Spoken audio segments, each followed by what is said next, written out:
ang iyong katotohanan at katarungan ay nanatili magpakailanman. Sa pagtupad namin ng aming tungkulin bilang mga senator judges, hinihiling namin ang iyong gabay sa lahat ng aming gagawin. Pagkalooban mo, nawa kami ng tapat na puso at malinaw na pag-iisip sa buong panahon ng paglilitis na ito. Panginoon, nakikiusap po kami, nakain niyo kami sa landas na makatarungan na may patas na pagtingin sa karapatan ng bawat isa. Dalhin niyo kami sa liwanag pagkat nakapiring ang aming mga mata. Hindi man po namin hiningi, ngunit ipinagkatiwala sa aming konstitusyon ang timbangan ng katarungan. Kumiling nawa ito sa karapat-dapat na pagkalooban nito. Nawa ang inyong salita ang maging gabay sa aming paglilingkod at pagdala sa amin sa katotohanan. Kagaya po ng winika sa Leviticus verse 15, do not pervert justice, do not show partiality, but judge your neighbor fairly. Lagi po naman tatandaan ang tagubilin niyong ito. Ama, anuman ang maging bunga ng paglilitis na ito, hindi nawa ito makita bilang tagumpay ng isa at pagkatalo ng iba, kundi para sa ikabubuti ng sambayanang Pilipino. Lahat po ng aming gagawin ay para sa ikalulugod mo at hindi para sa kapakinabangan ng sino mang tao, mga partido o kanilang mga pansariling interes. Kundi ito'y para sa pagpapatibay ng aming mga institusyon, ng pamahalaan at sa pagpapanatili ng tiwala ng mamamayan sa demokrasya ng aming bayan. Buong puso po naming nananalangin na sa lahat ng aming gagawin, lagi namin kayong pinupurihan. Amen. Amen. The clerk of court will now call the roll. Roll call of members. Senator Judge Aquino. Senator Judge Cayetano Alan. Senator Judge Cayetano Pia. Senator Judge De La Rosa. Senator Judge Ejercito. Senator Judge Estrada. Senator Judge Go. Senator Judge Ontiveros. Senator Judge Lacson. Senator Judge Lapid. Senator Judge Legarda. Senator Judge Marcoleta. Senator Judge Marcos. Senator Judge Padilla. Senator Judge Pangilinan. Senator Judge Soto III. Senator Judge Tulfo Erwin. Senator Judge Tulfo Rafi. Senator Judge Villanueva. Senator Judge Villar Camille. Senator Judge Villar Mark. Senator Judge Zubiri. The presiding officer, Senator Judge Escudero. The Senate President, Chairman T. Gatchalian. With 17 senators present, the chair declares the presence of a quorum.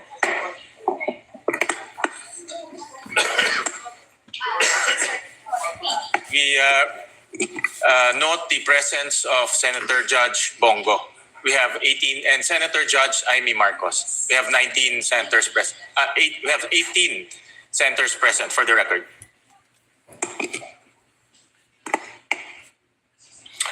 If there are no objections, we dispense with the reading of the July 8, 2026 Journal of the Senate sitting as an impeachment court and consider the same as approved.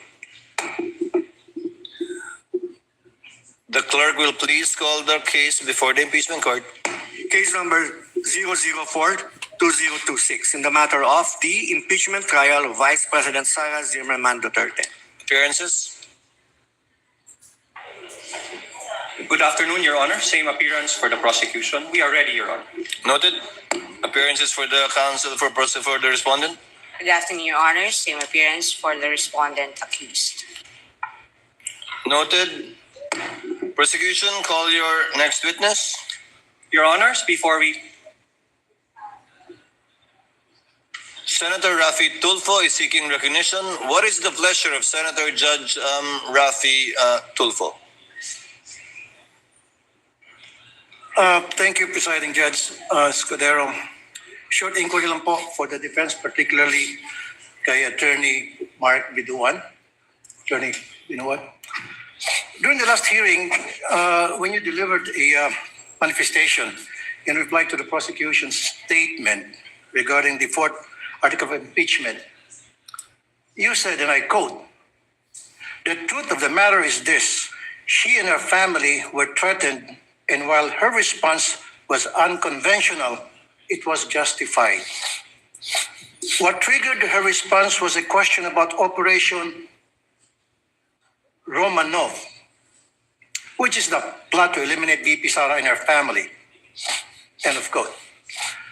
Now, Attorney Binluan, this Operation Romanov that you mentioned, are you referring to the Operation Romanov mentioned by the blogger Princess Maui during the online press conference of VP SARA? Yes, Your Honor. Okay.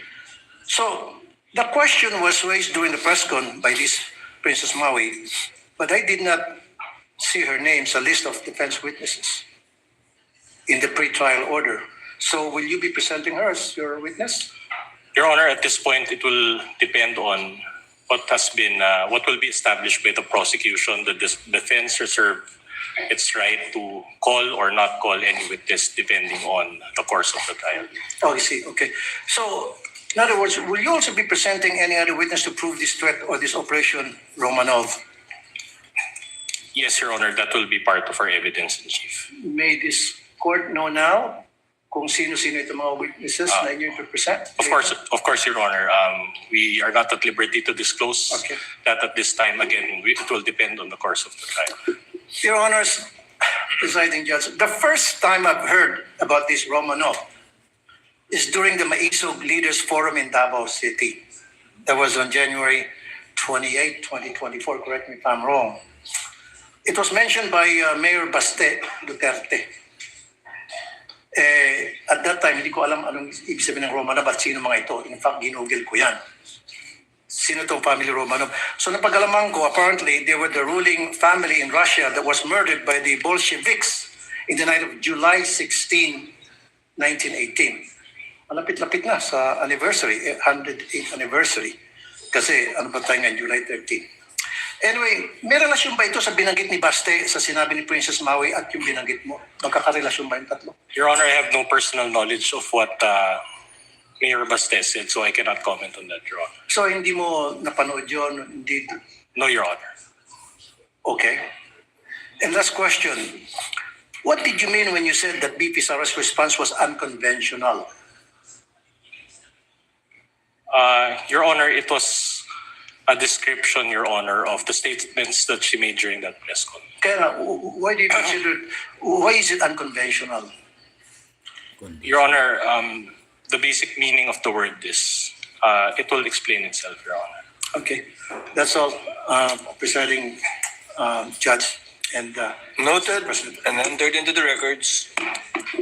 Yes, what is the pleasure of the Honorable Defensor, one of the members of the panel of prosecutors? You may proceed, sir. Thank you, Your Honors. Your Honors, before we proceed with the examination of our second witness, Your Honors, the prosecution is in receipt of a letter dated July 10, 2026 from NBI Director Melvin A. Matibag requesting that his testimony be scheduled or calendared at the earliest setting, considering that the National Bureau of Investigation, Your Honors, has been invited by the Federal Bureau of Investigation in coordination with the Royal Thai Police for a regional summit on scam center compounds and transnational organized crime. In that regard, Your Honor, the prosecution would like to request that the scheduled testimony of NBI Director Melvin Matibag be scheduled tomorrow after the testimony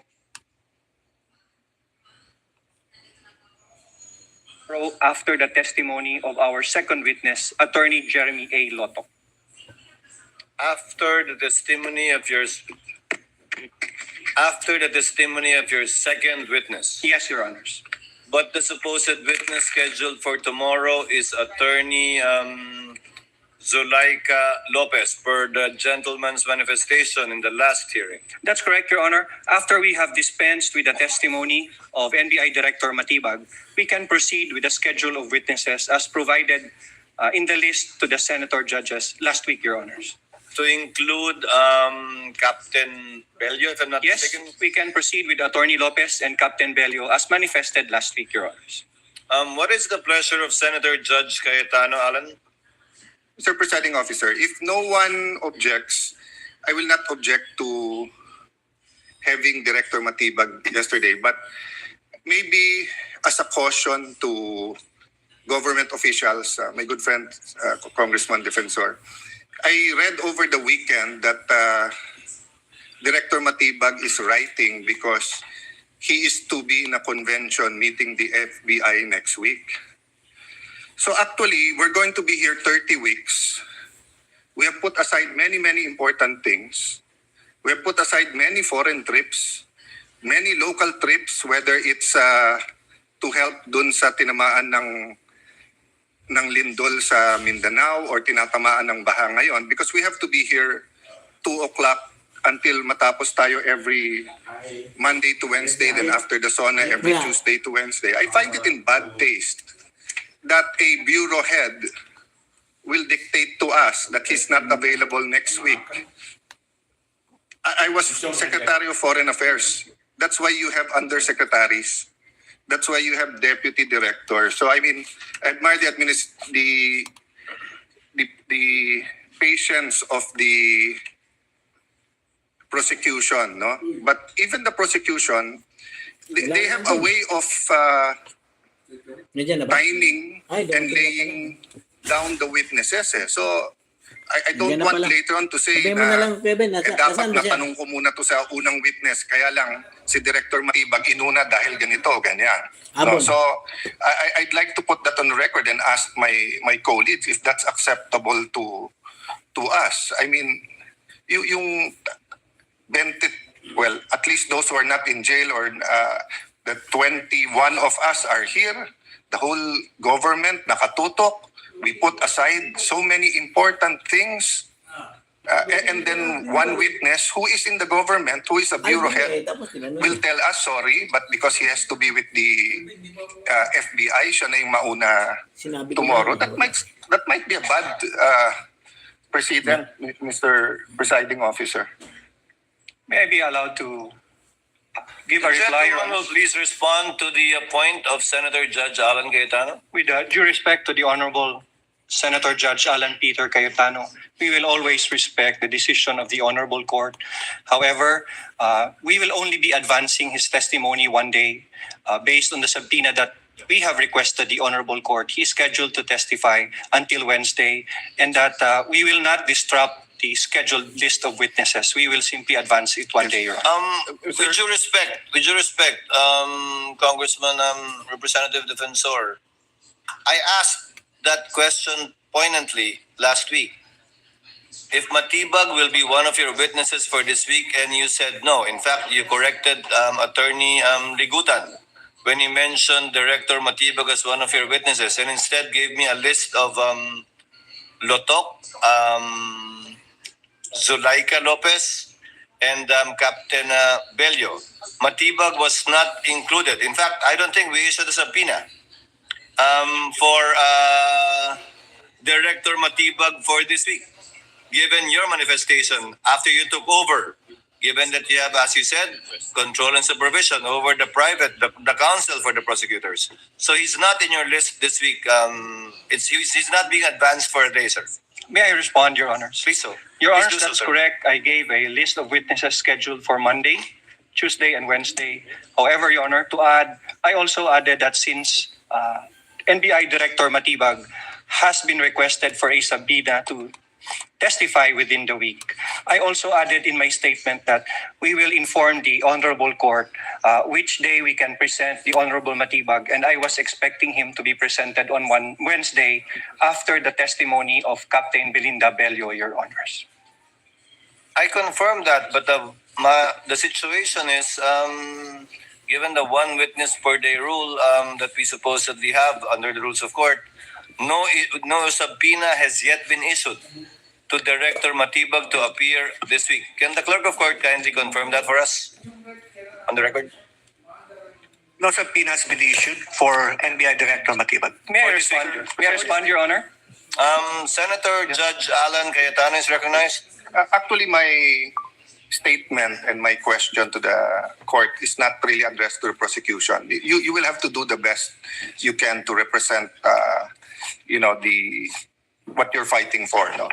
So I commend you for adjusting. But my recollection is, because I'm also waiting for his testimony, and my recollection last week, he said that we will not see him this week.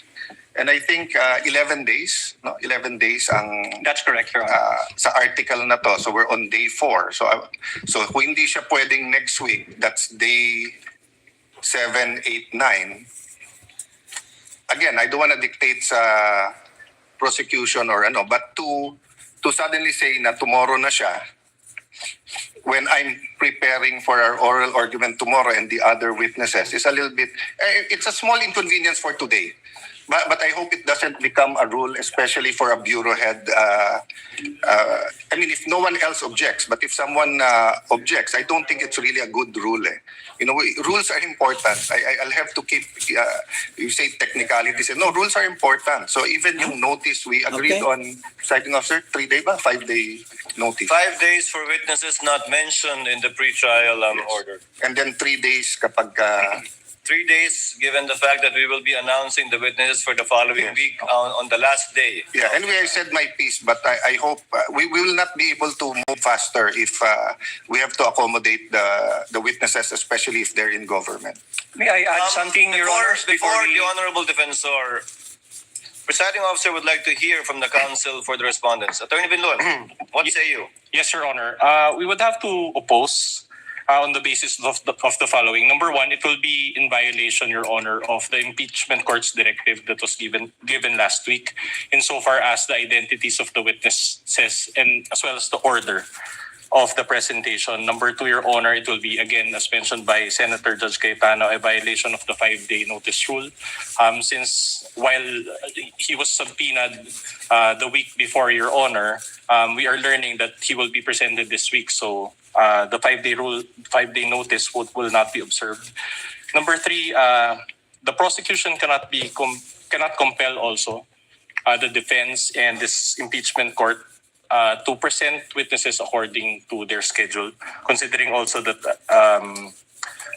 these witnesses have already been identified and determined. Of course, it will be a violation of the basic tenets of fair play, and to join again the manifestation of Senator Judge Cayetano, it will set a bad precedent insofar as surprise witnesses will be allowed at any point of the proceedings. Number five would be, it will also violate our right to cross-examine intelligently. We have done our best to prepare for their witnesses. However, these last-minute changes really affect the preparation involved, Your Honor, and insofar as laying down the case that we want to establish. And finally, if there are violations of these preceding rights, there will be a violation of procedural due process, which of course can give way to another ground to further delay the proceedings. Moreover, Your Honor, we would, if the prosecution would also allow, can we also get a copy, Your Honor, of that invitation, and maybe inquire of the prosecution if at the particular travel authority has already been made? Because, Your Honor, we received information as well that the FBI had already conducted a summit, a regional summit of some sort, but it was conducted in other words, last month, Your Honor, also in Bangkok, Thailand. So we would have to, again, manifest and we would have to study, Your Honor, the invitation and counter-check and do the proper verification as well. So that if it is indeed viable, then we would understand, Your Honor, why it has to be attended to by Director Matiba. Senate President Gatchalian is recognized. You may proceed, sir. Thank you, Mr. Presiding Officer. Sinusuportahan ko po yung statement ni Senator Judge Alan Cayetano dahil hindi lang naman po yung counsels ng prosecution at defense na naghahanda, pati mo mga senator judges naghahanda rin. At sa totoo lang ho, itong weekend, marami rin sa ating mga senator judges ay pinag-aaralan kung ano yung kanilang maitatanong sa mga testigong ihaharap po ngayong linggo. Marami po ay pinag-aralan po yung mga ebidensyang in-upload na ho para po sa ating mga senator judges. At hindi ho ito konting ebidensya, pinag-uusapan ho natin dito. Libo-libong mga papel at libo-libong mga ebidensya. Kaya kung bigla pong may isisingit na testigo, hindi ho rin makakahanda po yung ating mga senator judges sa kanilang pagtatanong at hindi rin ho nilang mababasa yung mga dokumento at ebidensya na nakakabit ho doon sa testigong iharap. Kaya napakahirap naman po na naghahanda ho tayo pero biglang may mga ganitong suppression na hindi ho natin paghahandaan at hindi naman ho yan magiging maayos at patas para po sa ating mga senator judges. Maraming salamat po. For the record, Chair would like to confirm the statement of the Honorable Defensor. I will quote, Presiding Officer, quote, so Director Matibag is not yet going to be presented next week. Representative Defensor, not yet, Your Honor. We will manifest on Monday. If we can consider him for the Wednesday session, depending on how the trial goes and how long the testimonies will take for both parties. With the permission of Senators, Senator Judge Cayetano and the Senate President, may we defer our ruling on this matter and ask the counsel for the prosecution to submit to us the letter given to you by Director Matibag for us to be able to look at it, copy furnished, of course, the counsel for the respondent, so that we can adequately go over it and hopefully come up with a ruling before the day is over. We submit, Would Your that be Honor. possible? We will submit the letter. Your Honor. Thank you, Your Honor. So we shall do it that way. Kindly furnish a copy to the counsel for the respondents as well for their review. Yes, Your Honor. Your Honor, Counsel for respondent, Attorney Binluen's Your Honor, manifestation earlier. if the travel authority is also available, if we can ask If for a the- travel authority, if it's already issued. Yes, of course. Kindly furnish us that as well. Your Honors, we will submit in good faith whatever the prosecution has received from Director Matibag, Your Honor. As well as Kindly communicate with him if possible, if he already has a travel authority for the same, so that we could evaluate it based on what you have. We Yes, cannot Your Honor. evaluate it based on what you don't have, so we will presume if you don't have it, it's not yet there. Your Honor, Yes, one last Attorney addition. Considering that there's if and when they provide the travel authority, I understand, Your Honor, that one of the requirements is also the official invitation from the foreign body. So if they can also provide that, Your Honor, Well- so that we can do a full review of this matter. Attorney Binluen, it's not really for the full review of the counsel for the prosecution, but rather for this court's evaluation, whether or not to allow the motion of the counsel panel of prosecutors. But everything that will be submitted to us, you will be furnished with a copy. We will So that you can argue your way through this motion before we decide on it. So ordered. Counsel for the panel of prosecutors, kindly call your next witness. Your Honors, I respectfully request that the counsel for the panel of House Prosecutors, Attorney Virgil Ligutan, be recognized for the presentation of our second witness. Attorney Ligutan, counsel for the prosecutors, is recognized to present the prosecution's second witness. You may proceed, sir. Mayong hapon sa atong tanan, the second witness for the prosecution is no other than Attorney Jeremy C. Lotok, Your Honor, please. We call to the witness stand Attorney Lotok. Kindly situate Attorney Lotok to the witness stand.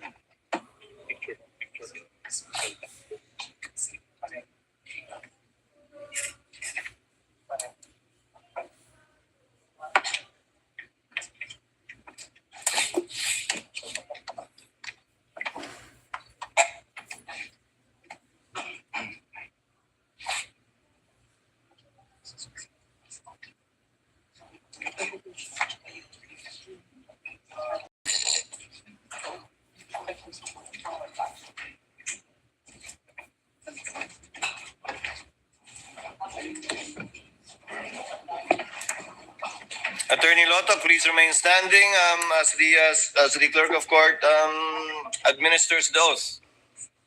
So far as the prosecution's second witness is concerned. Clerk of court is recognized. Please raise your right hand. You, Jeremy C. Lotok, I, Jeremy C. Lotok, do swear do swear that the evidence you shall give that the evidence that I will be giving in the case now pending between the Philippines and Vice President Sara Zimmerman Duterte between the Philippines and Vice President Sara Zimmerman Duterte shall be the truth, shall be the truth, the whole truth, the whole truth, and nothing but the truth. and nothing but the truth. So help me God. So help me God.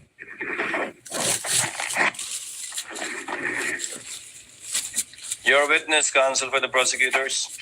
Attorney Lotok, you may sit down. Thank you, sir.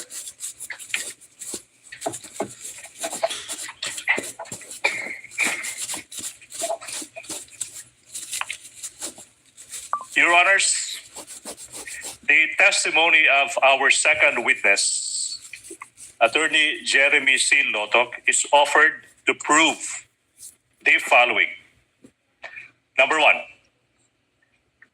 Jeremy Lotok is a lawyer by profession, and he was the chief of the Cybercrime Division of the National Bureau of Investigation, or NBI, in 2024.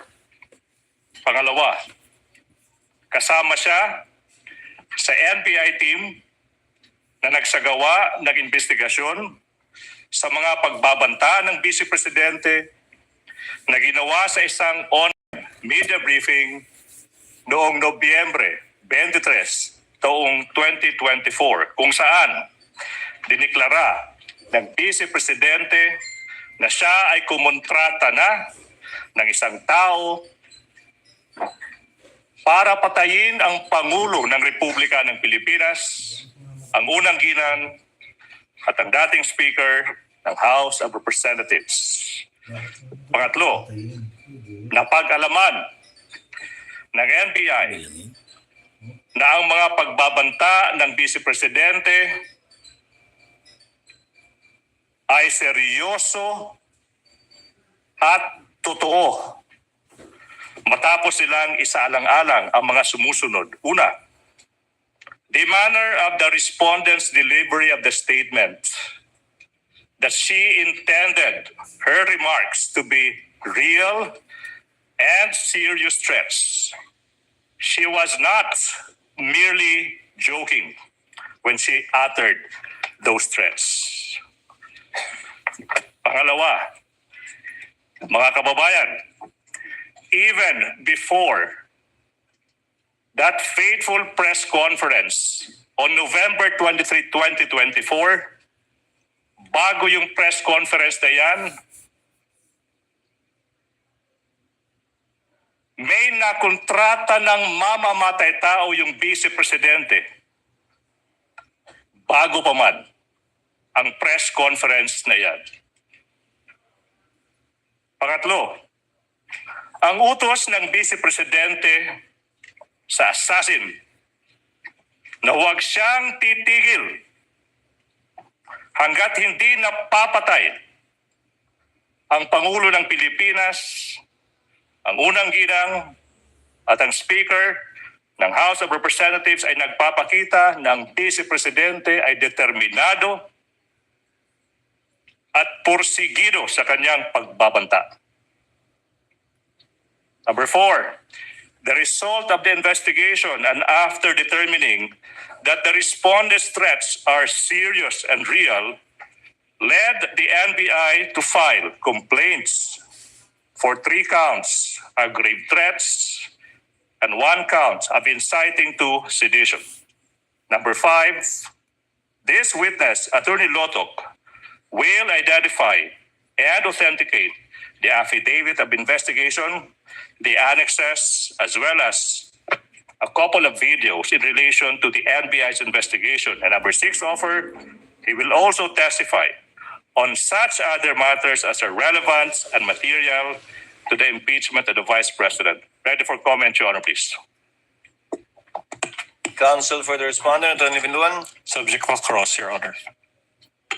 Thank you so much. Counsel for the prosecutor may proceed. Daghang salamat, Mr. Presiding Officer, Honorable Judges. Attorney Lotok, Sir, maupay nga kulup haibo. maupay nga kulupman, sir. Waray-waray po. We are both waray-waray. At the same time, si Madam, Attorney Loto, pwede bang mas malapit pa sa microphone para marinig ng sambayanan lahat ng isasagot ko sa mga tanong ko? Yes, sir. Now, Mr. Loto, kindly state your name, edad, and other personal circumstances. I am Attorney Jeremy C. Lotok, 50 years of age, and currently the Regional Director of the NBI Bangsamoro Autonomous Region in Muslim Mindanao, sir. Sinabi mo ikaw ay isang abogado, Attorney Lotok, di ba? Opo. Now, yung tanong, kailan ka naging membro ng ating Philippine Bar? I was admitted to the Philippine Bar and took my lawyer's oath in 2013, sir. 2013. Now, Mr. Lotak, ano ba yung current position mo, occupation mo, kung meron man? The Regional Director of the NBI Bangsamoro Autonomous Region in Muslim Mindanao, sir. Ikaw ay isang NBI Regional Director for BARM. Now, yung tanong is, how long have you been with the NBI? I've been in the NBI for the past 12 years, sir. 12 years. No, tanong is, I think, based on my counting, that would be since 2014. Tama po ba? Opo, Your Honor. Now, kailan ka ba na-designate as the NBI Regional Director ng BARM? I was designated in January this year as Regional Director of the NBI BARM, sir. January 2026. Now, prior to your designation as the NBI Regional Director for BARM, ano ba yung previous position mo within NBI? I was the Regional Director for Region 4B or Mimaropa, sir. I think July 2025. July 2025 you became. Okay, now, prior to your designation as NBI Regional Director for Mimaropa, what was your previous position kung meron man? I was the Chief of the NBI Cybercrime Division, Your Honor. Chief ng NBI Cybercrime Division. Now, kailan ka? Kailan ka na-designate as Chief ng NBI Cybercrime Division? I was designated in February 2023, sir. 2023, no? Now, sinabi mo ikaw ay naging Chief ng NBI Cybercrime Division. Now, yung tanong, Mr. Attorney Lotok, is what were your primary duties and functions bilang hepe ng NBI Cybercrime Division? Primary duties, among others, to plan, direct, and supervise the investigation of cybercrime cases pursuant to Republic Act 10175 and other relevant laws. And part of my duties and responsibilities is to investigate high-profile cases pursuant to Republic Act 10867, specifically crimes committed by, through and with the use of information and communication technology, sir. Now, Mr. Witness, of course, you are aware na ikaw ay tumitestigo sa impeachment trial ng respondent. Now, yung tanong is, kilala mo ba yung respondent sa kasong ito? Yes, Your Honor. Okay, yung tanong now is, why do you know her? She is the incumbent Vice President of the Philippines, and she is the subject of the investigation by the NBI Cybercrime Division, Your Honor. So, nasabi mo, she is the subject of an investigation ng NBI Cybercrime Division. Now, yung tanong, Attorney Lotok, is kailan ba? Kailan nagsimula yung investigation ng NBI Cybercrime Division on the respondent? November 23, 2024, sir. November 23, 2024. Yung tanong now, Attorney Lotok, is why? Why did the Cybercrime Division commence an investigation on the Vice President? We were directed by the then Director Judge IBB Santiago to conduct an investigation with regard to a certain video involving an online press conference held on November 23, 2024, where the Vice President uttered that she had already contracted a person to kill the President, Lisa Marcos, and the former Speaker of the House, sir. Now, yung tanong, Attorney Lotok, is sa pagkakaalam mo, or kung alam mo, But yung NBI, yung inatasang gumawa ng investigasyon na ito.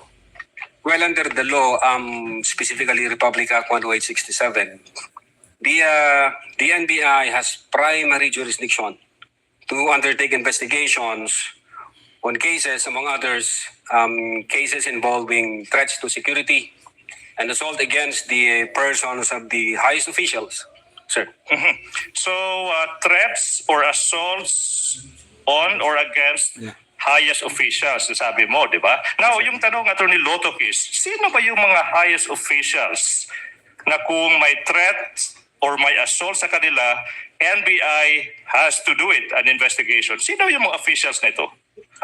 Yes, Your Honor, they are the President, the Vice President, the Senate President, the Speaker of the House, and the Chief Justice of the Supreme Court, sir.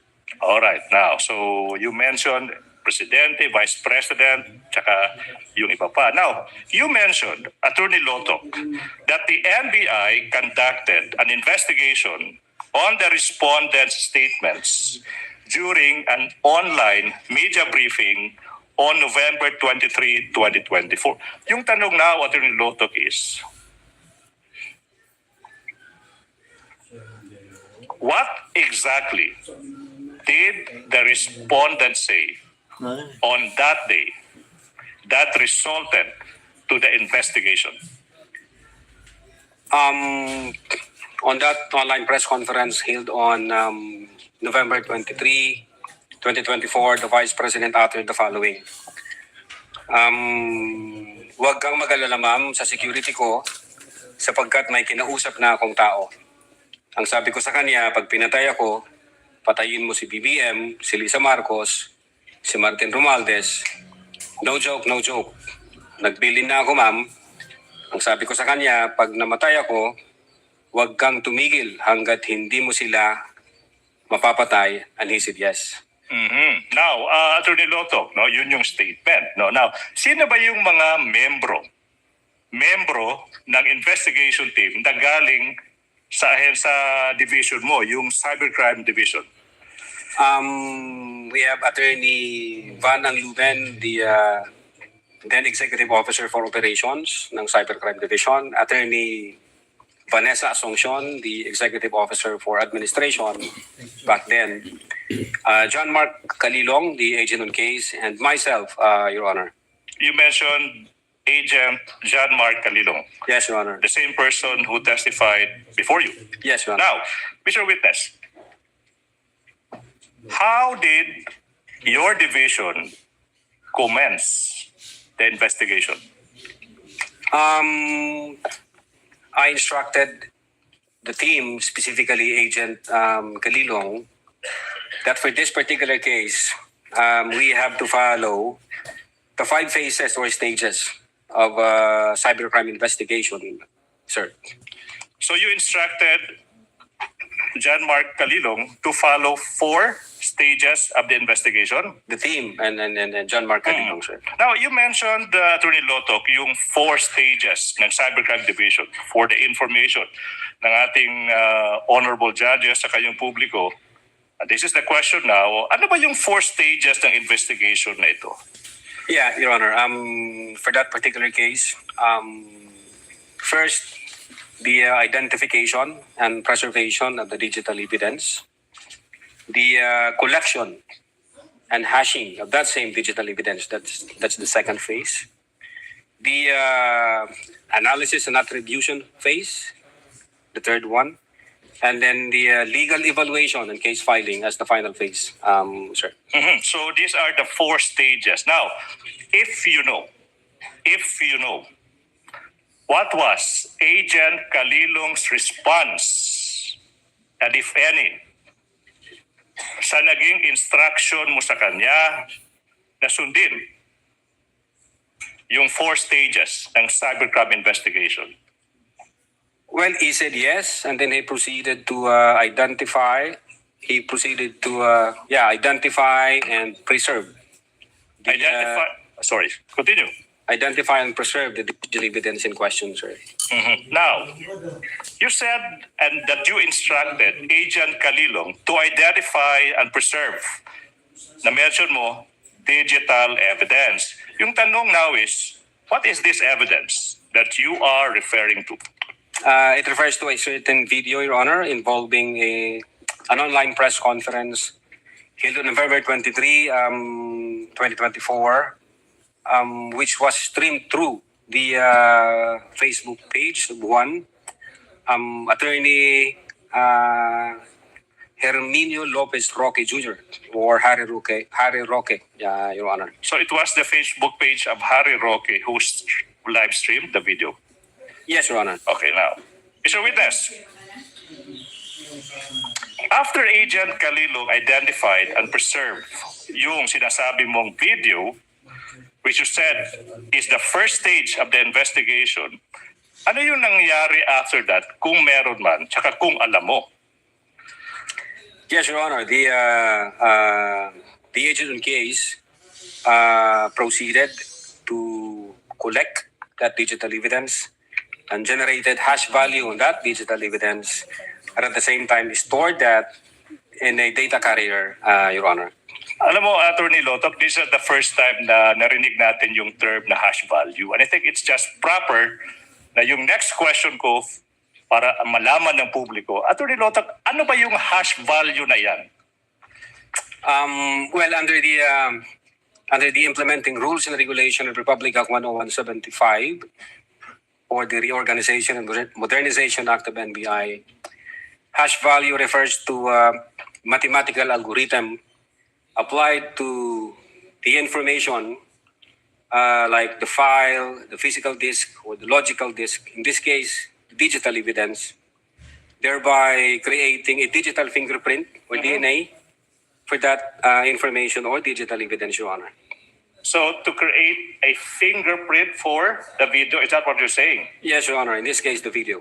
All right. Now, Mr. Witness, after the identification, preservation, collection, and hashing, so far these are the two stages, what happened next, if any, in relation to your investigation on the Vice President's statement? We proceeded to the analysis and attribution phase. Now, ano yung nangyari kung meron man, tsaka kung alam mo, in this analysis and attribution phase? In the analysis, we established the intent, the motive, the capability of the Vice President to carry out the threat she mentioned, as well as we proceeded to identify the individuals present in that press conference on November 23, 2024, sir. Okay, so sinabi mo, you proceeded to identify the different individuals in that page. Siguro yung publiko, they're now interested. So, what happened? What happened pagkatapos yung mag-proceed sa pag-identify sino ba yung nasa video na yan? First, we have identified media personalities from Philippine Daily Inquirer, from the Manila Times, from the Reuters, SMNI, etc. And then we have also identified the Vice President herself, who in her presence, openly and publicly, uttered that she had already contracted a person to kill the President, Lisa Marcos, and the former Speaker of the House, and instructed the person to be relentless in killing the three. And it was streamed through the Facebook page again of Harry Roque, Your Honor. You said to be relentless in the killing. Okay, now, after finding out that indeed the Vice President uttered that to be relentless in the killing, what happened next, if any, in relation to the investigation you conducted? We continued the open source investigation to determine if there were utterances made by the Vice President in previous dates, Your Honor. Now, ano ba yung naging resulta kung meron man, tsaka kung alam mo, sa naging open source investigation ng NBI into sinasabi mong mga previous statements ng Vice President? We have found a press conference dated October 18, 2024, streamed through the official Facebook page of the Office of the Vice President. And we were able to identify, for us, being the investigator, at least three material lines or utterances made by the Vice President, sir. Okay. So you said in that press conference, sinabi mo you found three utterances or statements ng Vice President. Okay. Among others, sir, yeah. Among others. So let's focus on these three. Ano ba yung three statements na sinasabi mo? Well, the first one, the Vice President uttered, gusto kong tanggalin yung ulo niyo ba? And then the second one, the Vice President uttered, I realized toxic na itong relationship. Referring to the relationship between the Vice President and the President. And then number three, I imagine myself cutting his head. Okay na. Your Honor. Recap, sinabi mo gusto kong tanggalin yung ulo niya. And then sinabi mo rin sa third, I imagine cutting his head. Based on your investigation, Attorney Lotto, kaninong ulo ba yung rinirefer ng Vice President na gusto niyang tanggalin? The President of the Republic of the Philippines. Yung ulo ng Presidente ng Republika ng Pilipinas. Opo. What proof, if any, do you have the Vice President said this? We have that video, Your Honor, dated October 18, 2024. Now, kung maalala mo, Mr. Witness, saang portion ng video na yan maririnig yung Vice President, sinasabi yung mga katagang, gusto kong tanggalin yung ulo niya, imagine myself cutting his head. Your Honor, if I may refer to my notes. Your Honor, I move that. Witness may do so. Thank you so much. Thank you, Your Honor.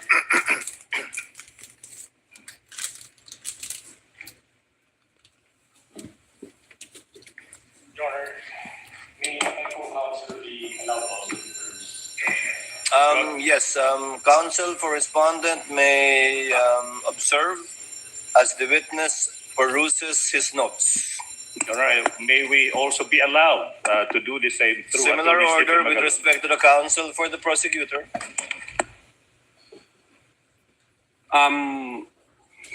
Your Honor, from timestamps 1 hour, 35 minutes, and 57 seconds to 1 hour, 36 minutes, and 10 seconds. And then 1 hour, 36 minutes, and 52 seconds. And then 1 hour, 36 minutes, and 58 seconds. Okay, so far, Your Honor, for the record, Doon sa tabi ng kwan, pinanggalingan ng...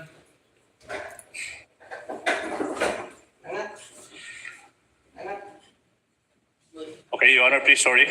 The gentleman mentioned 2 timestamps. So, question, if those portions, okay, are shown to you, will you be able to identify them? Wala nang Yes, Your daanan dyan, Kuya Ben. Your Honor, Dapat at dyan this lang sa labas juncture, yan. Your Honor, please, the video dyan sa labas. has already been identified, marked and madaanan dyan. identified by our previous witness, and it is marked as Exhibit P Roman numeral 4-11 for the prosecution. We move that these 2 portions with individual timestamps as mentioned be shown to this witness for his identification, Your Honor, please.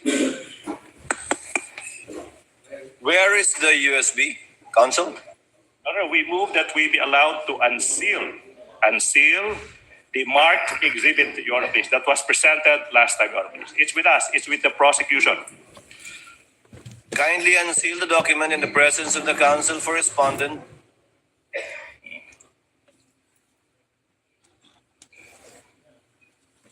Witness is instructed to unseal the USB.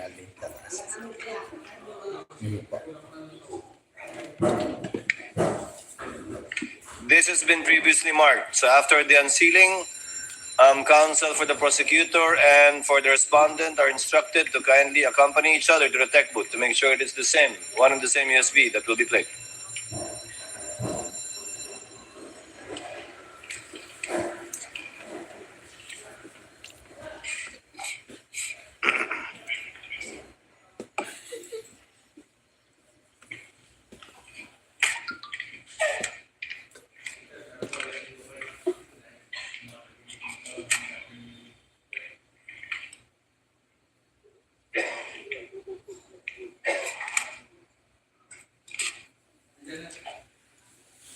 Kung may bala kayong buksan uli, huwag nyo na masyadong i-tape na madami.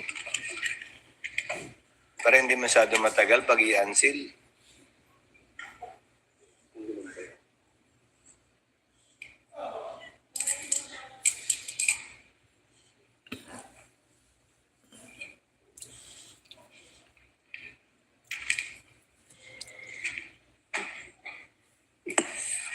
For the record, this will be timestamps 1 hour 35 minutes to 57 seconds to 1 hour 36 minutes and 10 seconds for the first timestamp.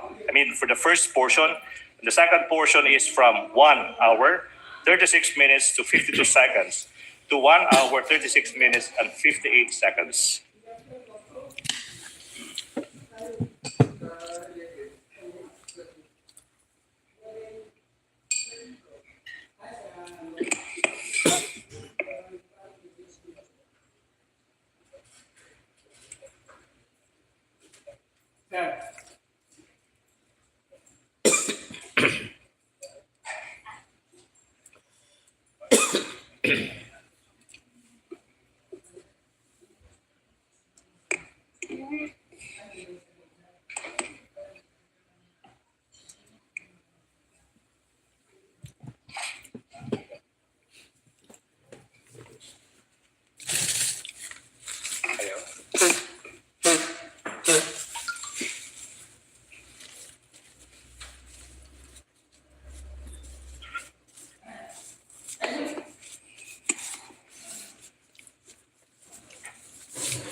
Gusto ko tanggalin yung ulo niya ba?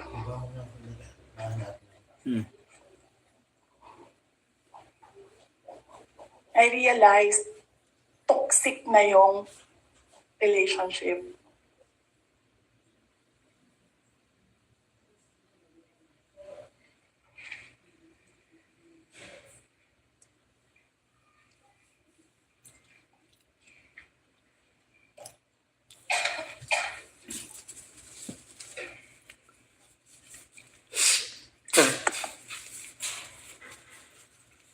There's one more counsel, right? Yes, Your Honor. Waiting for the second video. Consisting of 6 seconds only, Your Honor, please.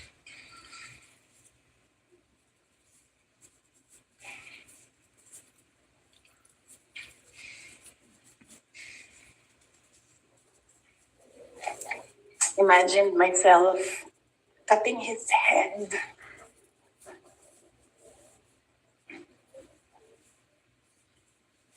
Okay, thank you so much, Your Honor, please. May proceed, Your Honor, please. Counsel may proceed. Mr. Witness,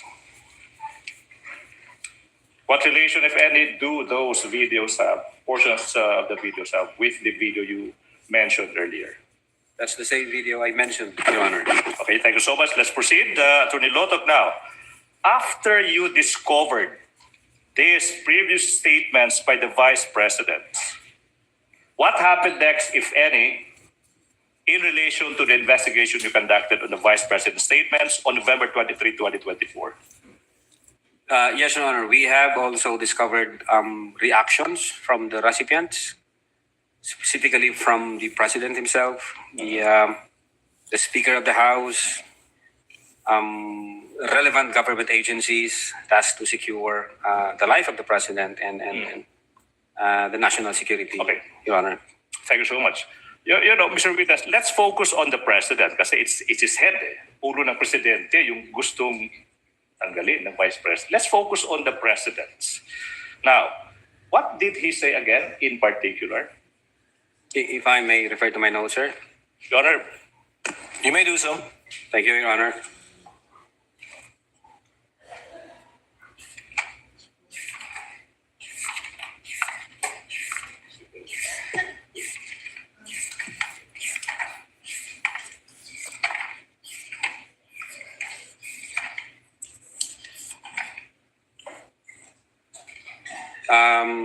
Yes, Your Honor. Among others, quote, nakakabahala ang mga pahayag na narinig natin itong mga nakaraang araw. Nandyan ang walang pakundangang pagbumura at ang pagbabanta ng planong ipapatay ang ilan sa atin. Kung ganon na lang kadali ang pagplano sa pagpatay ng isang presidente, paano pa kaya ang mga pangkaraniwan na mamamayan? Yang ganyang kriminal na pagtatangka ay hindi dapat pinalalampas. Yan ay aking papalagan. Unquote. Now, thank you so much. Okay. Attorney Lotok, you said that the former Speaker of the House of Representatives also gave yung tugon niya sa naging mga pagbabanta ng Vice Presidente laban sa buhay niya. Could you just summarize exactly ano ba yung tugon ng former Speaker ng House of Representatives? Yes, Your Honor. If I remember it right, I think the Speaker issued a statement during the plenary session November 25, 2024, which was published in the ANC Digital. And among others, the former Speaker stated that the utterances were dangerous, unprecedented, isa itong banta sa demokrasya at sa seguridad ng bansa. Alright, now, Mr. Witness, Attorney Lotok, sinabi mo rin na may mga ahensya ng gobyerno na nagbigay din ng kanilang tugon sa mga pagbabanta ng Vice Presidente. If you may, anong mga ahensya na ito? Yes, Your Honor. For one, the Presidential Communications Office, the Philippine National Police, the National Security Council, and the Armed Forces of the Philippines. Okay. Let's focus on muna sa Presidential Communications Office. Ano ba yung statement ng Presidential Communications Office kung alam mo? If I remember it right, the PCO classified the threat as an active threat. As an active threat. And directed the Presidential Security Command to, I think, investigate the matter.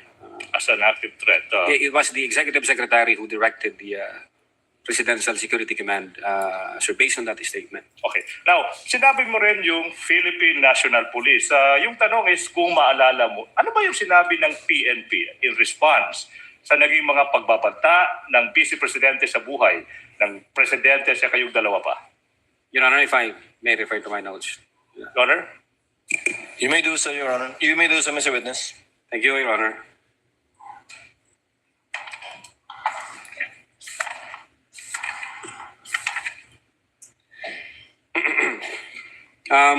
The Philippine National Police issued a statement relative to the press conference made with the Vice President. Quote, the Philippine National Police threats any threat to the safety and security of the President and all public officials with the utmost seriousness in light of the Vice President Sara Duterte's recent statement, which directly referenced an assassin contracted to target the President. The PNP recognizes the grave nature of this matter. The safety of the President is a national concern, and any direct or indirect threat to his life must be addressed with the highest level of urgency.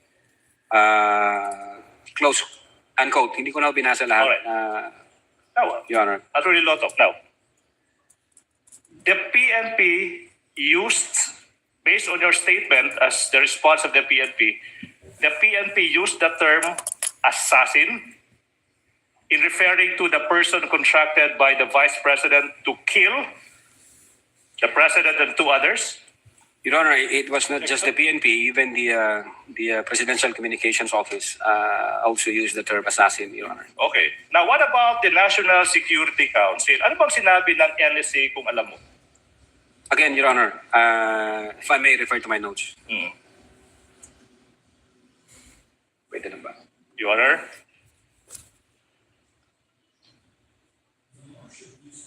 Your Honor? May the witness be allowed to refer to his notes once more? You may do so, Mr. Witness. Thank you, Your Honor.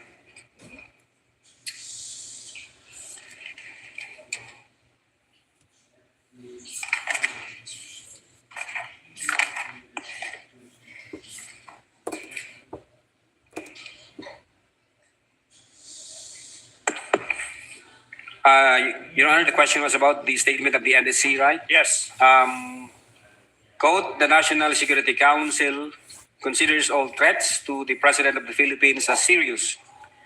Any and all threats against the life of the President shall be validated and considered a matter of national security, unquote.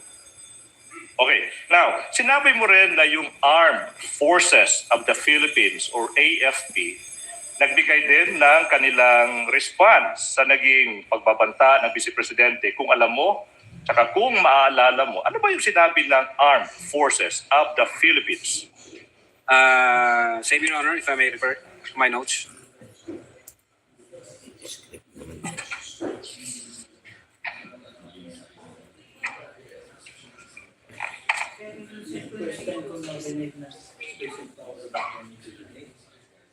Bali, may yung SPA ang po yung magdadala nito kung magdadala nito ng kontra.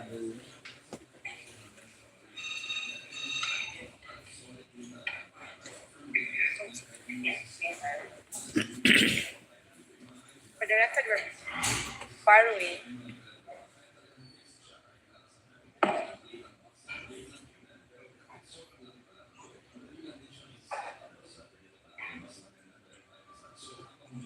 Just for the record. For orderly proceeding, Your Honor, please, I think it's proper for Attorney Season to ask to be recognized first.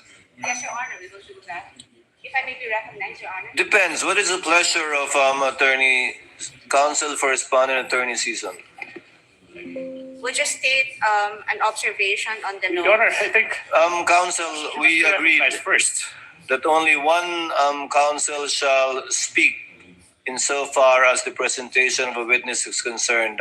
This was objected to by the counsel for respondents, even it was asked for by the counsel for the prosecutors. Your Honor, for We will do that, the Your record, Honor. we are not objecting, but for a properly proceeding Attorney Season. Counsel, it's okay. The chair will make a ruling. Attorney Vinluan can Thank you. handle Thank you, that. Your Honor. With your permission, Attorney Season. Your Honor, I'd just like to share the observation that the witness is reading from notes, from his notes and not directly from the document that he identified. And if I may reply to that, Your Honor, to that non-issue, Your Honor, if I may. Yes. Your Honor. Your Honor, there's nothing. Yes, counsel for the prosecutor. Your Honor, wala po sa rules na kailangan na yung tugon ng isang witness, sinabi niyang notes, dapat based sa isang dokumento. In fact, Your Honor, please, yung iniisip ng ating rules, yung mga notes na ginawa mismo ng witness. For the public, if you're interested, you may look at Rule 130, Section 16 ng Rules of Court. Andun yun, pwedeng tingnan ng isang testigo yung notes na ginawa niya. Rule 130, Section 16, Honor, please. Before I recognize counsel for respondent, Senator Judge Lacson, what is your pleasure, sir? Thank you, Mr. Presiding Officer. This is relevant to the discussion. The gentleman may proceed and he has 2 minutes. Yes. You requested to refer to your notes a number of times during your direct examination. Ang tanong ko, are you referring to an investigator's notes or notebook or simply notes? No, Your Honor. During the investigation, I have copies of the affidavit of investigation that we have. Yeah, I asked that question because my understanding of an investigator's notes or notebook to be credible and may even be used as part of the examination or evidence in chief, depending on its authenticity and purpose and the role of evidence, is that the contents therein were written on the exact dates when the subjects of those notes actually happened. Ito yung ginawa nyo mismo? Yes, Your Honor, during the investigation. Thank you Your for the clarification. Thank you, Senator Judge Lacson. Noted and entered into the records. Counsel for respondent, what is your pleasure? Your Honor, that was a mere manifestation, Your Honor. We just want to put it for the record. There being no objections, some witness may proceed and answer, or counsel may proceed with his questions. The Armed Forces of the Philippines. Ano sinabi ng Armed Forces? Are we done? That's it. Okay, so let's go back. Yeah, if I may, Your Honor. Yes. Witness may continue to answer. Thank you, Your Honor. On November 23, 2024, General Romeo S. Browner, Chief of Staff of the Armed Forces of the Philippines, issued the following statements. Quote, the Armed Forces of the Philippines is a professional organization focused on its mandate to protect the people and the state, Our personnel are loyal to the Constitution and the chain of command and code.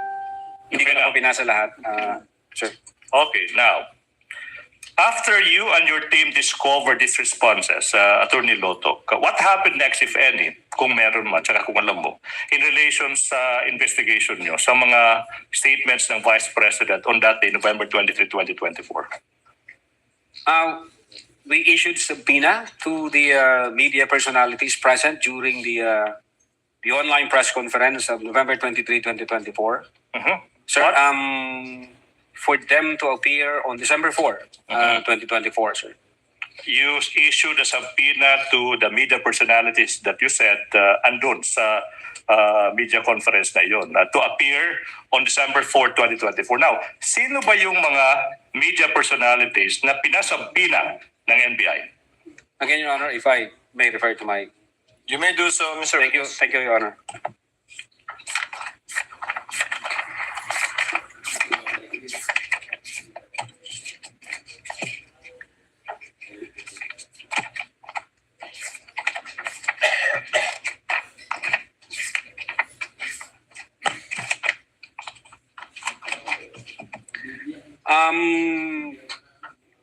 First to the late Dempsey Sidon Reyes of the Philippine Daily Inquirer, and then to Red Hor Marky J. Mendoza of the Manila Times, Bons Magsambol of Rappler, Ana Rosario Malindo Uy of the Manila Times, Jason Rubrico of the SMNI, and Mikael Flores of the Reuters, Your Honor.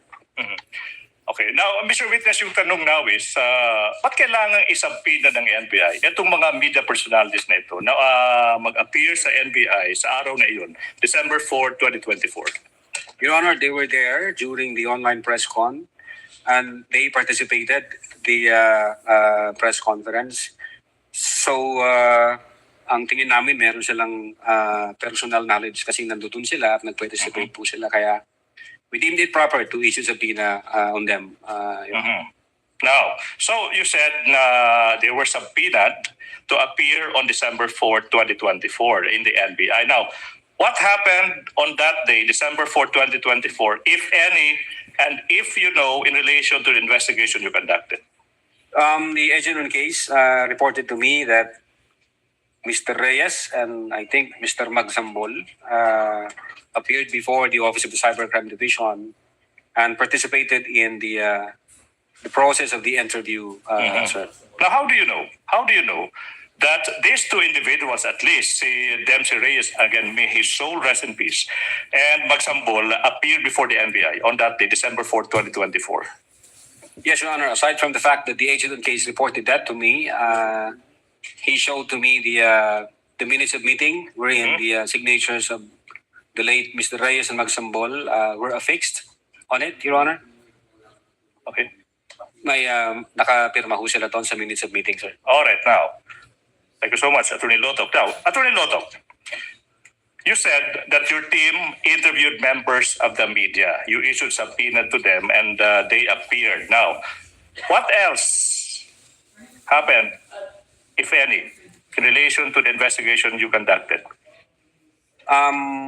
We issued subpoena ad testificandum to the Vice President herself to shed light in the investigation we are conducting, sir. So you're telling the public that you, NBI, also issued a subpoena to the Vice President? Yes, Your Honor. Your Honor. Okay, now, proceed, Your Honor. Now, what proof, if any, do you have that in fact the NBI issued a subpoena addressed to the Vice President? We have copy of that subpoena ad testificandum dated November 25, 2024, sir.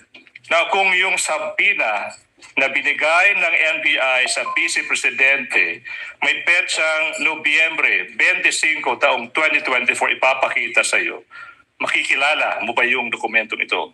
Opo. Now, we are now in the process of presenting to you a subpoena ad testificandum dated on even date December 25, 2024.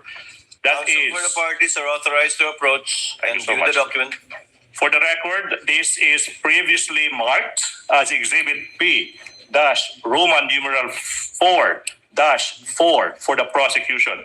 Have you perused the same, Attorney Loto? Yes, Your Honor. Question, what relation, if any, does that document have with the subpoena you mentioned? This is the same subpoena I mentioned, sir. Thank you so much. So the NBI issued a subpoena to the Vice President. Your Honor, can we just make a comment? Counsel for the respondents recognized. We have. Your Honor, maybe just put on record that Exhibit P-4-4 is a photocopy, and it was not the original or the certified copy thereof was not produced. We are ready to produce that. That's the next step we are supposed to do. Your Honor, Noted. Please proceed. we have a copy of the certified true copy. We invite the defense to check the same for comparison, Your Honor, please.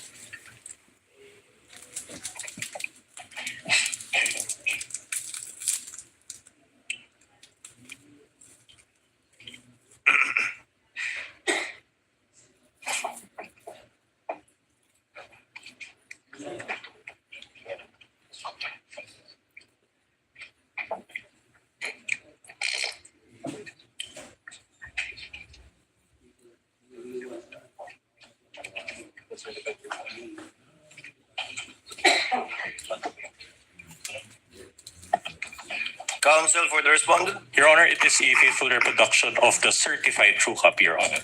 Noted for the records. May Counsel proceed, Your for the Honor. prosecutors may proceed. Now, Mr. Witness, we would like to know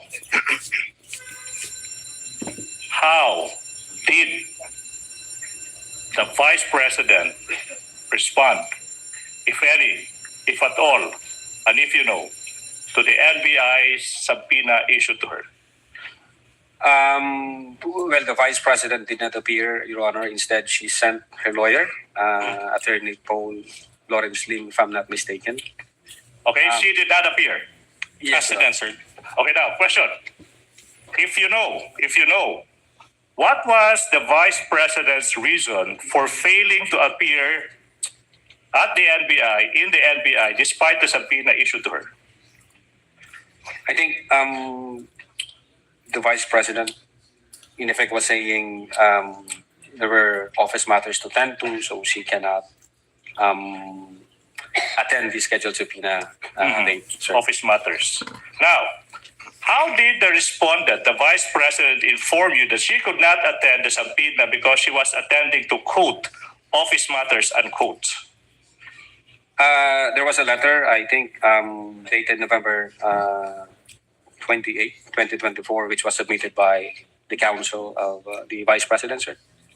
So the letter, December 20, 2024. Now, kung yung kopya ng letter na yan ipapakita sa iyo, ma-identify mo ba yung letter na ito? Opo, Now, Your Honor. we're in the process of showing you a copy of the letter dated November 28, 2024. Counsel for the prosecutor may approach, as well as counsel for the respondent.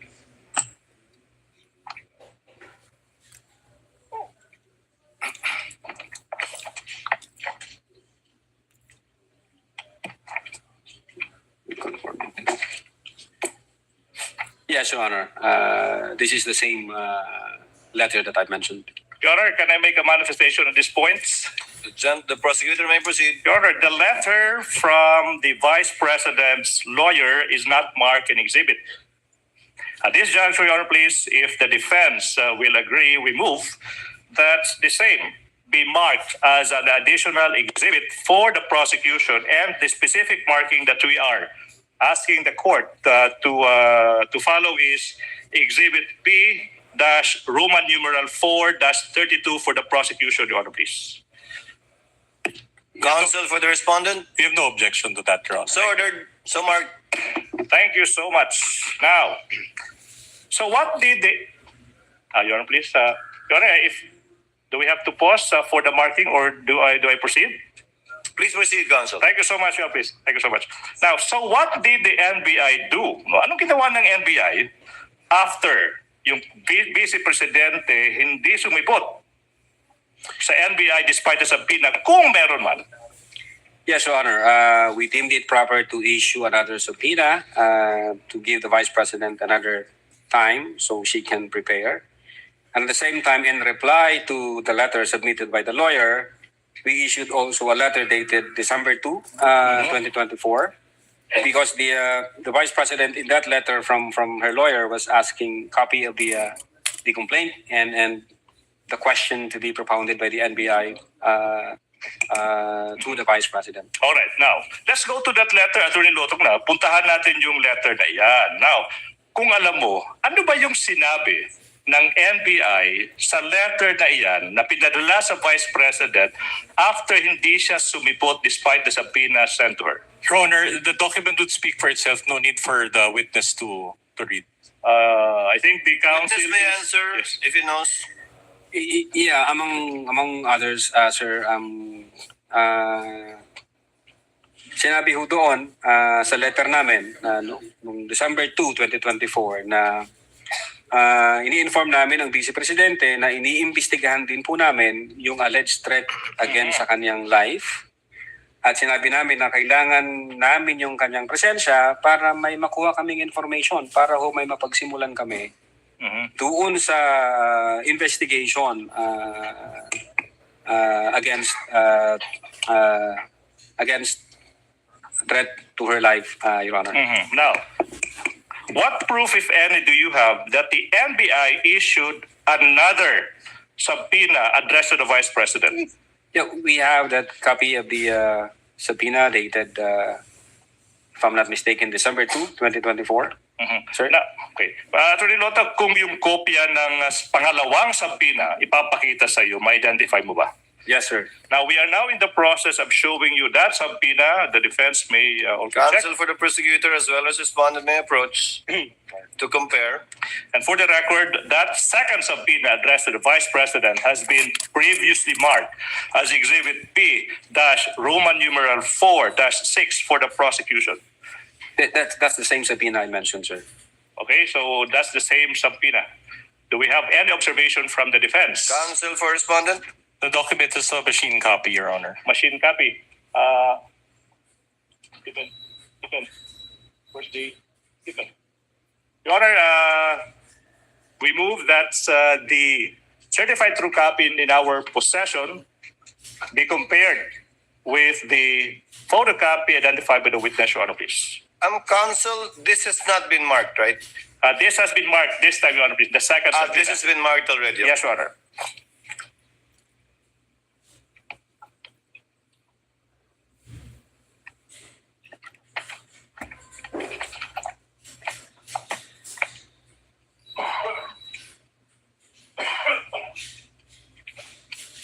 Same observation, Your Honor, as the last document.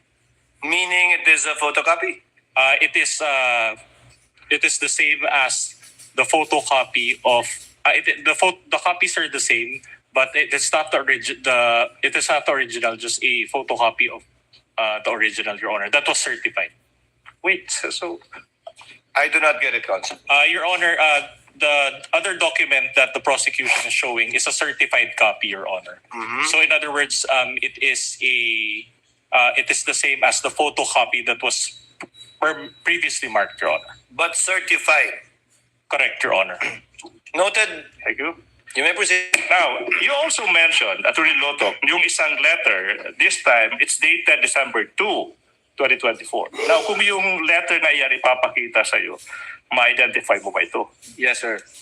Now, we are in the process of showing you a copy of that letter that is previously marked as Exhibit P-Roman numeral 4-5 with submarking P-Roman numeral 4-5, small letter A. May you peruse the same and answer the question after perusing the document, what relation, if any, does this document have with the one you mentioned? The same document that I mentioned, sir. Okay, thank you so much. Now, Mr. Witness, sa pangalawang subpoena, Your Honor, the document again is a photocopy, machine copy. Your Honor, we move that the certified true copy that we have in possession be compared with the photocopy that is marked in exhibit for the prosecution office. Counsel for respondent is instructed to so view the certified true copy and make the corresponding manifestation of their observation. Faithful reproduction of the certified copy, Your Honor. Noted. Thank you so much. Counsel, Proceed, Your Honor. Now, Attorney Lotok, ano ba yung naging tugon, kung meron man, tsaka kung alam mo, ng Vice Presidente sa pangalawang sampina na inisyu ng NBI? Yes, Your Honor. The Vice President again did not appear, but instead sent her lawyer with another letter. Another letter? Yes, Your Honor. Submitted to the Office of the Cybercrime Division. Okay now, kung alam mo, ano ba yung nilalaman ng letrang iyan, yung pangalawang letter ng Vice President in response to the second subpoena ng NBI? If I remember it right, sinasabi doon, we must state the obvious. The NBI is under the administrative supervision ng Secretary of Justice, who is an alter ego of the President. And the Executive Secretary is the chief alter ego. So, minarapat daw niya makinig sa kanyang counsel at hindi na mag-appear sa subpoena ng NBI, Your Honor. Now, kung yung, what proof, if any, do you have of that letter?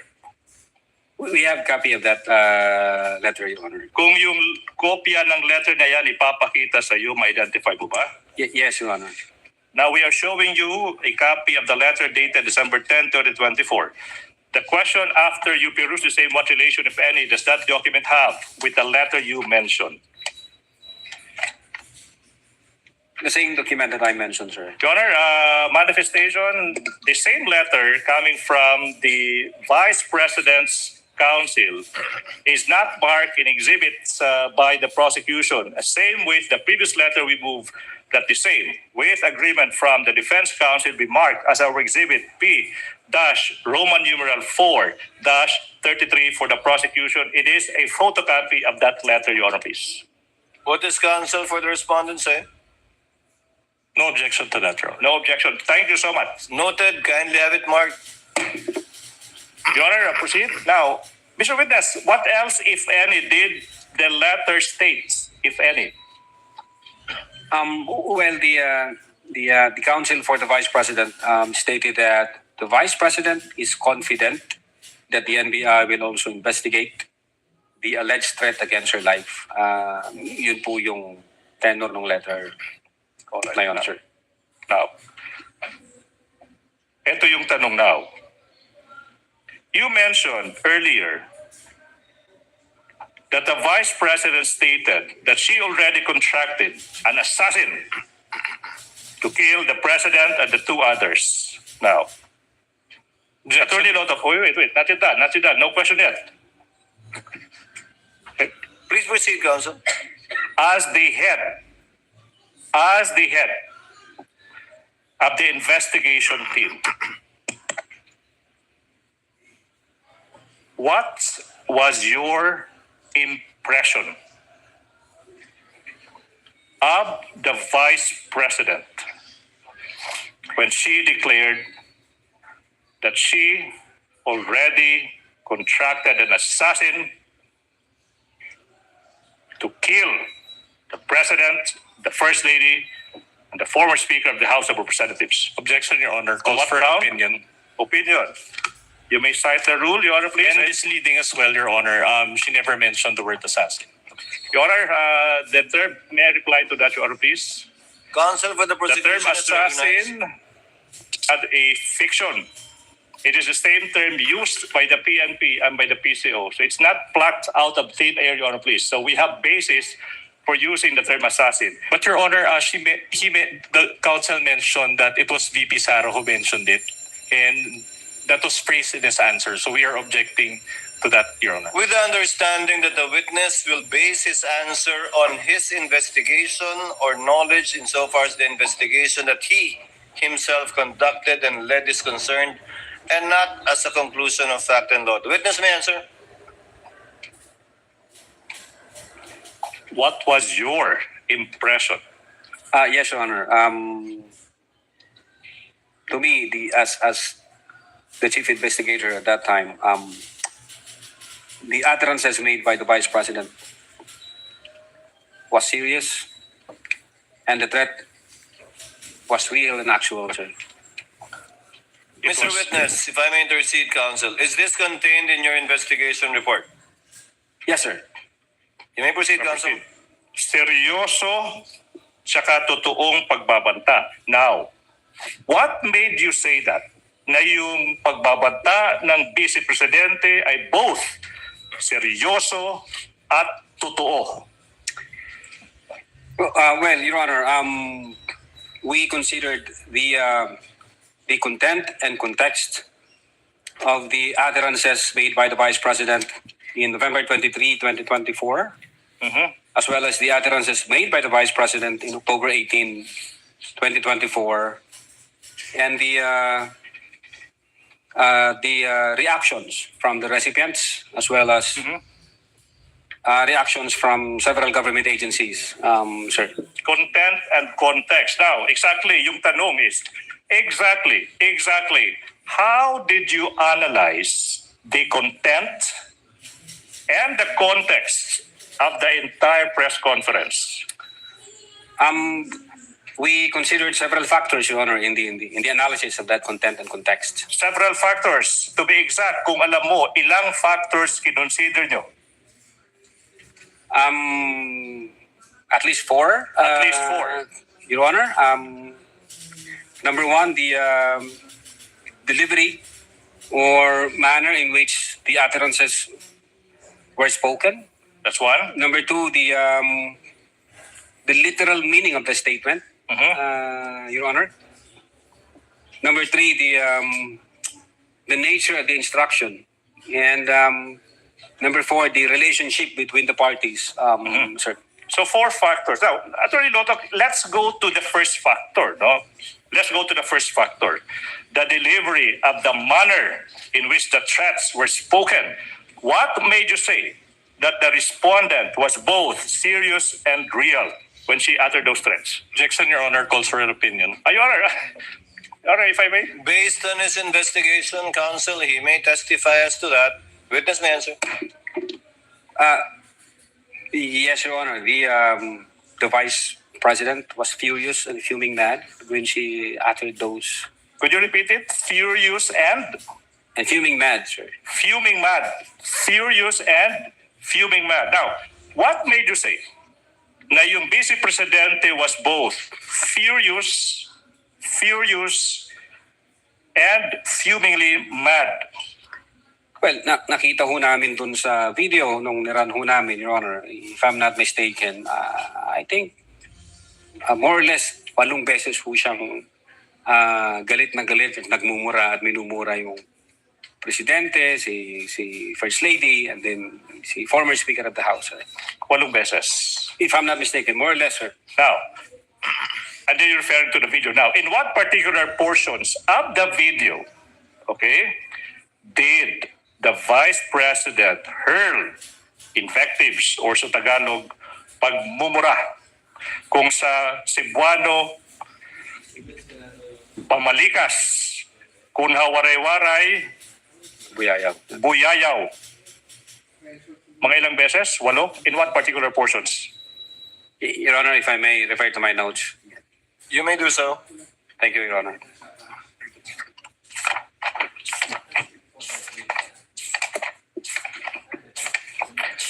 In the interest of time, Your Honor, please, while the counsels are doing that, I move that the previously marked and identified Exhibit P, Roman numeral 4-10, which is the flash drive containing the video of that press conference, be unsealed in the presence of counsels from both sides.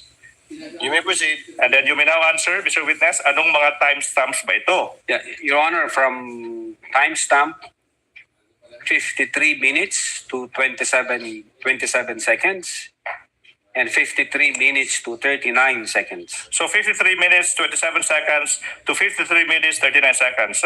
The second timestamp, if you may. 54 minutes to 03 seconds and 54 minutes to 08 seconds. 54 minutes, 03 seconds to 54 minutes, 08 seconds. That's the second timestamp. What about the next timestamp, if you know?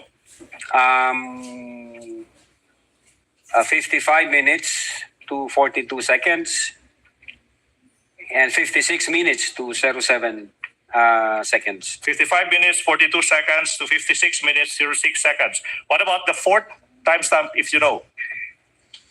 58 minutes to 38 seconds, up to 58 minutes to 47 seconds. 58 minutes, 38 seconds to 58 minutes, 47 seconds. What about the fifth timestamp, if you know?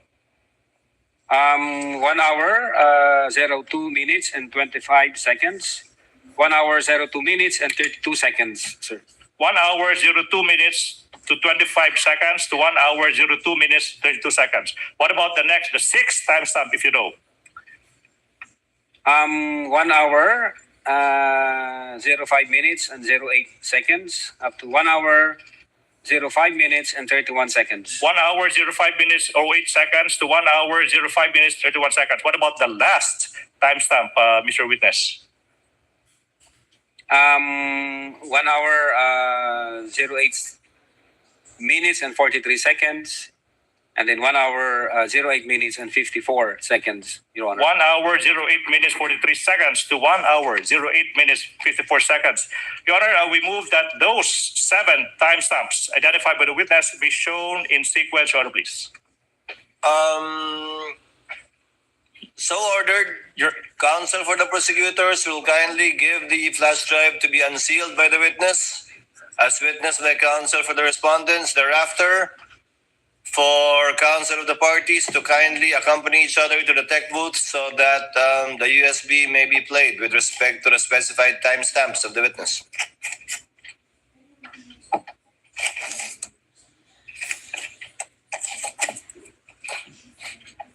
Okay.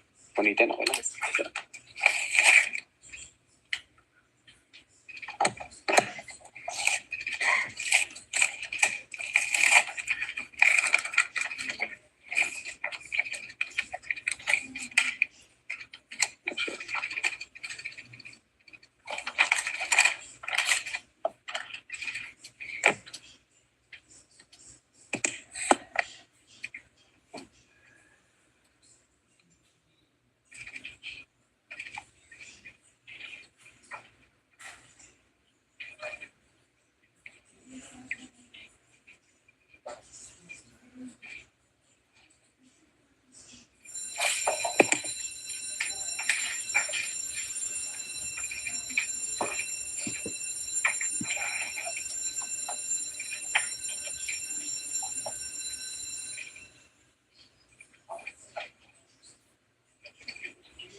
Paano? Utang ina ninyo.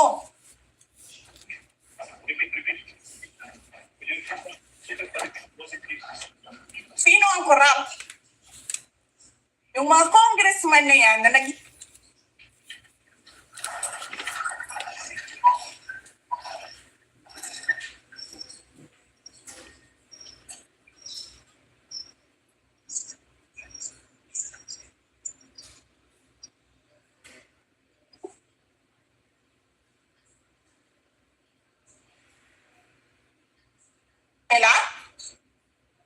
na keso taksin, keso corrupt, abusado.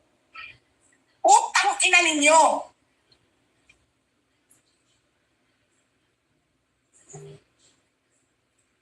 Sino ang corrupt?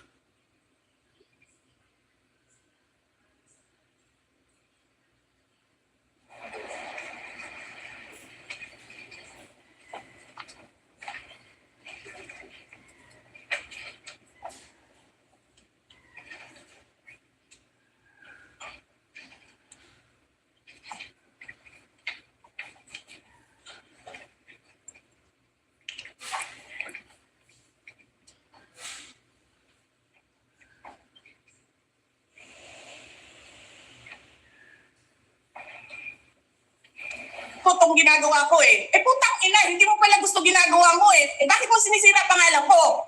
Joel Chua.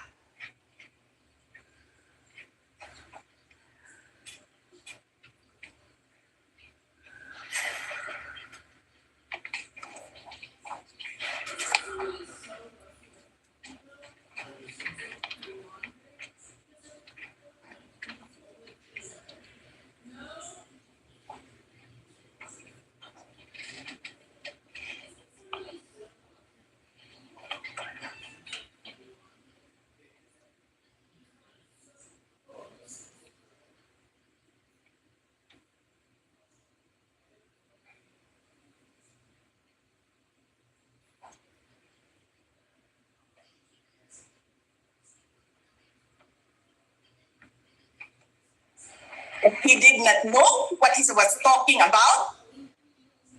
That's so incompetent.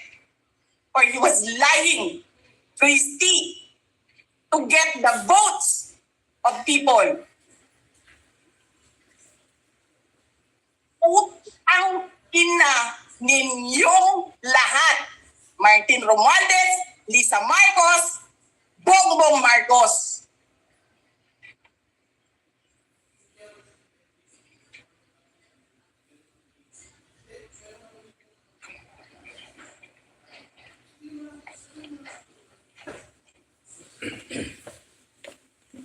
I think we have two more.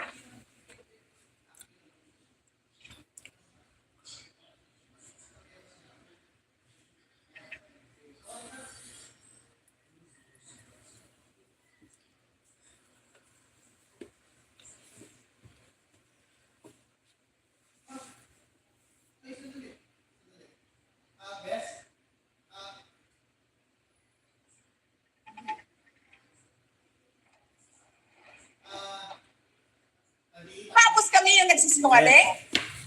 Nagbibigil ako eh.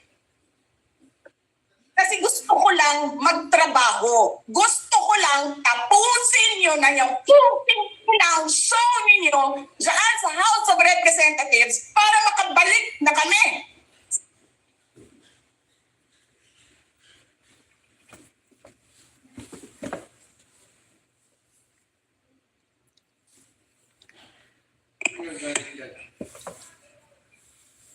May paulit-ulit yung video ni VP SARA.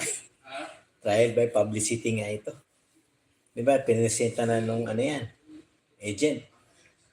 Yan, yung head naman niya. I think we have two more. Ang ina ninyo.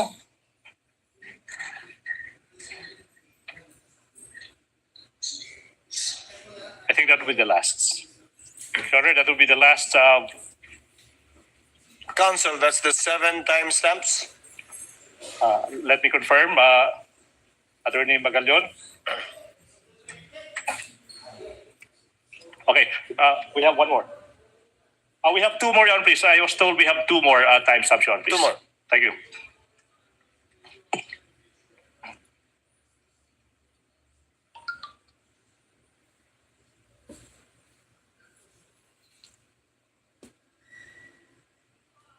Martin.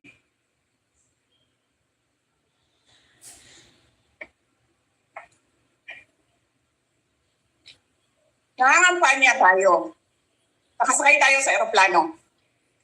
Magkatabi tayo. Nagre-reklamo ka, putang ina ka, walang pera.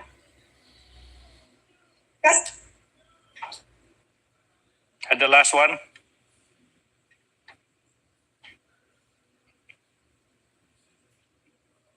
Pinuputol.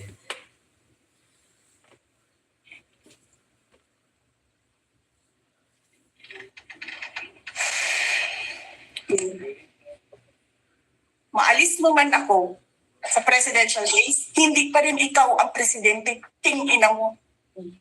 Walang buboto sa'yo. Please lang. Okay. Thank you. Wala. So, Your Honor, those were the 7 timestamps, portions of the video where the Vice President hurled invectives and profanities. Now, the question is, may I proceed, Your Honor? Counsel, to clarify, Yeah, Papa. that the Vice President hurled invectives, period. Not necessarily against the three officials mentioned. Most of them were against the three officials, Your Honor, please. I only counted or heard one or two. Out of the seven, I heard Representative Chua, but he's not one of the subject matters of this case. But just for the record, does the witness confirm that? Out of the 7 timestamps, there are approximately 2 or 3 that mentioned either all 3 or one of the top officials. Would that be correct, Mr. Witness? I think more than that, sir, if you can see the Make your voice context. louder. If I'm not mistaken, I think 5 times referring to either Martin Romualdez or Lisa Marcos or the president. The rest were either congressmen or a particular congressman. If I'm not mistaken, sir. Counsel, you may proceed. Now, Mr. Witness, etong mga 7 timestamps kung saan nagmumura yung Vice Presidente, why is this a factor in classifying her threats as serious and real? Yes, Your Honor, it's very much factor. Because we want to establish the intent of the Vice President, and that intent is crucial in our investigation. We want to determine whether those utterances made by the Vice President were just a product of a temporary fit of anger. Was it just spur of the moment? Or were they really serious, actual, and real threat? So what was your conclusion? Your Honor. So what was your conclusion? Was it serious, real?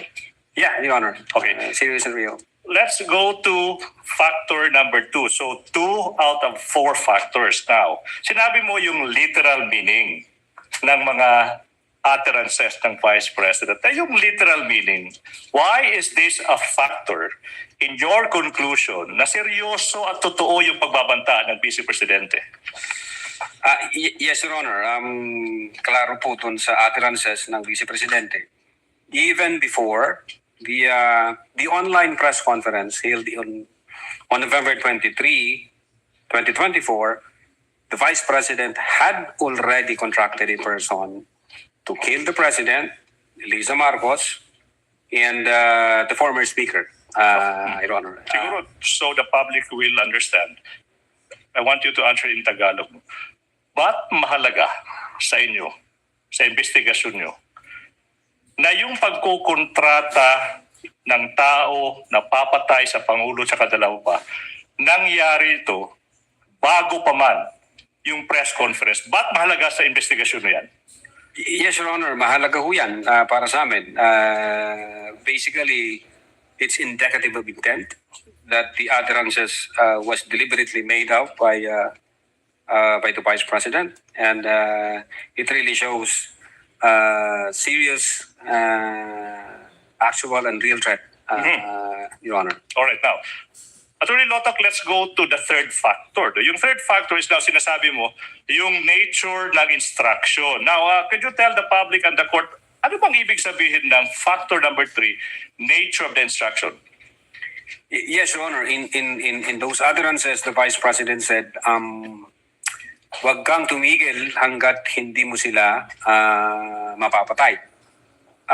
It shows persistence on the part of the Vice President, that she was determined to carry out those utterances. And from the point of view of law enforcement agency like the NBI, it's alarming for us, sir. It is alarming from the point of view of law enforcement agents. Now, in Tagalog, if you may, ba't mo nasabing nakaka-alarma yung sinabi ng Vice Presidente na yung instruction na huwag kang titigil hanggat hindi mo napapatay ang Pangulo, ang unang ginang, at ang former Speaker ng House of Representatives? Ba't mahalaga? Ba't alarming yan? Well, Your Honor, pwede hong mag-take advantage yung ibang grupo dyan ibang individual, God forbid may mangyari sa Vice Presidente for one reason or the other, mati-trigger ho ngayon yung instruction, and then papatayin ngayon yung, God forbid again, ang Presidente, Lisa Marcos, ang former Speaker. And in fact, even yung triggering na phase na yon, pwedeng mag-take advantage doon yung ibang grupo, thinking na pag in-assassinate natin ang tatlo, ang sisisihin ang Vice Presidente. So marami hong anggulo, Your Honor, para ho sa amin sa law enforcement. Medyo magiging disorder, magiging chaotic, magiging anarchy yung society pag hindi siya na-address. Yun po yung sa amin as investigator, sir. But was she not only joking, Attorney Lotto? Objection leading, Your Honor. There's basis to that, Your Honor. Sustained before my Okay, question. now, let's go to, let's proceed, Mr. Witness. So far, you mentioned, ito yung mga factor, no? Manner, literal meaning, nature of the instruction. Ano ba yung fourth factor kung alam mo? The relationship between the parties, meaning the relationship between the Vice President and the President, sir. Now, what about the fourth factor? No? Why is it significant to investigation? Well, in one of the utterances made by the Vice President, she characterizes the relationship with the President as toxic. Toxic. If I'm not mistaken, at least 3 times niya binigkas yung term ng toxic, referring to the relationship between her and the President, sir. Now, what were your reasons, if any, that made you conclude na nasabi na ng Vice President na toxic yung relationship niya between her and the President? Objection calls for an opinion, Your Honor. Investigation. Witness may answer part of his investigation. Una, yung resignation niya as Secretary ng Department of Education. Pangalawa, yung utterances niya noong October 18, nung sinabi niya na I realize toxic na itong relationship. Gusto kong tanggalin yung ulo niya ba? And then I imagine myself cutting his head. What else, if any? The reaction of the recipient of those utterances, Your Honor. The reaction from the President himself. Sir. So the reaction from the President himself. Now, you already mentioned kanina ano yung reaction ng President. Yung tanong now, Attorney Lotto, is, why did you consider yung reaction ng mga recipients ng pagbabanta, kagaya ng President? Let's focus on the President. Ba't nyo kinonsider yung reaction nila? Well, we want to establish whether the recipient of those utterances felt intimidated by those statements, or did they took it serious and actual threat. Material ho sa amin yun, Your Honor, if only to establish the mens rea of Mens rea ng krimen. Now, let's focus on the President. Ito yung premise now. Based on your investigation, no? What was your impression of the President based on his reaction? Was he intimidated? Well, yung opening statement ng Presidente, ang sabi niya, nakakabahala ang mga narinig natin itong mga nakarang araw. Ito ay isang kriminal na pagtatangka. Papalagan ko to. Yes, Your Honor. The President took the threat by the Vice President as serious and real. Now, Mr. Witness, aside from yung reaction ng mga recipients, we focus on the President. Ano pa yung ibang mga factors na kinonsider nyo kung meron pa man?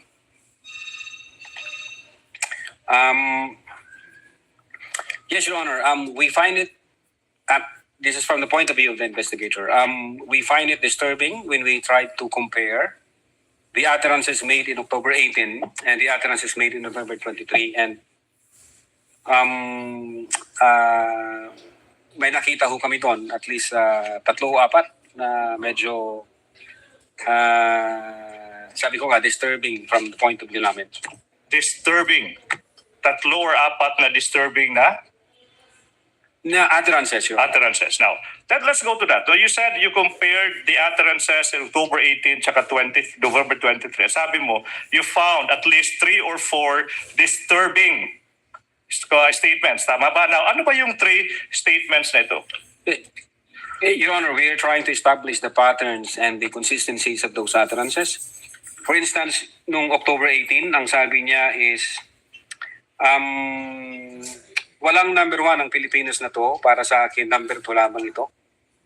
Walang number 1. And then we compared it in November 23. Ang sabi niya, reiterate niya, I do not recognize anybody above me.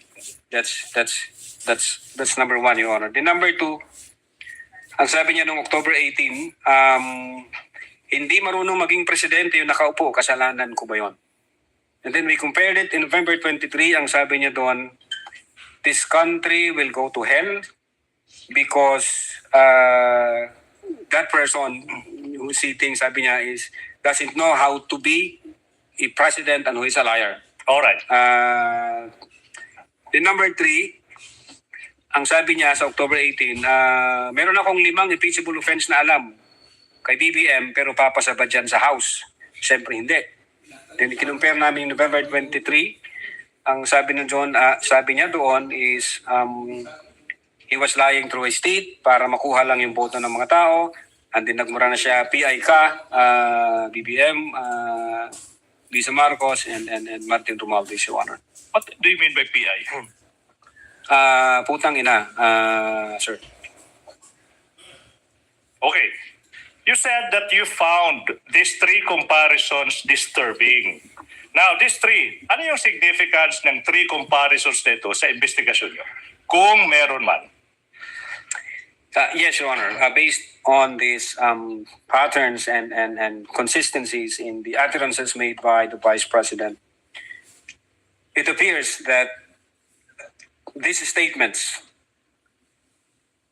have tendency to stir up the people against the government, have tendency to disturb the peace of the community, have tendency to undermine the peace and order, the public peace and order, sir. Now, Mr. Witness, given all these findings, sinabi mo, seryoso, tsaka totoo, yung mga pagbabanta ng Vice Presidente, anong ginawa ng division mo, kung meron man, in relation to the investigation? We executed, Your Honor, affidavit of investigation and we recommended criminal charges. 3 counts for grave threats and 1 count for inciting to sedition, sir. Your Honor, now, na-mention mo yung affidavit of investigation. For clarity, anong date ng affidavit of investigation na nasabi mo? February 10, 2024. 2025, sir. February 10. Kung yung affidavit of investigation and the annexes ipapakita sa iyo, ma-identify mo ba yung affidavit na ito? Yes, sir. I'm showing you now a copy of the affidavit of investigation. May petsang February 10, 2025. That is previously marked for the prosecution as Exhibit P Roman numeral 4-3. You peruse the documents and access. I move that the defense be allowed to peruse the same. And the question is, what do these documents have? What relation, if any, do these documents have with the documents you mentioned?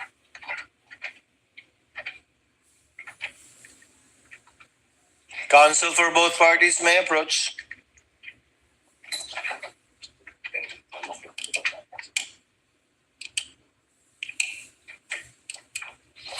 Manifestation, Your Honor. Counsel for the respondent may proceed. Your Honor, we just like to manifest, Your Honor, that the marked document, permanently marked by the prosecution, does not contain any annexes. And the other set of documents that he is comparing it to has affidavit annexes, Your Honor. I can reply to that, Your Honor, please. If I Counsel may, for the prosecution will please reply. Number 1, the affidavit of investigation, the annexes thereto, ay makikita yung mga annexes, most of them, as separate documents that have been pre-marked. Ulitin ko, yung mga hinahanap ng depensa ng mga annexes sa affidavit of investigation, nasa record ng Senado yan because na-marka separately because they have been identified separately also by the previous witness. I hope that satisfies. Counsel, what does counsel for the respondent say? Your Honor, is that an admission that the affidavit of investigation was stripped of its annexes? No. Your Honor, if I may, ang klaro namang sinabi ko. Can I reply to that, Your Honor, please? Chair would like to clarify the matter instead. Are all the annexes listed and identified in the footnotes of the affidavit of investigation marked or pre-marked by the prosecution? I can answer that. Most of them, Your Honor, please, and I can identify ano yung mga hindi na marked tsaka yung reason. So most, not all? Yes, Your Honor, please. And for the record, that the affidavit of investigation that the witness is identifying and that you have marked does not contain any of the annexes mentioned in the affidavit of investigation, without prejudice, of course, to the annexes that you already marked. Yes, Your Honor. And identified by either this or other witnesses. Yes, Your Honor. Not attached specifically to the affidavit, but found in the same record of the Not attached to the document that the witness is identifying right now. Yes, Your Honor. Does that satisfy the counsel for the Your Honor, we're not objecting as to how they marked it. We're just manifesting it for the that record. is not there? Yes. Yes. So noted. Witness may answer. Yeah, this is the same document that I... Okay. Yeah, you have. Your Honor, this is the same document that I mentioned. Okay. May proceed, Your Honor, please. You may proceed. Now, Attorney Lotok, sorry.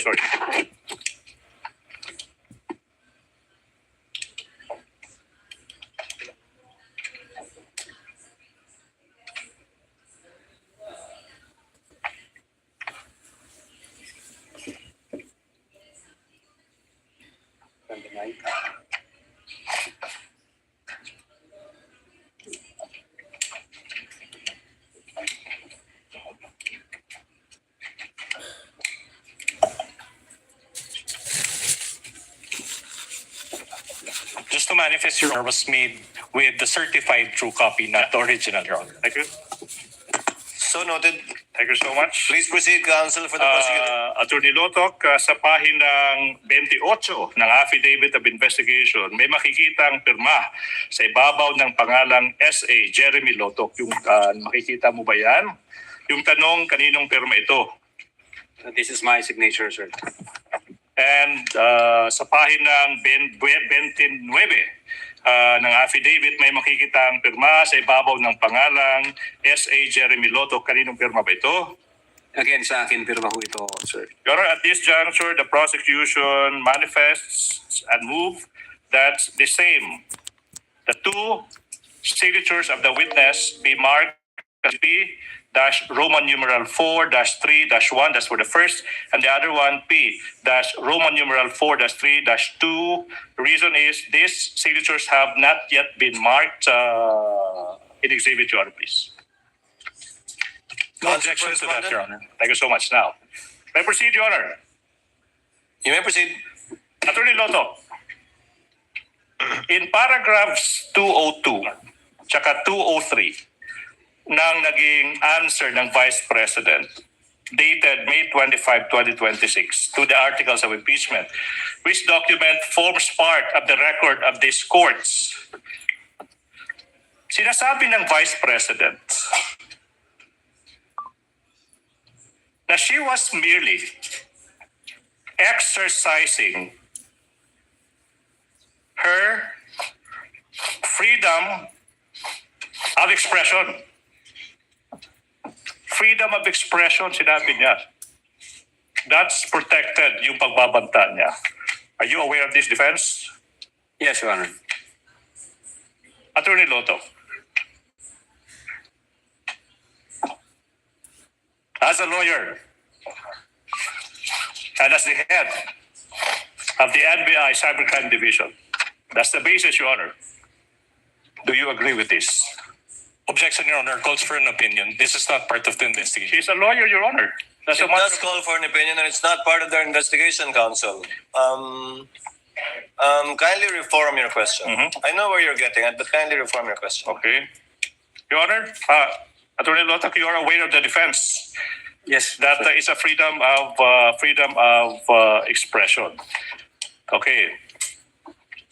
In your investigation, did you consider this, if at all, and if any? Objection, Your Honor, leading. There's basis, if at all, if any. Witness may answer. Yes, of course, Your Honor. We consider that whether magfa-fall ba siya sa confines ng freedom of speech. And what was your finding? That's the basis now. What was your finding? Three reasons, Your Honor, if okay lang. Una, when the second highest official of the land openly and publicly uttered that she had already contracted a person to kill, the highest official of the land, the First Lady and the former Speaker, and that she instructed the person to be relentless in killing them, we failed to see any amount of freedom of speech in that utterances, Your Honor. That's number one. Number two, we talked to ourselves. If we allow the argument that it is within the bounds of freedom of speech, if we allow that to become the norms of our society, then who would prevent anybody from doing the same to anyone? Pwede na pong sabihin, patayin mo si Senator ganito pag ito ang nangyari. Patayin mo si Congressman ganito pag ganito ang nangyari. Patayin mo si Justice ganito pag ganito ang nangyari. So imagine, Your Honor, the anarchy, the disorder, and the chaos it would bring to our country. And number three, Your Honor, as a lawyer and being in the law enforcement, freedom of speech protects lawful expression, but it does not protect utterances that satisfies the elements of a criminal offense, like this one, Your Honor. Satisfies the elements of a criminal offense like this one. Ito yung tanong now. Attorney Lotto, based on your finding, based on your affidavit of investigation, did the Vice President commit a crime? Based on our Objection, finding, Your Honor, leading and calls for conclusion of law. Based on his investigation, let the witness answer. Sustained, but the presiding officer will ask the question to the witness. Based on your investigation, Attorney Lotto, yes, sir. was there Yes, Your Honor. enough basis to file a criminal complaint, as you did, for the crimes you charged the Vice President with? Prima facie evidence only, huh? Not as to whether or not she indeed committed it or not, because only a court of justice can determine that. Yes, Your Honor. Based on our findings, we believe that the Vice President committed the crime of grave threats and inciting to sedition. Only insofar as satisfying the requirement of prima facie evidence sufficient to file a case. Prima facie evidence with reasonable certainty of conviction. Yes, that would be a more complete description of what you have to comply with before you can file a case. Yes, Your Honor. Yes po. Counsel may proceed. Thank you so much. Let's continue. Attorney Lotok, kita magpapadayon hininaton mga pakiana nga nimo pagbaton hininaton. Your Honor, What's may your I objection? be allowed to make a manifestation? Your Honor, as I understand, only Filipino and English was careful. because I cannot understand, Your Honor, what he was saying. So can we just ask that he states his statement in Filipino or English? Your Honor, Filipino language encompasses all the languages, dialects. It includes our very own waray-waray. But Counsel, the rules state only Filipino and English, but I will let it go once in a while, but not each time. we will submit, Your Honor. Thank you, Your Honor. You may proceed, counsel, for the prosecutors. Now, you mentioned that the respondent's lawyer, Attorney Lim, through a letter said that the Vice President was confident in your office's assurance that the alleged threats to her were also being investigated. Malala mo, sagot mo yun doon? Yes, Your Honor. Opo. Now, what did the NBI do, if any, on the alleged threats? This time, sinasabi niya, to her, to the Vice President, kung meron man. Yes, Your Honor. We started the investigation on the alleged threat against the life of the Vice President. You started. So, what was the result? If any, if at all, if you know, to that investigation? Well, Your Honor, the fact that we issued a letter dated December 2, 2024, we informed the Vice President that we are investigating on that alleged threat against her life and that we want information, any information that would give us any investigative lead on that matter, Your Honor. Unfortunately, the Vice President did not appear. So wala ho kaming makitang pagsisimulan na imbestigahan. Well,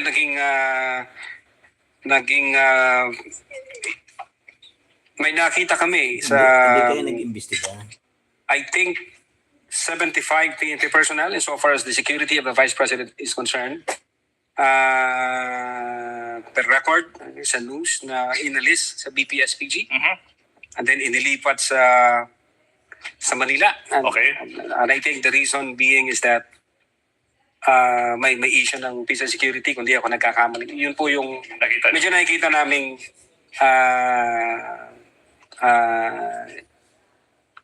security issues. So now, if you know, no?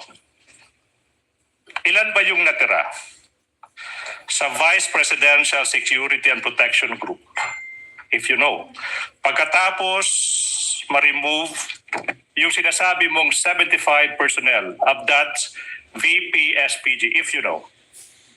Well, based on, if I'm not mistaken, based on the record, the COA record, I think more or less 335 security personnel. Kung di ako nagkakamali, base dun sa 335 personnel protecting a single person, the Vice President? Based on that record, Your Honor, based on the news, yeah. 335. Last point, Your Honor, please. Wind up, counsel. Yes, Your Honor.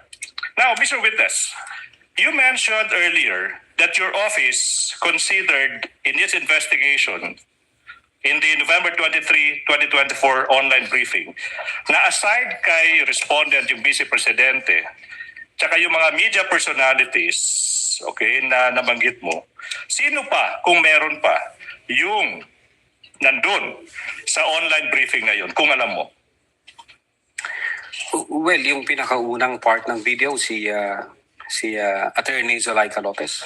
Attorney Zulaika Lopez. Now, yung tanong, Mr. Witness, ano yung na-observe mo kung meron man, okay, about Attorney Zulaika Lopez during that online media briefing? Objection vague, Your Honor. Oh, Your Honor, what's vague? Okay. Witness is smart enough to answer if he knows. Witness may answer. Thank you, Your Honor. Well, based on that video, it appears na nagko-complain si Attorney Zulaika, referring doon sa paglipat niya from HOR to women correction facilities, I think. And then yung health issue niya, so parang kinu-complain din niya na yun. Okay. At yung nangyari sa kanyang pagka-held in custody sa HOR. All right. Now, Attorney Lotok, what significance, if any, do these complaints the Attorney Lopez have, okay, in your investigation on the threats made by the Vice President in that online media briefing? Yes, Your Honor. We take that into account. Tinignan namin yung sitwasyon, yung issue ni Attorney Zulaika. But when we see the bigger picture, taking all the pieces of the puzzle,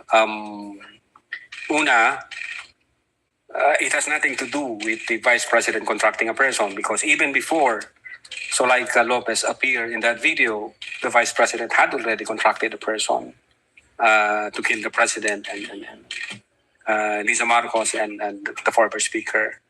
And then when we consider all the facts and circumstances, the instance where Attorney Zulaika was complaining does not diminish, it does not alter, it does not affect the totality of the findings that we have in our investigations. Right?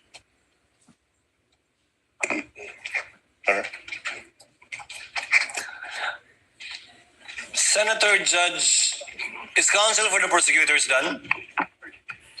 Attorney Ligutan, are you done? Yes, Your Honor. You done? Before cross-examination, Chair would like to recognize, with the permission of Senator Judge JV, Senator Judge Bam Aquino had earlier sought recognition. Chair will recognize him first, thereafter Senator Judge Tulfo Erwin, thereafter Senator Judge Ejercito, and then Senator Judge Ontiveros. Senator Judge Aquino is recognized. You have 2 minutes, sir. Yes, maraming salamat, Mr. Presiding Officer. Attorney Lotok, Yes, meron pa po bang ibang grupo sa NBI ang nag-imbestiga doon po sa mga utterances ni Vice President Sara Duterte noong November 23 to 24? During our time, insofar as the Cybercrime Division is concerned, yung Cybercrime Division, Your Honor, and the team that was yung binuo ni former Judge, Director Judge. So kayo lang po? At that time, sir, hindi ko na po alam ngayon kung sino yung mga team na, kasi nalipat na po ako sa ibang region. Sir. Okay. Yung tanong ko po kasi ay nakatukoy dun sa taong nakausap o sinasabing na kontrata ni Vice President Sara Duterte para patayin yung Presidente, First Lady at former Speaker. So tinuloy niyo po ba yung investigasyon para mahanap ang taong ito? Well, aside from the fact, Your Honor, na nag-issue kami ng subpoena sa Vice President para makakuha ng information, kasi we need a validated information, we need a confirmed information. Nung inissuean namin ng subpoena yung mga media personalities, bawat isa sa kanila na nag-appear, tinanong din po namin, nandun ka ba nung sinabi ito ng Vice President? Hindi ko po tinatanong kung sinabi ba ito o hindi. Dahil may witness rin po tayo nung nakarang linggo na nasabi nga ito at napanood naman natin ito lahat. Ang tanong ko, tinuloy niyo ba yung investigasyon para matukoy ang taong ito? Nagtanong kami, Your Honor. We tried to elicit information both from those people who have personal knowledge during the online press conference. Unfortunately, wala kaming ma-establish na validated information na confirm. So, in fact, hanggang ngayon, nag-aantay po kami. Hindi ko katulad dito sa nangyari, may apparent commission of the crime dahil nandiyan yung video eh. So ang ibig niyo pong sabihin, bilang NBI, hindi niyo nahanap yung taong ito, pero literal niyo itong, sabi niyo, literal, itong pag-assess niyo dun sa statement dahil ito mismo yung nasabi ng Vice President. Well, Your Honor, if the second highest official of the land sinabi yan, it's hindi ho biro yan. Medyo mabigat ho yan at yung pagkasabi pa niya na may kasamang galit at mga pagmumura. So we took it very serious, Your Honor. Alright, I have a question for the defense. Sa lahat ng mga sagot ninyo, Attorney Vinluan, parang hindi ko nakita na tinanggi ng inyong kliyente o ng depensa na may nakausap ang Vice Presidente na tao para gawin yung mga bagay na ito. Tama ba? Wala ito sa mga sagot ninyo? We deny that, Your Honor. You deny? That is not accurate, Your Honor, and we will present evidence or counter evidence to Okay, that. so let me clarify. Sa lahat ng sagot ninyo so far, hindi pa nyo tinatanggi ito, pero in your time presenting evidence, you will deny that there was a person contracted by the Vice President. Your Honor, to clarify, I don't understand, Your Honor, when we were asked, but in your answer, you have an answer. There is an impeachment. we denied it, Your Honor. We denied it in our answer, which we filed before the Senate impeachment court. You denied it in your answer? Correct, Your Honor. If I remember correctly, ang nabanggit doon ay freedom of expression. Was there an exact statement there na hindi totoo na meron ngang kinontrata ang Vice President o kinausap ang Vice Presidente para gawin ito? We maintain our position that we denied it, Your Honor.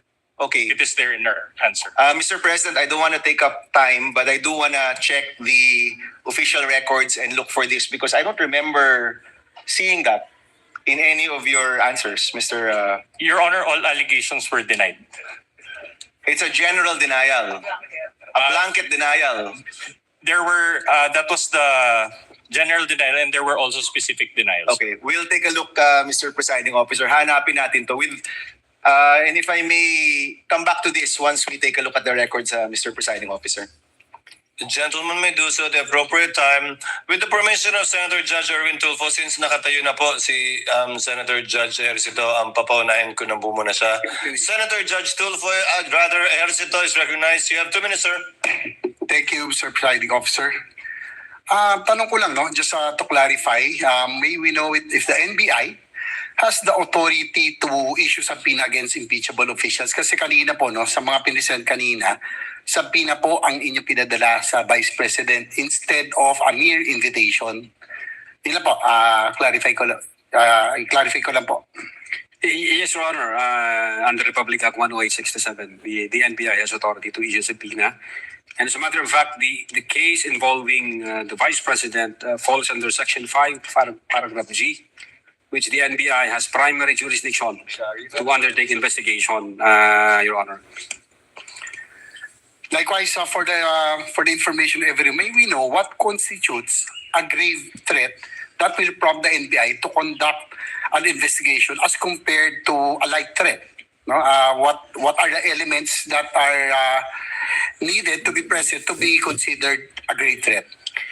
Well, for grave threat, Your Honor, if naalala ko siya, if a person threatens another person with the infliction upon the latter's person, property, or honor, or that of the latter's family,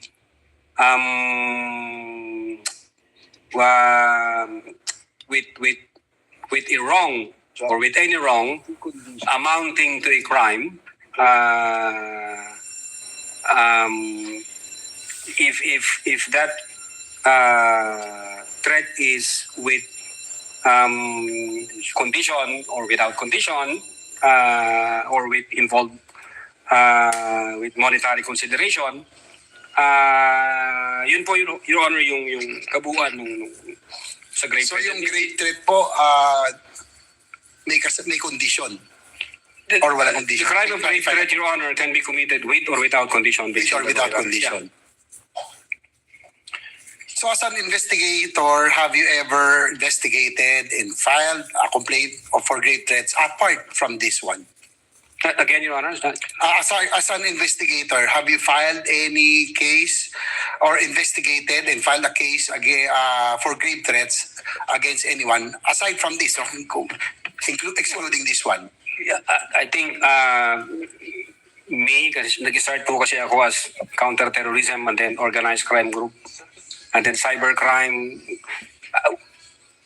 Wala akong maalala, Your Honor, kundi ito lang. I mean, so far as my being in the NBI is concerned, Your Honor. So ito lamang yung ito pala yung kaso na naimbestigahan nyo concerning grave threats, you know?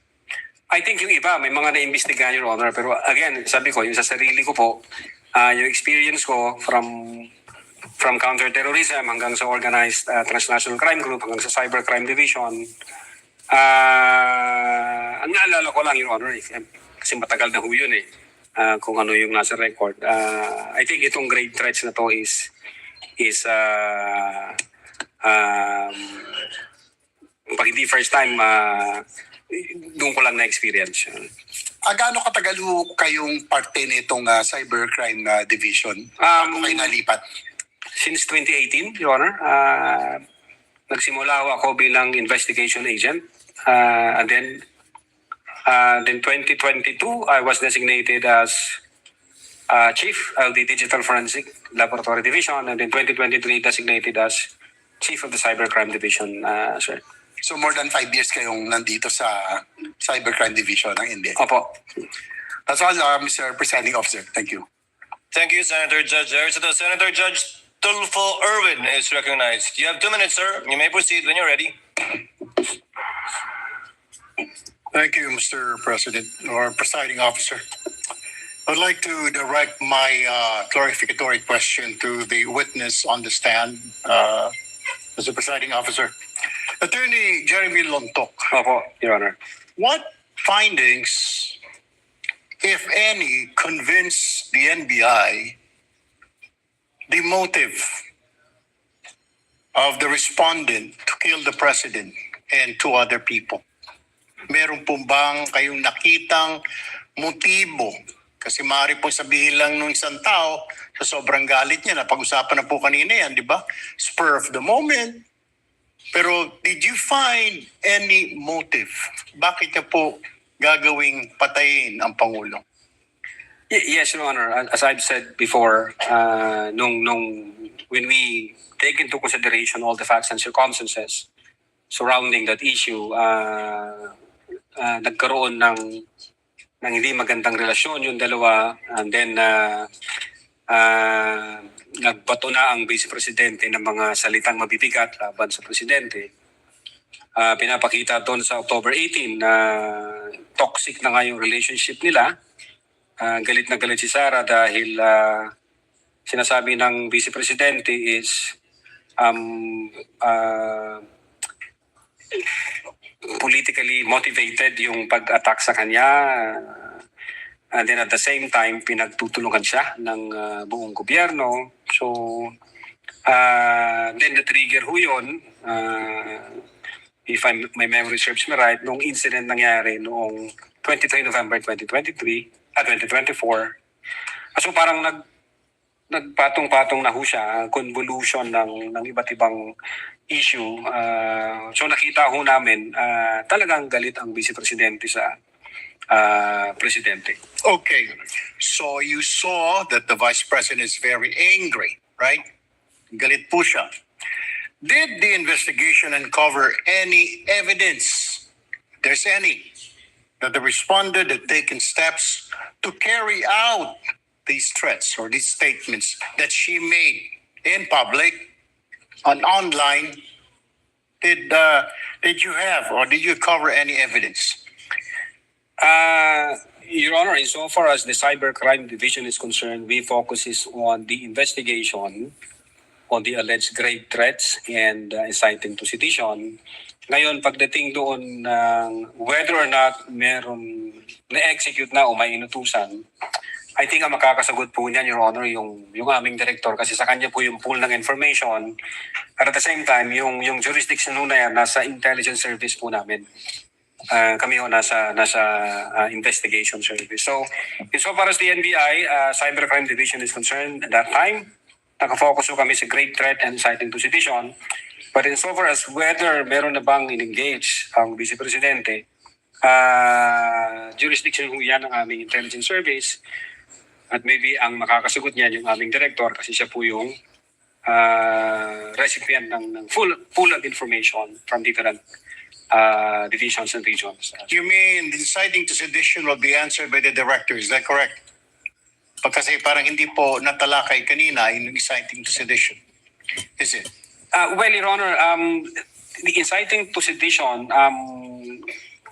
in our investigation, we were able to establish that those utterances from 18 October 2024, November 23, 2024, and other facts and circumstances, even the November 26, 2024, we believed that those utterances have a tendency, Your Honor, to stir up the people, to go against the government, have tendency to disturb the public peace of the community, the peace of the community, and have tendency to undermine public safety and public order. And I think that's elements of the inciting to sedition, Your Honor. I have last two questions, Mr. Presiding Officer. So you're saying they're intertwined, killing the president and then inciting the people to revolt against the government. They're intertwined. Is that what you're saying? Based on our findings, Your Honor. Based on your findings. And what could be the motive of the vice president inciting people to sedition, to revolt against the government, when in fact she will be the next president of the republic? She's been saying, and everybody knows, and she's been claiming Why do you think? I mean, did you look deeper?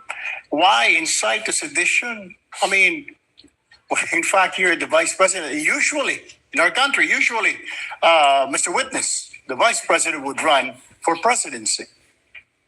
What could be the motive? Well, Your Honor, what we have established is the fact that the relationship between the two were already hostile. And what we established is the fact that the Vice President has committed grave threats and inciting to sedition. Yun ho yung focus namin, Your Honor. Insofar as yung mas malalim pa na motibo, wala akong personal knowledge. All right. Well, I'm running out of time. Can you identify the strongest piece of evidence which you relied in deciding to file these cases before the Department of Justice? And what is the status of this case, Mr. Witness? Well, Your Honor, the pieces of evidence that we attached or we incorporated in our investigation is sufficient and has satisfied the requirements of the quantum of evidence required, which is prima facie evidence with reasonable certainty of conviction. And the fact, Your Honor, that the Department of Justice has issued certification stating that your referral, your transmittal, has complied all the elements of the crime charge and therefore good for preliminary investigation. What is the status of the case, Mr. Witness? It's ongoing, Your Honor. If kung tama ang naalala ko, it's ongoing, Your Honor.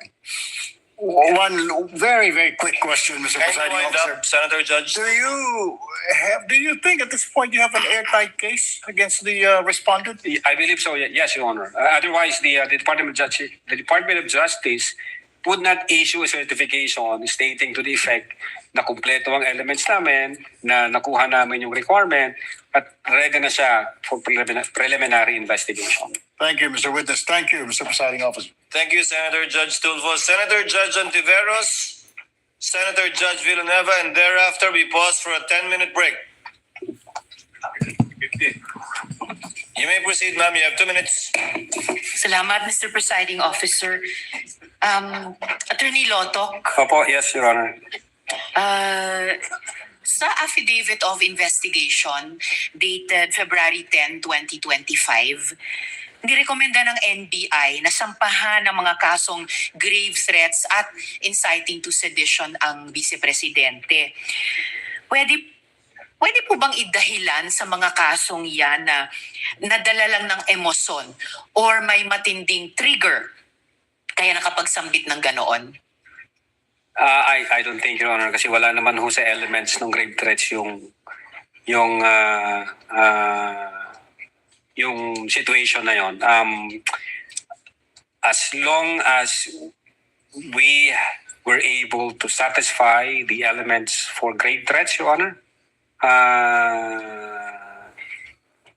and when the Department of Justice certifies na kumpleto yung elemento doon, so no, Your Honor, hindi ho yan ma-matter doon sa findings namin. At yung sinabi po ninyong elements of grave threats, yun po yung apat na in-enumerate nyo kanina. Ano pong elements of grave threats? Yes, Your Honor. Number one, that a person threatened to inflict another person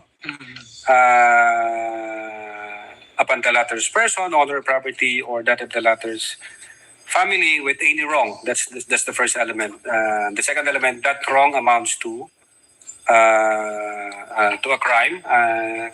Then the third element is yung may demand for money or may condition na imposed.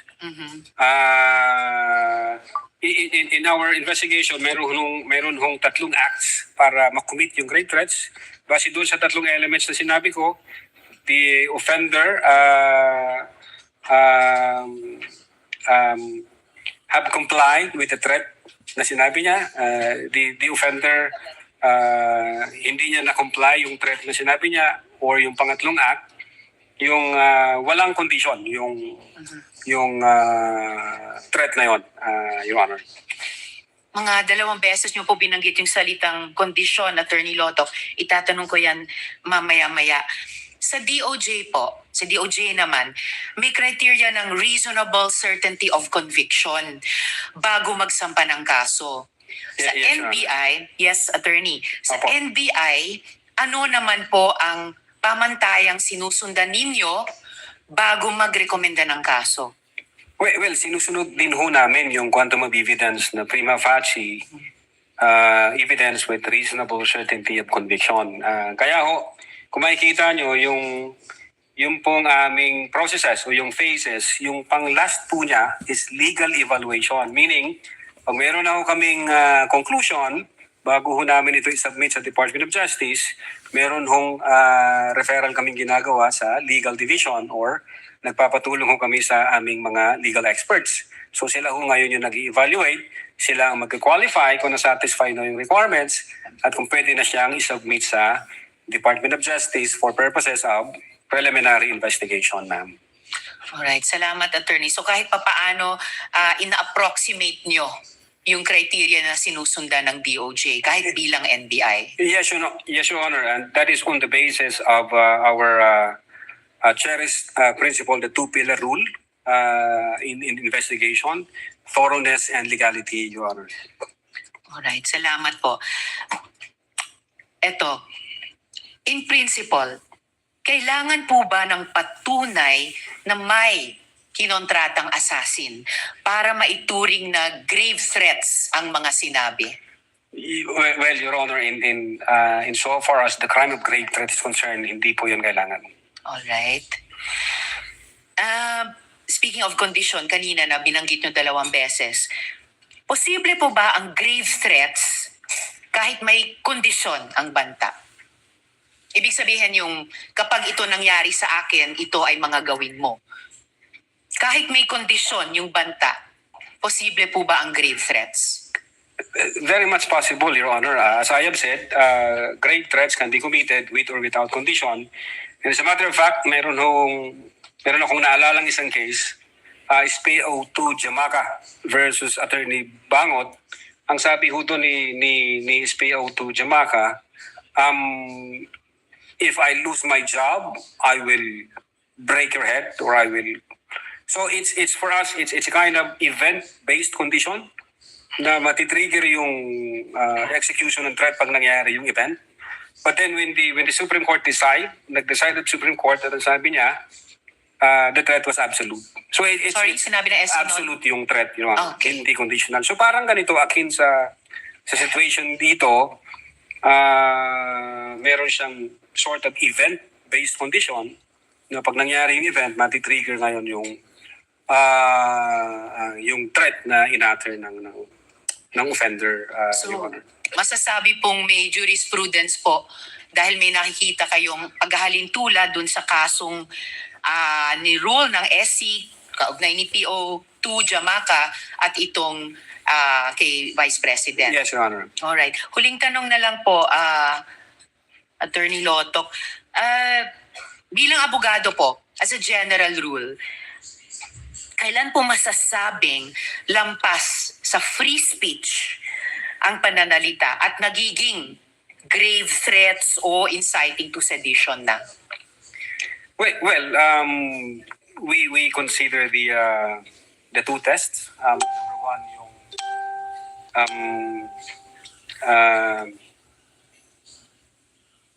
and hindi ko mabigkas, Your Honor, but it's like ano bang tendency rule. If I may, Your Honor, just to refer my notes. May he, presiding Just officer. konti lang Witness po. may do so. Yeah. Kindly turn on the mic. Witness may do so, yes. Thank you po, Your Honor.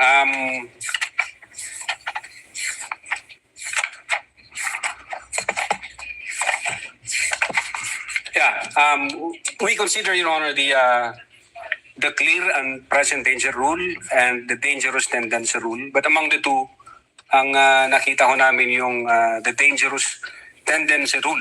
Meaning if if the speech would have a tendency to create chaos or to create illegal acts, then that should be restricted. Pag may tendency ho na magiging ganon ang resulta. So, huli po, attorney, masasabing bang may parang spectrum pwedeng nagsisimula sa free speech pero pag lumalapit na dun sa dangerous tendency rule ay maaari na talagang tumawid sa magiging grave threats o inciting to sedition? Yon. Yes, Your Honor. Pwede ho yun. Alright, maraming salamat po, Attorney Loto. Salamat po, Mr. Presiding Officer. Thank you, noted and entered into the records. Senator Judge Villanueva, you have 2 minutes, sir. You may proceed. Thank you, Mr. Senate President, Presiding Officer. Just a few questions to our witness. Mr. Witness, it's been mentioned several times the importance of your investigation, that it falls under yung prima facie evidence with reasonable certainty of conviction. And nabanggit niyo po na fulfill po lahat yan, no? Kaya ho siguro nagkaroon ng first report at second report. Is that correct? Yes, Your Honor. And can you just for the record give us an idea, ano yung mga boxes that you have to fill in para pumasok po dito? You mean, Your Honor, yung comment ng Department of Justice dun sa first affidavit? Yes, to make it clear na it's indeed goes dito sa pumapasok siya dun sa prima facie evidence with the reasonable certainty of conviction. Well, basically, Your Honor, yung requirements na binigay ng DOJ from our point of view were administrative requirement. Hindi ho yun yung sustansya ng aming affidavit. Kasi hindi ho namin binago yung affidavit namin, yung pa rin ho yun eh. Ang nakita ho ng DOJ doon, yung affidavit ng, I think, authentication na kailangan i-attach doon, and others, yung TSN, affidavit of transcription, this is, from our point of view, to satisfy the requirements of admissibility. But as far as the substance nung aming affidavit, Your Honor, hindi namin binago yun yung pangalawang submit namin. So it didn't change, so that's part of your fourth stage, no, yung legal evaluation. In that stage na legal evaluation, no, was it considered, Mr. Witness, yung binabanggit ni Vice President and even some of the defense panel, no, na it is actually a conditional threat that, and it appears that the Vice President during the presentation of the video is also getting threats. What can you say about that? Well, insofar as the threat against the life of the Vice President, the very reason why we issued subpoena and we sent letter for us to have the chance to talk to the Vice President and elicit some information. Baka meron siyang may bigay na lead na pagsisimulan namin. Unfortunately, hindi ho siya nagpakita ng 2 beses at wala ho siyang may ipinadalang representative para magbigay ng info. Kahit info lang na mapavalidate namin, then matitrigger ho yung aming... But part of your investigation, did you pursue that? If indeed there is a threat to the Vice President? Yes, Your Honor. We nag-check kami sa mga open sources.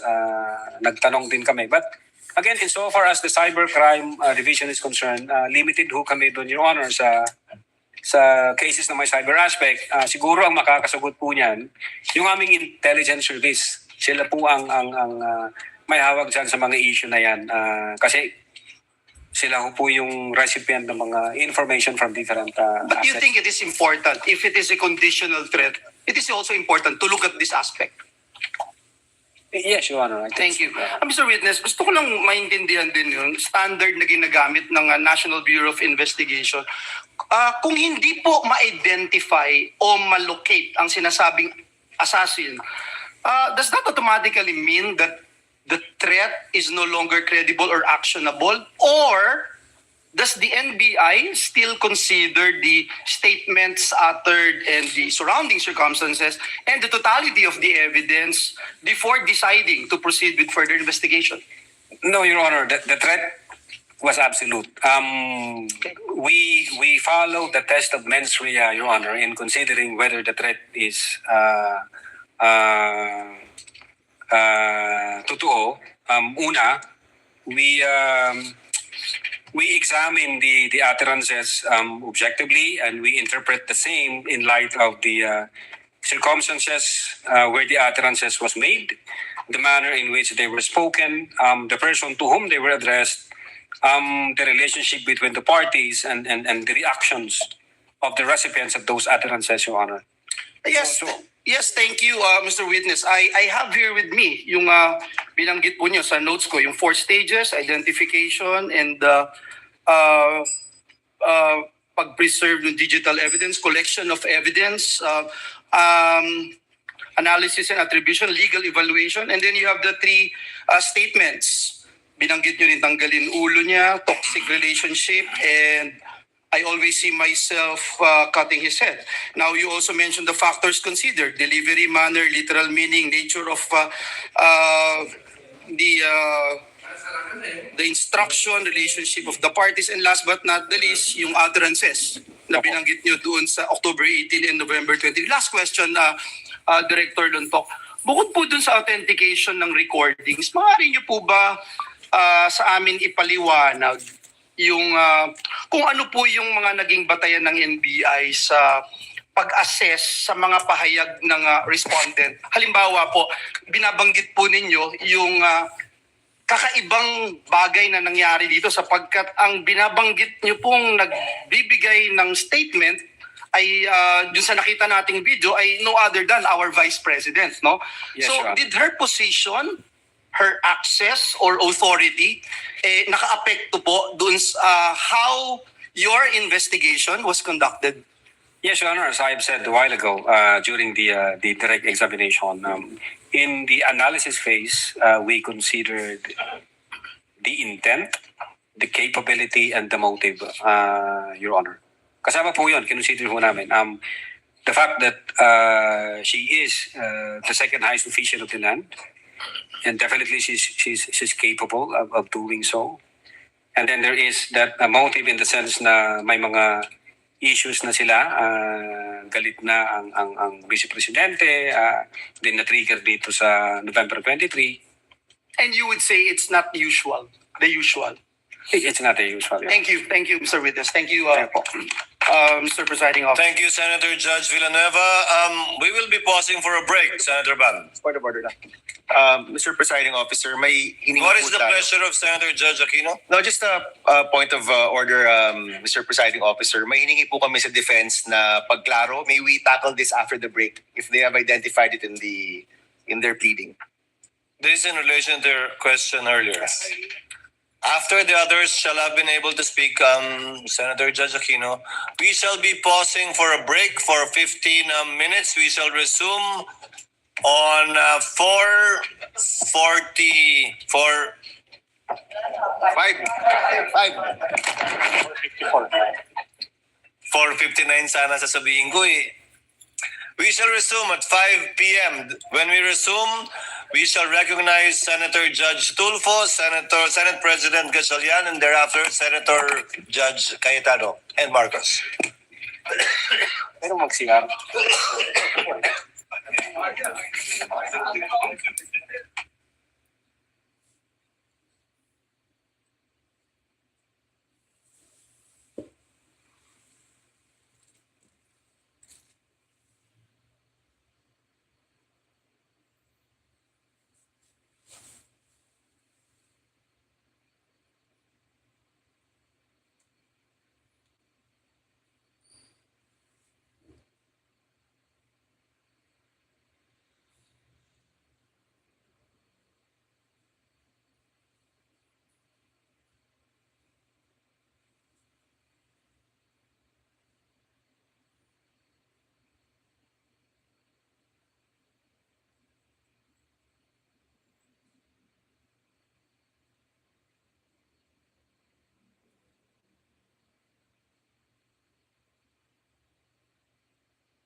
Trial is resumed. Senator Judge Tulfo Rafi is recognized for his intervention. You have 2 minutes, sir. You may proceed when you're ready.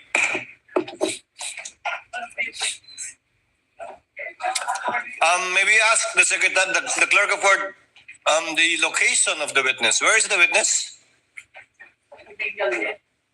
Kindly situate the witness at the witness stand.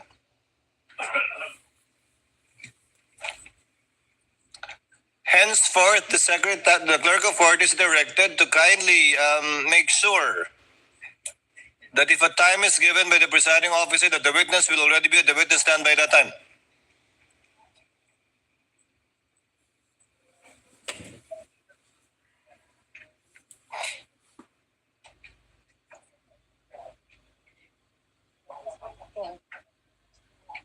Ano? Mapupunta pa sa SM.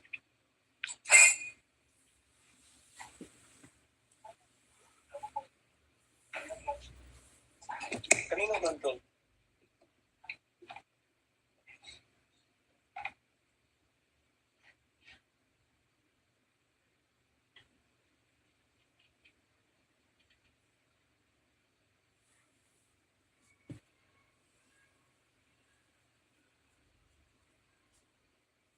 Saan?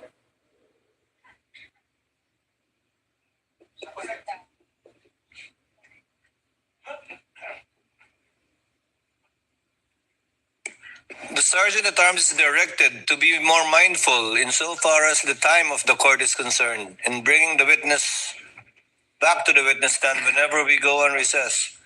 Attorney Locke, you shall be under the same oath. You may sit down. Thank you, Your Honor. Senator Judge Tulfo, you may proceed. Thank you, Mr. Presiding Officer. Mr. Witness, do you consider yourself as an expert when it comes to threat assessment? Threat assessment, Your Honor? Yes. An experienced investigator, Your Honor. There's a difference between an investigator as opposed to threat assessor. Somebody who assesses a threat being given against a person or individual. Kasama dyan, halimbawa, mag-imbestiga ka, tatanong ka sa mga testigo, tatanong ka sa mga taong nakarinig tungkol doon sa banta, titingnan mo yung security detail niya, saan siya nakatira, etc. etc. Yes, Your Honor. Just an experienced investigator, Your Honor. As an experienced investigator. Opo. So sa ginawa mong pag-iimbestiga, whether or not merong real or imminent threat against the Vice President, sino-sino po yung mga naimbita nyo at na-interview? Yung media personalities po, Your Honor, from late Saidin Reyes to Bons Magsambol to others, lahat po sila tinanong namin kung kilala nila yung kinausap na ni VP SARA, yung tao na kinontrata. Lahat po sila nagsabi na hindi nila kilala at wala silang alam doon. Did you also invite Princess Maui, yung influencer na nagtanong kay VP SARA during that online press conference? I believe so, Your Honor. I asked the executive officers back then at ang sabi nila sa akin, hindi ho nag-appear, Chief. So you invited her pero she failed to appear? Yes, Your Honor. Yun po yung report sa akin ng aking mga executive officers. Okay. So masasabi niyo ba na talagang merong imminent threat, real and imminent threat against the life of the Vice President based on the investigation you conducted? Against the life of the Vice President, sir? Yes, Vice President. Kasi siyempre, pag nag-iimbestiga tungkol sa Presidente, dapat imbestigan mo rin yung threat against the Vice President para patas. Yes po. Precisely, the reason po, Your Honor, kung bakit ho namin inimbitahan ang Vice Presidente, may separate ho kami na sulat noong December 2. In-inform po namin siya na, ma'am, iniimbestigahan din ho namin yung alleged threat against sa life mo at para ho ma-expedite ito, bigyan niyo po kami ng any information na pwede maging lead doon sa investigation namin. Unfortunately, wala ho kaming na-receive na information. Hindi naman po kasi nag-appear ang Vice President, Your Honor. Pero nagpadala ba siya ng representative to represent her doon sa sabina ninyo na pinadala sa kanya? Nagpadala siya po ng representative and then with a letter, sir. In fact, 2 beses po yung letter na yon. Yung unang letter niya, ang sabi niya hindi siya maka-attend kasi nga meron siyang office matters to attend to. Sorry to cut you off. Napakinggan na natin yan para mapaiksi tayo. So, sino yung representative na pinadala niya at ano na pag-usapan ng NBI investigator at saka ng representative ni VP SARA? I think it's Attorney Paul Lawrence Lim, kung di ako nagkakamali. Ang kumausap sa kanya, Your Honor, yung dating Director Jaime B. Santiago. What was discussed during that meeting between Attorney, ano pangalan ulit? Lawrence Lim po. Attorney Lawrence Lim and the people from the NBI, particularly the investigators investigating the threat against the Vice President? Yun nga, pinapaliwanag lang ho ng abogado, Your Honor, yung laman ng letter kung bakit hindi makakapunta yung Vice Presidente. And in fact, dun sa pangalawang letter, may sinasabi ang abogado na 6 years ago, may threat ang Vice Presidente. So hopefully confident ang Vice Presidente na iimbestigahan nyo rin yung issue na yon. So 6 years ago, pero hindi niya ba na... 6 years, 6 months. 6 months yata, Your Honor, 5 to 6 months. Alright, so sinabi nung representative ni VP SARA na 6 months ago, there was a threat against the life of the Vice President. Yun po yung nasa letter. Okay, inusisa niyo ba kung ano yung threat na pinagsasabi niya? Nagkanda ko kami, Your Honor, ng open source. Wala ko kami na-validate, sir, na aside doon sa pag-aalis ng 75 personnel na security personnel from VP SPG, and then inilipat ho sa Manila, wala ho kaming na-validate nor na-confirm. Your Honor, so far ho as Cybercrime Division is concerned, pero hindi ko po alam, baka yung intelligence service namin meron, o kaya yung director may alam. Last na lamang, Mr. Witness, kasi sabi mo, ulitin ko doon sa 6 months ago naka-receive ng threat against ang BP. Sabi mo kanina, sabi ng abogado, right? So, kasi kung ako sa'yo, if I was the investigator, I would say, okay, ano yung threat 6 months ago? Pwede ka bang magpakita ng may ebidensya? Pwede ka bang makita ng proof or mga witnesses na pwede naman interviewin to that effect? For that? Your Honor, ang nag-usap po, Your Honor, si the then Director Judge Jaime B. Santiago at saka yung lawyers, Your Honor. So, hindi ka, okay. Last na naman po. Now, can you say in certainty na talagang wala o meron threat against the life of the Vice President? I cannot... based on your investigation, based on your experience. Well, given na wala ho kaming validated information at confirmed any data, hindi ho ako makakapag-comment, Your Honor. Kailangan ko po yun. Thank you, Mr. Witness. Thank you. Thank you, Senator Judge Rafi Tulfo, Senate President Gatchalian. Thereafter, Senator Judge Alan Cayetano. Thereafter, Senator Judge Amy Marcos. You may proceed, Senate President. Thank you, Mr. Presiding Officer.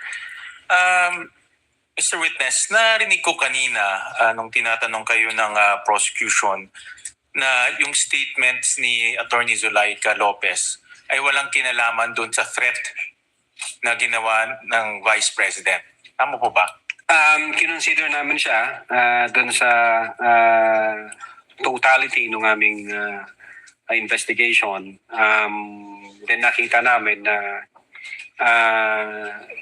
even before nung situation ni Attorney Zulaika, base doon sa attirances ng Vice Presidente, meron na ho siyang kinausap. So, ayan ang next na tanong ko. Ibig niyo ba sabihin na even prior to this video, meron na siyang nakausap na kinontrata?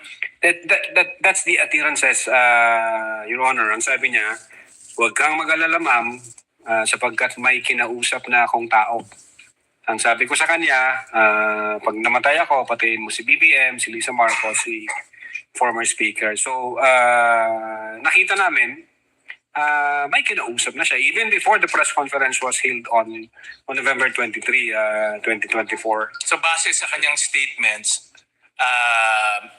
sa inyong pag-aanalitika, meron na siyang nakausap na kinontrata? Yes, Your Honor, and we believe na hindi naman ho magsisinungaling ang Vice Presidente noon kasi galit na galit nga po siya. meron dito sa mga tanong ng counsel ng prosecution na yung mga term na ginamit nyo, serious and real threat. Tapos meron din kayong sinabi na serious and threat is actionable. Nasabi niyo yun over the course ng mga pagtatanong. Threat is actionable. I don't remember, Your Honor, using the word threat. Actionable threat, Your Honor. Threat is actual, sorry. Threat is actual. No? So, I take this to mean na meron talaga siyang kausap na kinontrata. That's what we believe, Your Honor. And kung yan ang paniniwala nyo, dahil ito ay pagbanta no, sa ating Pangulo, may ginawa ba ang NBI na imbestigahan kung talaga bang merong nakontratang gagawa nitong banta? Yeah, I think a couple of months ago may binuo ang aming direktor. Nagbuo siya ng task force to investigate threats against the life of the president. Kaya lang hindi na ako part noon, Your Honor. July 2025, nalipad na ako sa ibang region. So, wala na po akong idea. I think yung intelligence service namin at yung director, yun ho yung pwedeng makasagot, Your Honor. Actually, yun ang next na tanong ko dahil tayo dito sa ating bansa, sanay tayo sa whole of government approach, whole of nation approach. Dapat merong whole of agency approach, in this case, the NBI.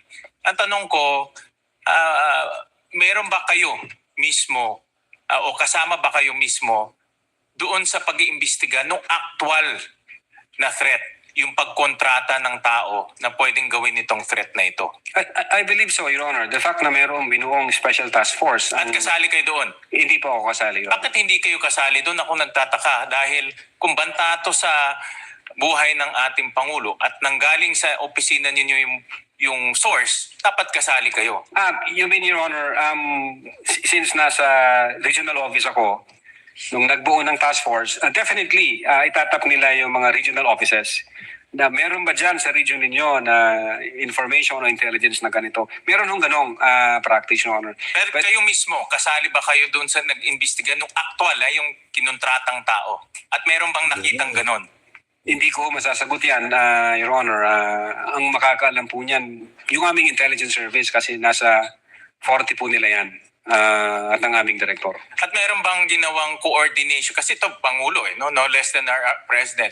Meron bang ginawang coordination kayo o yung binawang task force ng NBI kasama ang nag-coordinate sa NSC, nag-coordinate sa PSG at sa iba pang mga national agencies dahil Pangulo natin to eh. Opo. Meron bang ganun na ginawa kayo o yung binuong task force?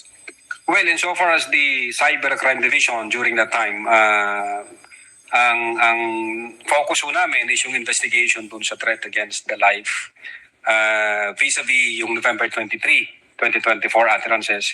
Now, insofar dun sa sinasabi niyo po, Your Honor, ang makakasagot po niyan, yung intelligence service po namin, kasi ano na po yun eh. Para siyang deep dive intelligence gathering na po yun. Ang punto ko lang naman is sa ganitong napakahalagang banta, ini-expect ko sa NBI na meron silang whole of agency approach na kasama kayo dahil nanggaling doon yung... Yes, Your Honor. Yung binuho ng director na memo, nag-create siya ng task force, and then yung task force, tinatap po dyan lahat ng regional offices. Anong information meron kayo iba to dito sa central office? Anong resulta nun? Last question. Well, in so far as the NBI BARM is concerned, yung hawak ko pong region, meron kaming ongoing investigation pero hindi ho related doon sa kausap ni Sara. Meron kaming iniimbestigahan na nag-threaten sa presidente. As a matter of fact, na-identify namin. So, ongoing pa siya. Nag-aantay lang kami ng order galing sa taas kung ano yung guidance. Sorry. Thank you, Mr. President. Thank you, Mr. Senate President. Noted and entered in the records. Senator Judge Alan Cayetano is recognized. You have 2 minutes, sir. President, susundan ko na yung kay Senator Win, Senate President. No, Yes po, Your Honor. yeah. Good afternoon, Mr. Witness. So, dediretsuin ko na, no? So, what we're trying to figure out here kasi is, are you really investigating whether may threat kay VP Sara and whether she threatened the individuals mentioned, including the president? Or are you only investigating the video and finding kung meron siyang crime? So I asked Agent John Mark Calilum, hindi daw niya kinausap ang sabi ko PSG, pero PSC na sila ngayon, di ba? Presidential Security Command. So did you speak to the Presidential Security Command about the threat on the President? Your Honor, in terms of correspondence between the Presidential Security Command at yung NBI, ang makakasagot po niyan yung director. Kasi hindi ko alam kung may usapan po sila. Meron po kasi kaming tinatawag na need to know basis. Ang focus lang po namin as... The problem with your answers, witness, is that kung yan ang sagot mo parati, hindi mo inimbestigahan ng gusto. Hindi ho. Because you didn't get the information from your intelligence. You did not get your information from the task force. You did not get your information from the Presidential Security Group. Did you talk to the CIDG? Your Honor. May you answer first. Did you talk to the CIDG? No, Your Honor. No. But nag-imbestiga din sila, di ba? I think so, Your Honor, kasi may statement sila. So yun din yung tanong nga ng Senate President eh. Kung iniimbestigahan nyo talaga yung buo at kayo ang head at kayo dapat ang mag-imbestiga, bakit hindi nyo kinausap yung mga ibang nag-iimbestiga? Baka may alam sila na hindi. Yung usapan po na yan, it's a matter of intelligence. Hindi ko alam kung may usapan sila o kung wala silang usapan with the director and with the intelligence service, Your Honor. Yeah, I'll take that answer, but I think at least alam nyo yung nasa isip namin and what we want clarified. Secondly, sir, all of you, yung apat, you signed the February 2025 NBI Affidavit of Investigation. Tama po ba, di ba? Yes, Your Honor, our affidavit of Tapos investigation. kasama dito yung verification nyo, basically saying that based on the records, tama tong lahat, no? Verification ng ano po, Your Honor? Sa dulo, nag-sign kayo ng verification. Verification of non-forum shopping, Your Honor? Yes, and that, aside from non-foreign shopping, give me some latitude because to explain the question. We read and understood its contents and the allegations therein are true based on authentic records. Yes, Your Honor. Yeah. So may mali ba dito? Factually, wala. Na-review mo naman to, no? May konting typo dyan, which is... Hindi typo, factual. So far as I'm concerned, Sino po ba nag-prepare? Ang team po namin with the... Tapos pinapirma sa inyo? Hindi ho, kami ho nagtulong-tulong mag-draft ng affidavit of investigation, kung ano yung legal basis namin, and then we agree, and we concluded na ito yun. Then someone typed it up, then you signed. I asked this because nung tinanong ko kay Agent Mark John Calilum, sabi niya, dito nakalagay conditional pero tingin niya absolute. You answered the same thing, it's absolute, pero dito nakalagay conditional. The utterances itself, Your Honor, is what we called event-based condition, ang classification namin. Okay. Yun yung utterances, Your Honor. I'll take that answer. I think mas factual yun. But sa paragraph 51, was VP Duterte ever Secretary of the Department of Justice? No, Your Honor, Department of Education. Nakalagay dito, to recall, VP Duterte resigned as the Secretary of the Department of Justice and she herself admitted that her relationship with the President has become toxic and she would imagine her strangling him and cutting off her head. That's typo, Your Honor. That's not a typo. A typo means yung department naging depart. Department of Justice and Department of Education are two different things. Ang alam namin, sorry po. Yes, sir. Sir. Yeah, Department of Education, ang alam Yeah. namin. So, kasi, I just filed my counter affidavit sa ombudsman about yung obstruction of justice. Ilang beses ko kailangang basahin kasi nga, pag may mali, pinirmahan nyo na sinasabi nyo, no? But anyway, going back to the condition, you mentioned the case of SPO2 Hamata. Yes, sir. But isn't it true that the lis mota of that case was really res judicata and double jeopardy? Meaning, hindi tinake up ng Supreme Court whether or not a condition. Yes, sir. Di ba? Opo. Oh, so that wasn't on point. Kasi I was going to ask, is there a difference if the condition is legal or illegal? Di ba? So halimbawa, pag sinabi ko sa yung, pag natanggal akong Senate President, patatanggal din kita. Okay. Unang-una, legal naman akong tanggalin na Senate President. We always vote. There's nothing there. But if illegal, o pag pinapatay mo ko, papapatayin din kita. Is there a difference if the condition of why I will act or why I'm threatening you is an illegal act? Well, under the law, Your Honor, it says there that even the condition is unlawful. So, regardless of the nature of the condition, Yes. sir. No, I want to get lang into your mind when you sign this because nga medyo novel yung case to for me. Even as a lawyer, I have to do more research and see anong ibig sabihin nito grave threats dito because you keep mentioning we keep mentioning here that this is the second highest official in the land and therefore pag trinete niya ang Pangulo. But who was the Vice President claiming na pwedeng magpapatay sa kanya? Again, Your Honor, yun po yung reason ba't nag-issue kami ng subpoena. No, Gusto po sa reading nyo nung statement niya, sino tinutukoy ng Pangulo na mukhang mag-ooperate sa kanya ng Operation Romanov? Sinong pinagbibintangan niya?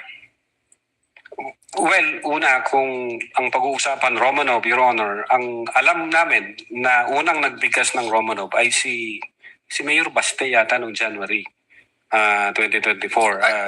Yes, that's irrelevant. Ang question ko, in the mind of the Vice President, sinong pinagbibintangan niya na pwedeng magpapatay sa kanya? You said you investigated eh. So mahaba na testimony niyo ni Agent John Mark. So of course, kasama sa investigation niyo, sino sa mind ni Vice President magpapapatay sa kanya? Well, again, Your Honor, since wala kaming makuhang valid information. Hindi ba klaro sa video na ang pinagbibintangan niya is the First Lady, the President, and the Speaker of the House? So sabi niya, pag pinatay ako, patayin mo silang tatlo. So ang pinagbibintangan niya na magpapapatay sa kanya, yung tatlo. I cannot answer to that, Your Honor. Senator Judge Alan, kindly wind up. But you have to be able to answer that because you're the one who investigated. And that is crucial. Why? Because part of your self-defense, so for example, if I know na sa senator judge, pag hindi ako bumoto one way or the other, papapatayin ako ng whatever, chief PNP or papapatay ako ng whoever. So pag sinabi kong, pag ako pinatay, si ganito nagpapatay sa akin. And then, ang difference, I don't usually give a threat na patayin mo rin. So could it be that actually that was the defense of the Vice President para hindi siya patayin?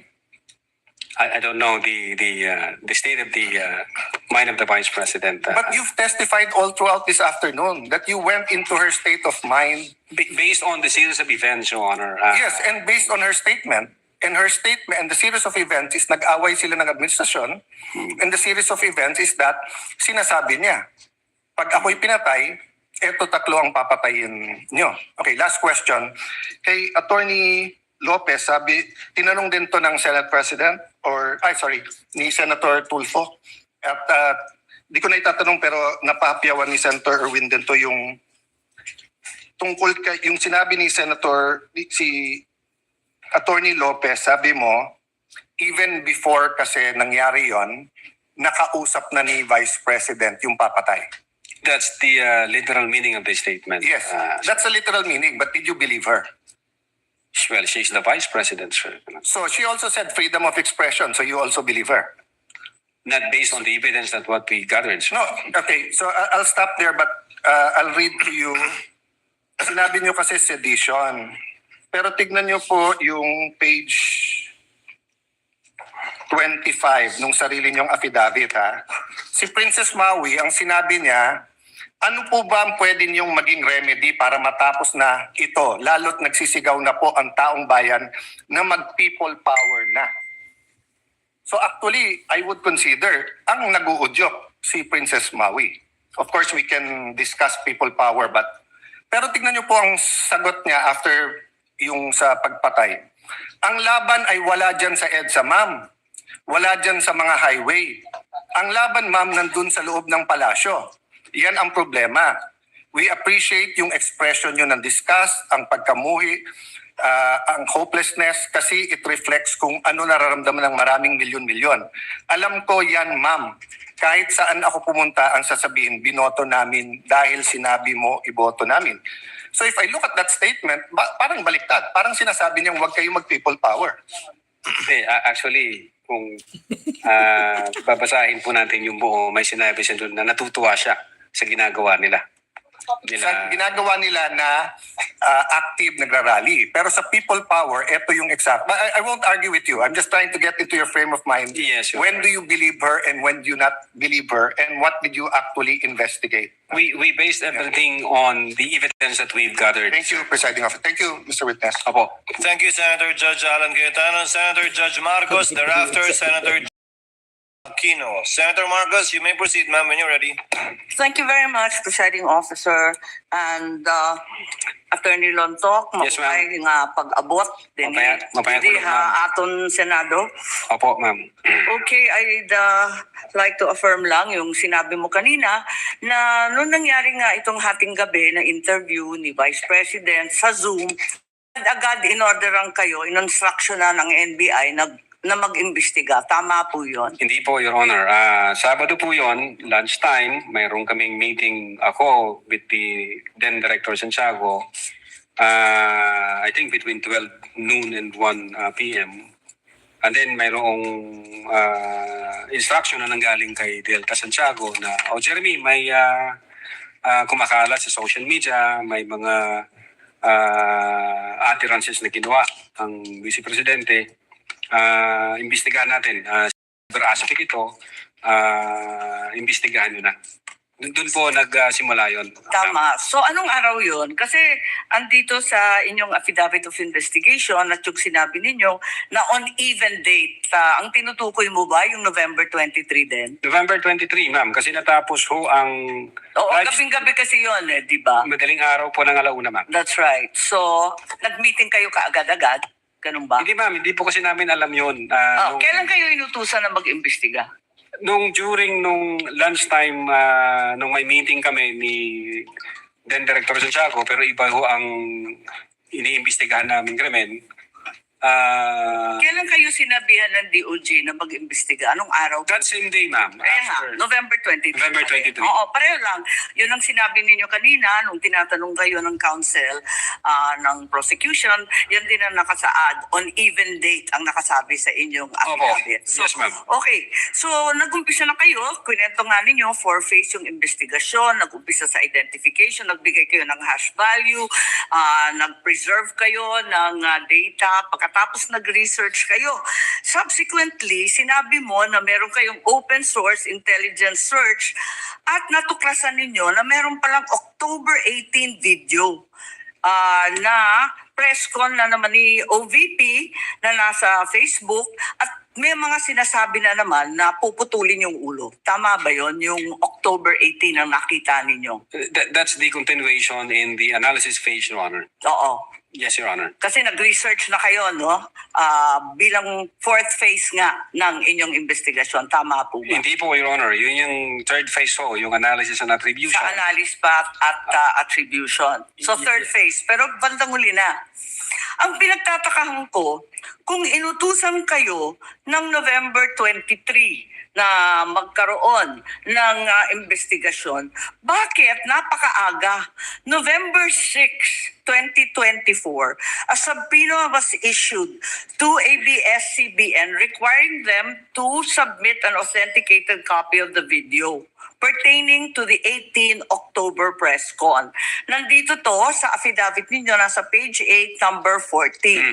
Kung inutusan kayo noong November 23, ang ibig ba sabihin, November 6 pa lang, minamanmanan na si Vice President? Iniimbestigahan na siya bago pa yung Zoom conference sa Kongreso?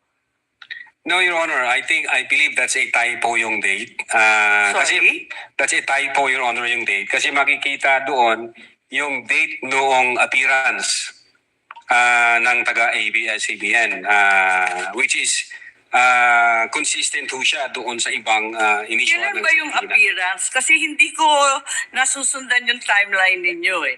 Parang yung November 23 yung utos, pero November 6 pa lamang may subpoena na. Ba't nagkaganon? Typo ho yan, Your Honor. Hindi ho yan November 6. Typo na naman katulad ng Department of Justice. No, Your Honor. If I may refer to my notes, Your Honor. Oo, pakita mo na lang sa akin kasi nahanap ko hindi ko masundan eh. You may do so, This is Counsel. page 6, number 14 po. November 6, 2024, subpoena to ABS-CBN.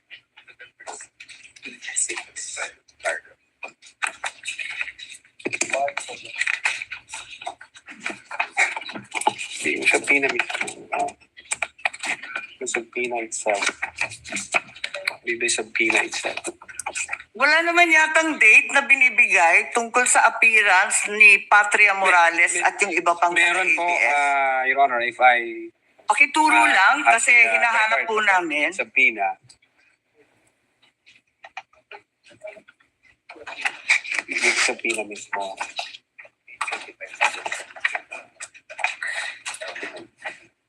For information, the time of Senator Judge Marcos is over. Kindly. Yes, but he's still responding Of course, to the same we'll wait for question the if you will response. allow. Siya po yung matagal, hindi tayo. We're only counting your the questions that you asked, not the answer. Neither are we counting the waiting time for the witness to answer.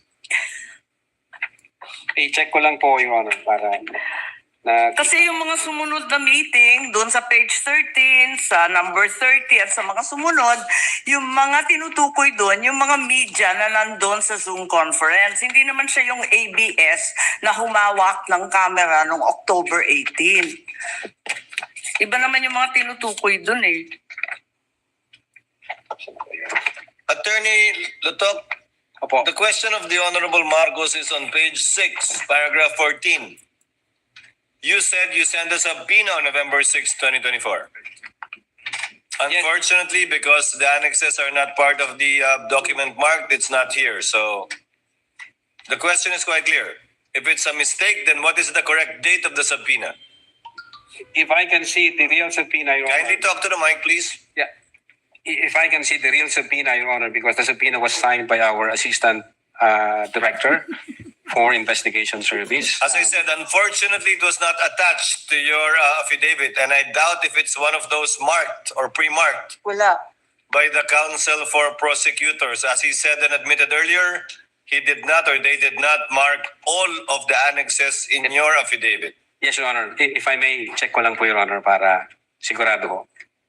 Wala sa'yo ngayon. Inaanap ko po rito. Wala nga pong annex yan. Wala sa annex at wala rin sa affidavit. Kasi yung mga media na tinutukoy sa ibang pahina, yung mga nag-interview nung Zoom conference. Dito ho yung certified true copy daw, Your Honor. If I may, Your Honor, please, can I assist on this regard, if the court will allow? Only if you can produce a copy of the November 6 subpoena, Counsel. Exactly, Your Honor. The documents are present. They are in the possession at present of the witness, Your Honor, please. They may not have been physically attached to the affidavit investigation, but they do exist in the records of the case as separate pre-marked documents, Your Honor, please. So it's here? Presiding officer, then is counsel saying that therefore the affidavit is defective or wrongful and that November 6 is not the right date? What then is the right date of the With all due subpoena respect, to Your Honor, ABS? please, with all due respect, we object to the use of the term defective. Counsel, we shall await. Let the Yes. document speak for itself. Yes, Your Honor, please. If it's there. The witness is Yes, now in it the was the process. witness who said that it was a mistake, not me. No, it doesn't make the entire affidavit of investigation defective. No, I merely said the date was wrong. All right. Because that's what he said. Yes, Your Honor.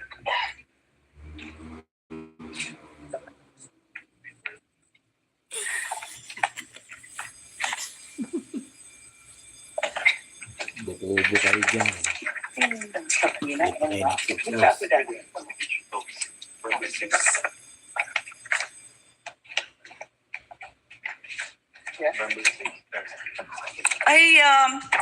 It's just been brought to my attention that in fact, presiding officer, 2 documents were issued on November 6. Not only the subpoena to ABS-CBN, but further the affidavit of investigation regarding the October 18 press con.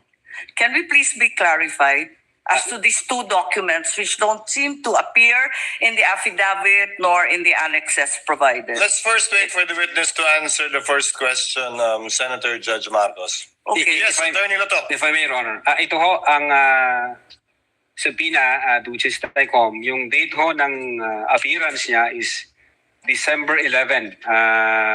Appearance po. Tinatanong yung date ng subpoena. Date ng subpoena, Your Honor, is 6th day of November 2024, which I believe this is a typo kasi magkakasunod ho ito doon sa mga inisyuan namin na media personalities. Attorney Loto, typo na yung affidavit mo? Typo pa yung subpoena? Hindi po. What are you looking at? The subpoena or the affidavit? Dalawa yan eh. What are you looking at, Attorney Loto? Subpoena, Your Honor. So the subpoena is dated November 6. Okay. And the affidavit also is November 6. Dalawang typo carried over. Asan yung affidavit? Hindi ko pa nakita, ma'am, yung affidavit na November. Your Ikaw affidavit ang says pumirma November eh. 6. Pwede patingin ako. Yung affidavit of investigation mo na binigay, pati yung amended, carried over din. Yung first draft na rineject ng DOJ, yung ikalawa, parehong November 6. Saan? Pirmado ninyo eh.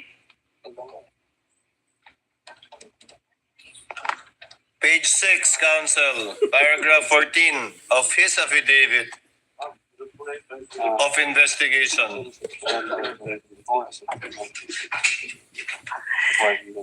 Yes, Your Honor. It's November 6, 2024 ang nakasulat yan.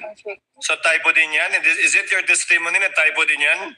I believe so, Your Honor. Kasi ang intention namin dyan is 11 December 2024. Anyway, Senator Judge Marcos, the document will let the document speak for itself. That would be the best evidence of it, if at all, of the dates of either the subpoena and or the affidavit. Yes, presiding officer, just to provide our witness a chance to correct himself for the documents, sa palagay mo, ano yung tamang date kung mali yung November 6? Same ho, Your Honor, doon sa mga subpoena na inisyu namin sa media personalities. Dapat magkakapareho. Yes, magkakasunod po yun. Okay, sige. Maraming salamat. Thank you very much, presiding officer. Damong salamat.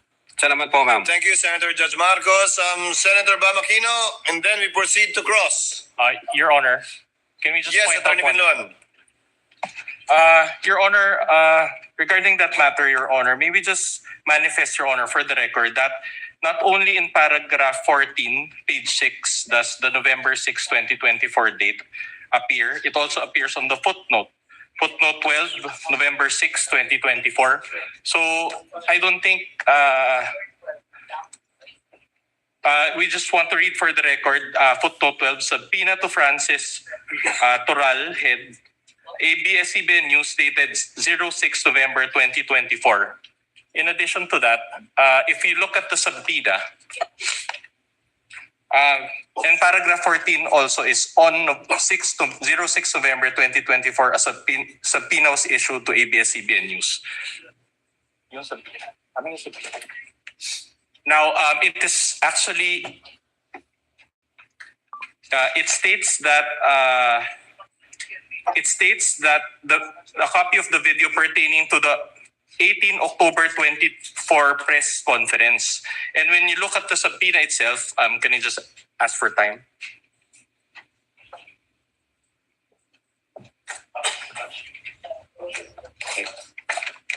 The subpoena, if you look at the subpoena, there's an attachment, and the photo there contained therein actually pertains to the 18 October 2024 press briefing. So in other words, Your Honor, this is a substantive, this is not a mere typography. Objection, Your Honor. Counter manifestation. the witness said it's typographical, that you are milking that and say it's substantial. Just for the record, ito sa manifestation. The manifestation That's why of it counts counsel as manifestation. correspondent is duly noted.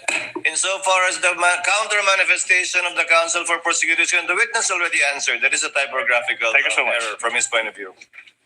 Senator Judge Bamakino. Yes, Then we proceed to cross. Maraming salamat, Mr. Presiding Officer. So ito po yung continuation po to nung tanong ko kanina tungkol sa general denial tsaka specific denial. Pero bago yon, Attorney Venluan, let me ask Attorney Lotok, kanina po tinanong kayo kung bakit nyo tinuloy yung kaso, no? Why you continued with filing. Sabi niyo po kanina, hindi naman siguro siya magsisinungaling. Siya meaning the Vice President. Could you just quickly tell me, what do you mean by that? Hindi naman siguro siya magsisinungaling. Well, the surrounding circumstances, Your Honor, at that time, yung atmosphere, sabi ko nga, galit na galit siya at madiin yung kanyang mga binitawang salita. At ito ay nagugat pa sa mga naunang event. So doon, nung winika niya na wag kang mag-alala ma'am, sapagkat may sa security ko, sapagkat may kinausap na akong tao. From the point of view of the NBI, we believe that... so you took it as truth? Yes. Okay. In succeeding interviews, I'm sure nag-imbestiga ka, meron bang pagtanggi dito sa pagkausap sa isang tao na papatay kung may mangyari kay Vice President Duterte? Meron ba kayong napanood o naimbestiga na pagtanggi nito in the succeeding interviews? Yes, Your Honor. I think there was a video dated November 26, 2024. Doon sa video na yun, instead na i-deny niya yung nangyari noong November 23, ni-reiterate pa ho niya, Your Honor, in-admit po niya na indeed may kinausap siyang tao. So inulit pa, kumbaga. Opo. Okay, so let me repeat my question to the defense. So far, wala pang actual statement si Vice President Duterte na tinatanggi itong pagkausap sa isang hitman. And for the benefit of the public, magkaiba ho kasi yung general denial sa specific denial. No? Ang general denial, hindi ko ginawa yan. Wala akong kasalanan. No? Yung specific denial, hindi ko ginawa ito mismong mga bagay-bagay na ito.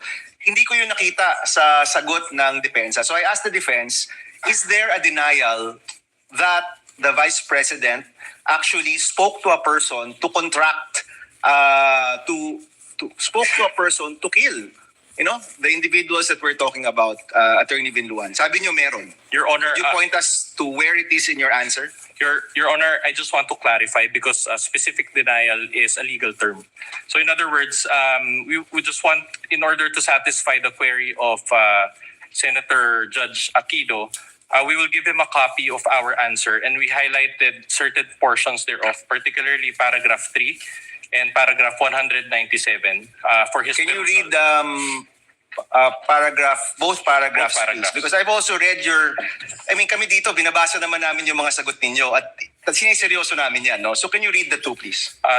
It reads, the rest of the allegations in the articles, including the supposed evidence attached therein, are specifically denied for being false, misleading, impertinent, mere conclusions of fact and law, and subject to the affirmative allegations and special and affirmative defenses below. And then That's Article 3.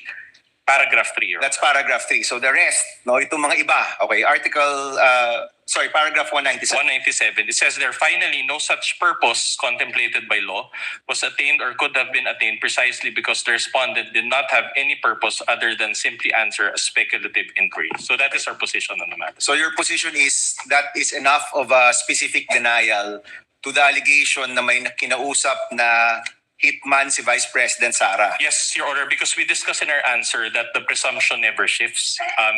It is in light of our discussion that it is the burden of the prosecution to prove their claim, considering that according to our laws, he who alleges must prove. And so we just presented our arguments accordingly, Your Honor. Okay, so I'm sure, Attorney, sa inyong summation, you will argue this, that the burden of evidence has shifted. Pero hindi nyo po na take into account na ito mismo ay galing sa Vice President natin. Your Honor, to clarify, the burden of proof is with the prosecution and not with the defense. In fact, Your Honor, according to our laws, even if we do not present evidence, if they do not overcome that threshold, Your Honor, then we believe that our client is entitled to. So ang sagot po nyo, and this is my final question, presiding officer, ang sagot po nyo, kailangan i-prove ng prosecution na merong hitman.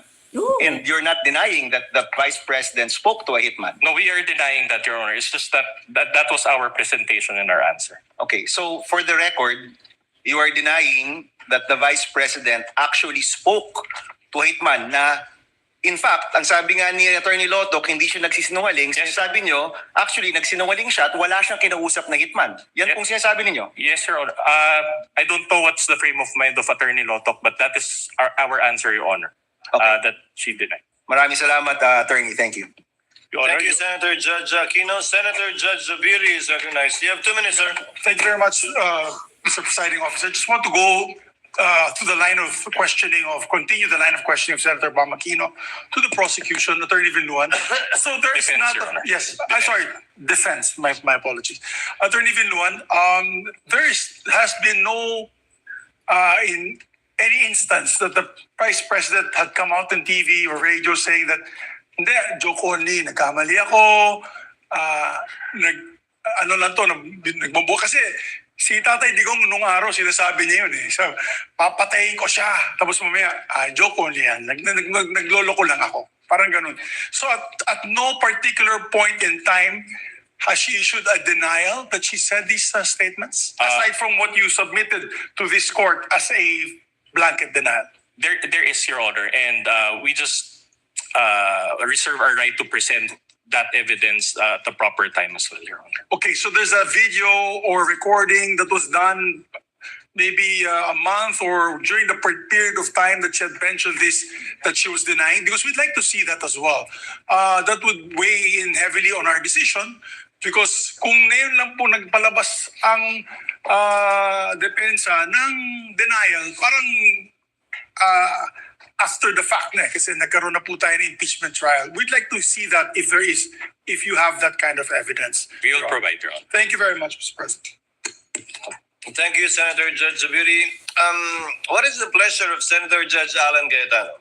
I'm not going to ask a question, just for clarification. May I just put it on the record? The gentleman may proceed in yes 2 minutes. If you look at the articles of impeachment, Article 4, Respondent Vice President Sara Duterte committed culpable violation of the Constitution, high crimes, and betrayed public trust by contracting for the assassination by the President, the First Lady, and the former Speaker of the House by making grave threats and actively inciting sedition against the public.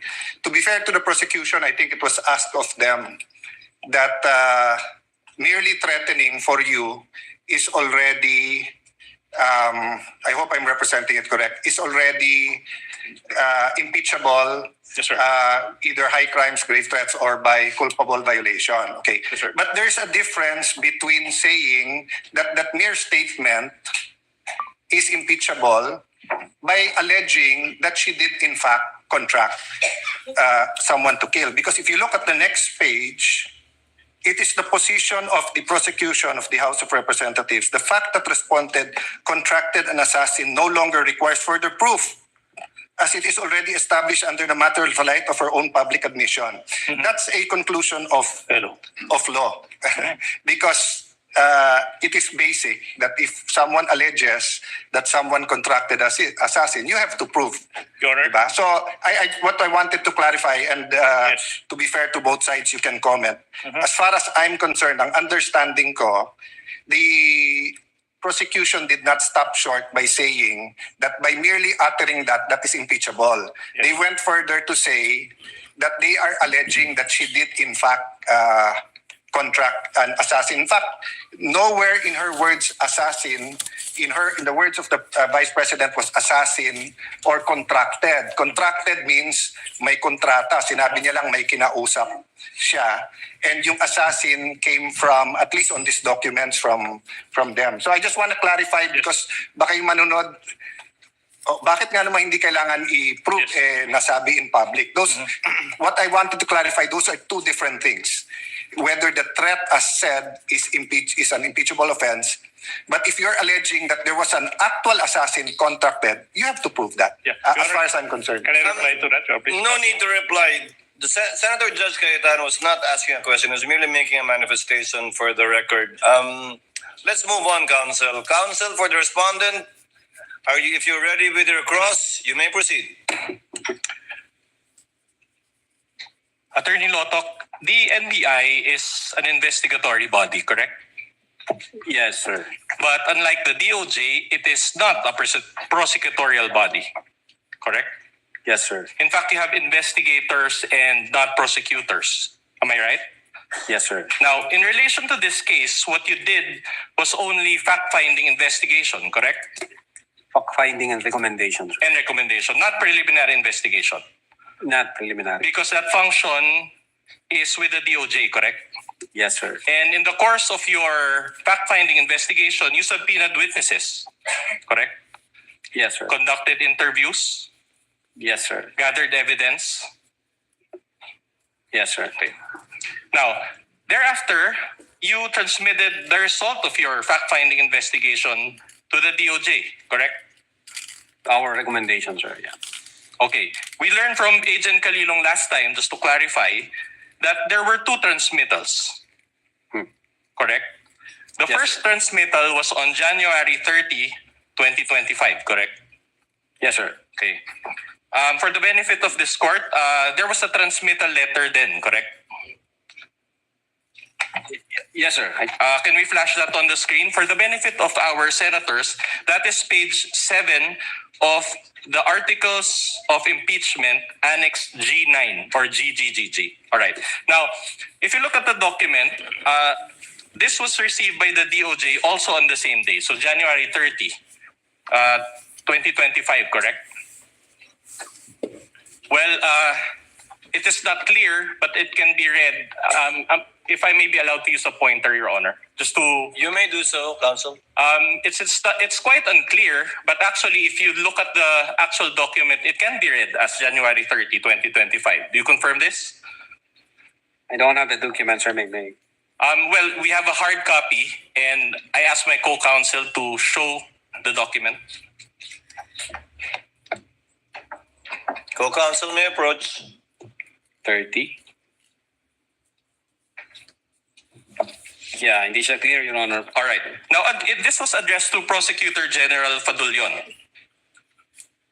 Correct? Yes, yes. Okay. Yes, sir. And NBI's recommendation was for 1 count of inciting to sedition and 3 counts of grave threats. Am I right? Yes, sir.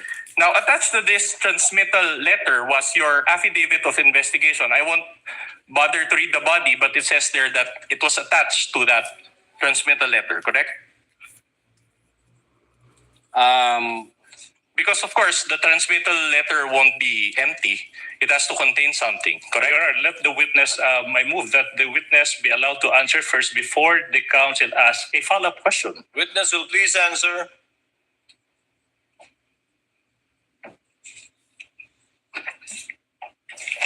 I think yung copy ng affidavit is nasa DOJ na, yung first affidavit. So there was an affidavit of investigation because Agent Calilong also confirmed this last time. So I just want a clarification from you. There was a first affidavit of investigation dated January 30, Yes, 2025. All right. But we never saw this because it was never released, correct? I think nasa DOJ. Nasa with the DOJ. For purposes of case build-up. But didn't you keep a receiving copy for your office? No, kasi meron na kaming copy sa computer. So in other words, you have a copy of this January 30, 2025 affidavit of investigation, correct? Your Honor, I move that can the witness finish his answer first before the counsel. You already gave his answer. Respondent, kindly wait for the witness to finish his answer. We will comply, Your Honor. Thank you. Yeah. Personally, I believe na nandun sa DOJ yung copy and then yung sinubmit sa amin is yung unang certification stating na kailangan yung i-comply itong 7. All right. I don't have the copy, Your Honor. But if you know, if there is a investigation data form that was attached to it, correct? Okay. Very well. Now, the DOJ thereafter evaluated the case.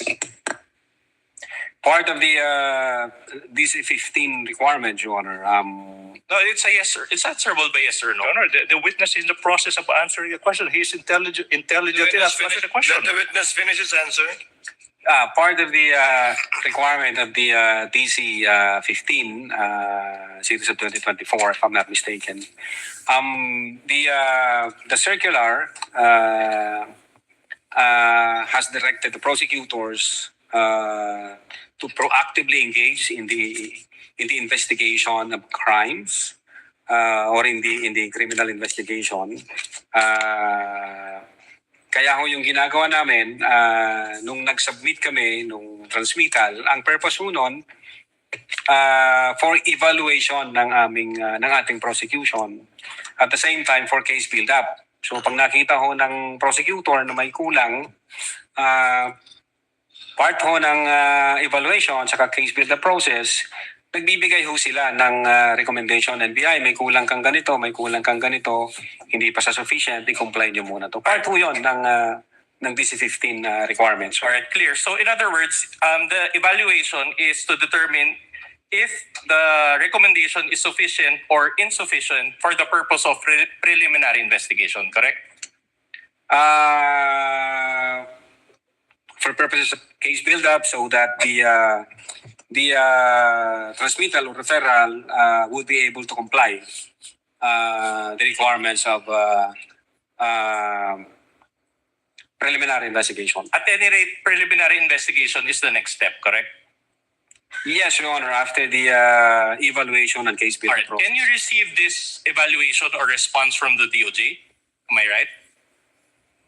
You mean the certification, sir? Yes.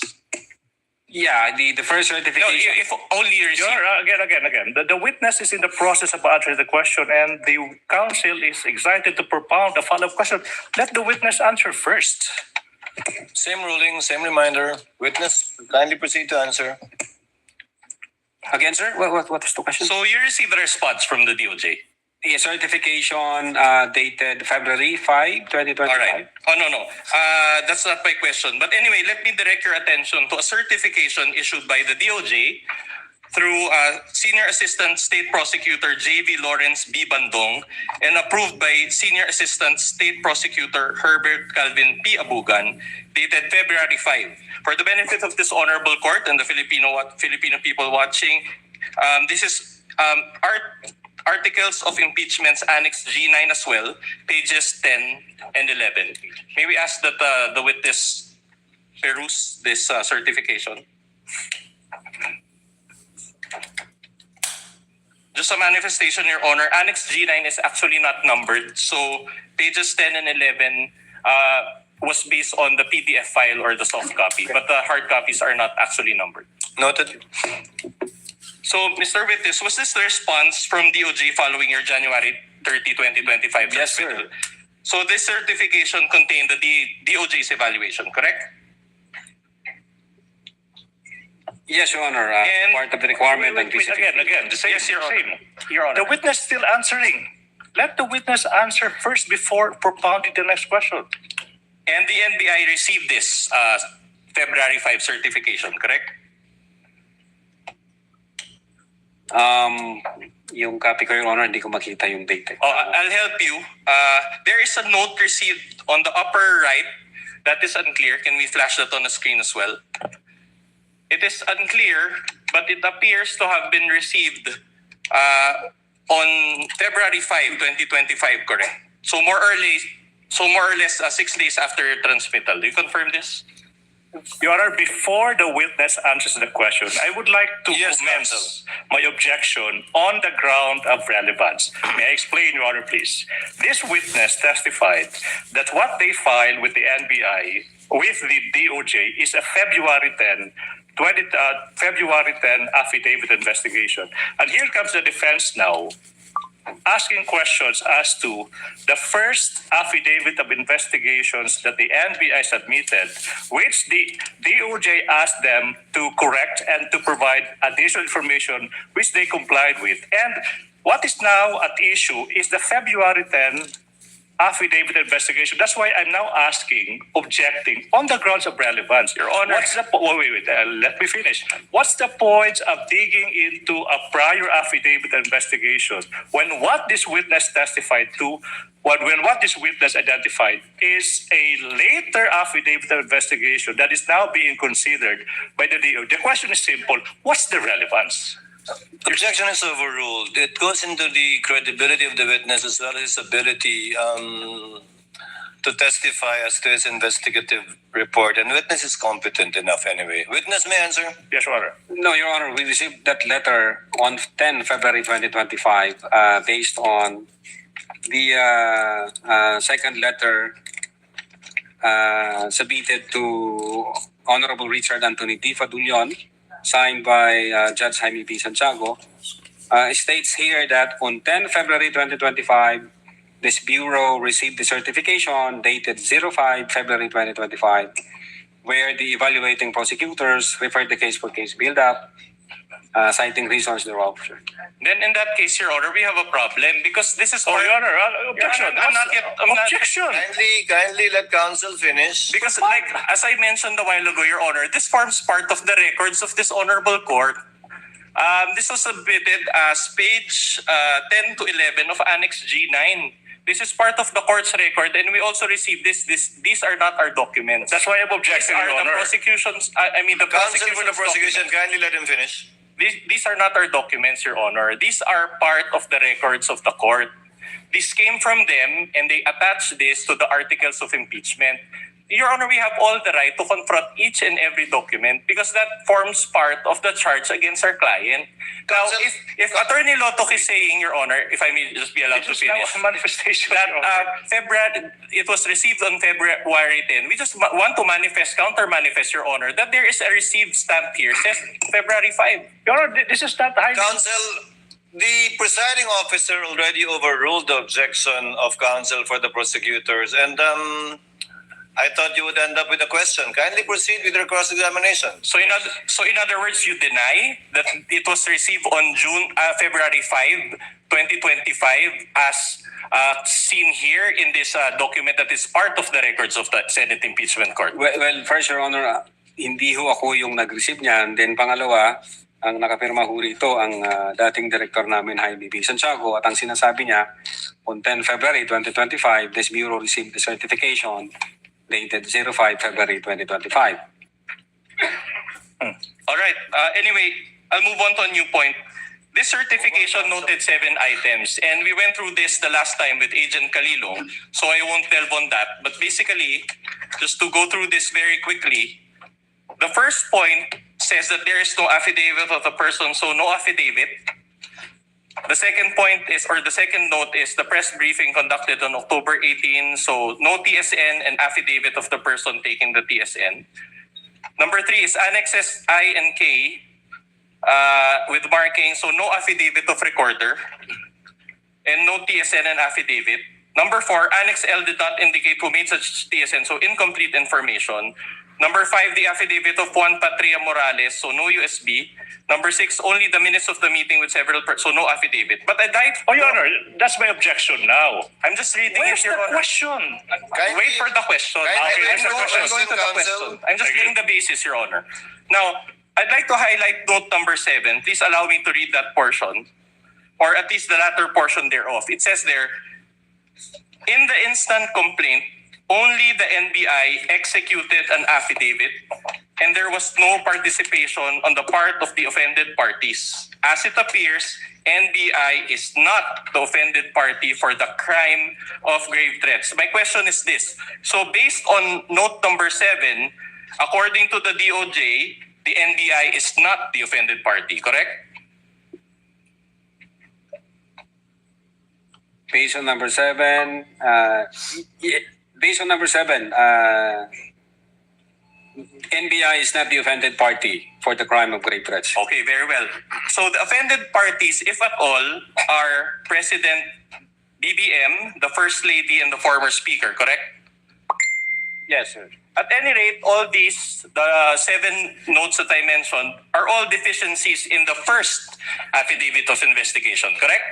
It's not deficiency, Your Honor, because the first affidavit we've submitted is substantial in terms of establishing the evidence required. This requirement is a matter of complying the required quantum of evidence required under DC-20. And if I may, sir, the purpose of submitting our referral to the Department of Justice is for preliminary investigation, which under the NPS rules, the new rules under the NPS, the law enforcement agency can submit a complaint affidavit, or in fact submit a complaint before the DOJ for purposes of preliminary investigation. The requirement that the offended party should have the complaint affidavit is not an indispensable requirement, and so far as the preliminary investigation is concerned. And so far as the preliminary investigation is concerned. Very well. Now, based on that answer, I'd just like to point your attention to the portion of this certification dated February 5, 2025, next to the box ticked with an X. Kindly allow me to read, if we can highlight that portion. Okay. It says here, and you can read with me, insufficient for the conduct of preliminary investigation and must first be referred for case build-up. So in Filipino, this is my question, I'll do it in Filipino. So in other words, nakulangan yung DOJ, correct? For purposes, Your Honor, of satisfying the elements, the required quantum of evidence, the DOJ required us to attach the affidavits and other documents like the TSN, sir. Thank you. And the DOJ itself mentioned this, correct? Or said this? Correct? Based on the certification. All right. In fact, let me direct your attention to the portion after, I quote, must first be referred for case build-up. Can we flash that also on the screen? And allow me to read. The complaint/referral does not contain all the necessary evidence to prove the essential elements of the crime. Therefore, it is recommended that the same be first referred for case build-up. Okay? Now, let me get this straight. I'll summarize first and then I'll ask the question. So, the subject incident happened on November 23, 2024, and the NBI conducted fact-finding investigation, as you said. You subpoenaed individuals, conducted interviews, gathered evidence, among others, as you said also, and the NBI spent over 2 months or until January 30, 2025 for this process. Is this a fair summation of what we had just discussed? I don't think so, Your Honor.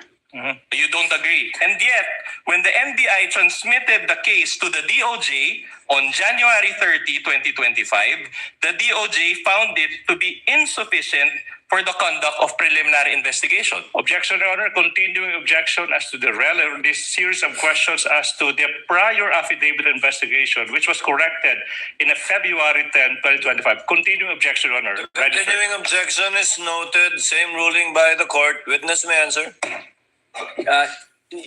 Yes, Your Honor. The fact that the Department of Justice issued another That would be enough. Yes, Can we let the witness finish? We will counsel? comply. The fact that the Department of Justice issued another certification on February 14, 2025, and it states here that the referral is sufficient for conduct of preliminary investigation and that it contains all the necessary evidence to prove the essential elements of the crime and should be docketed for preliminary With the investigation. permission of the parties, Attorney Latok, that's the second certification. Yes, po, Your Honor. Okay, second certification. Counsel for the response. Yeah, we will go to that. In other words, based on this certification, the DOJ did not affirm the NBI's recommendation, correct? No, part of the process of evaluation and case build-up, the DOJ require us to comply with the requirements na hinihingi nila, gaya ng mag-attach kayo ng affidavit, mag-attach kayo ng TSN, pero wala hong sinabi ang DOJ doon na hindi substantial yung aming affidavit. Ang require lang ho nila, mag-attach kayo ng yun nga, yung affidavit na record yung video, at then yung TSN, sir.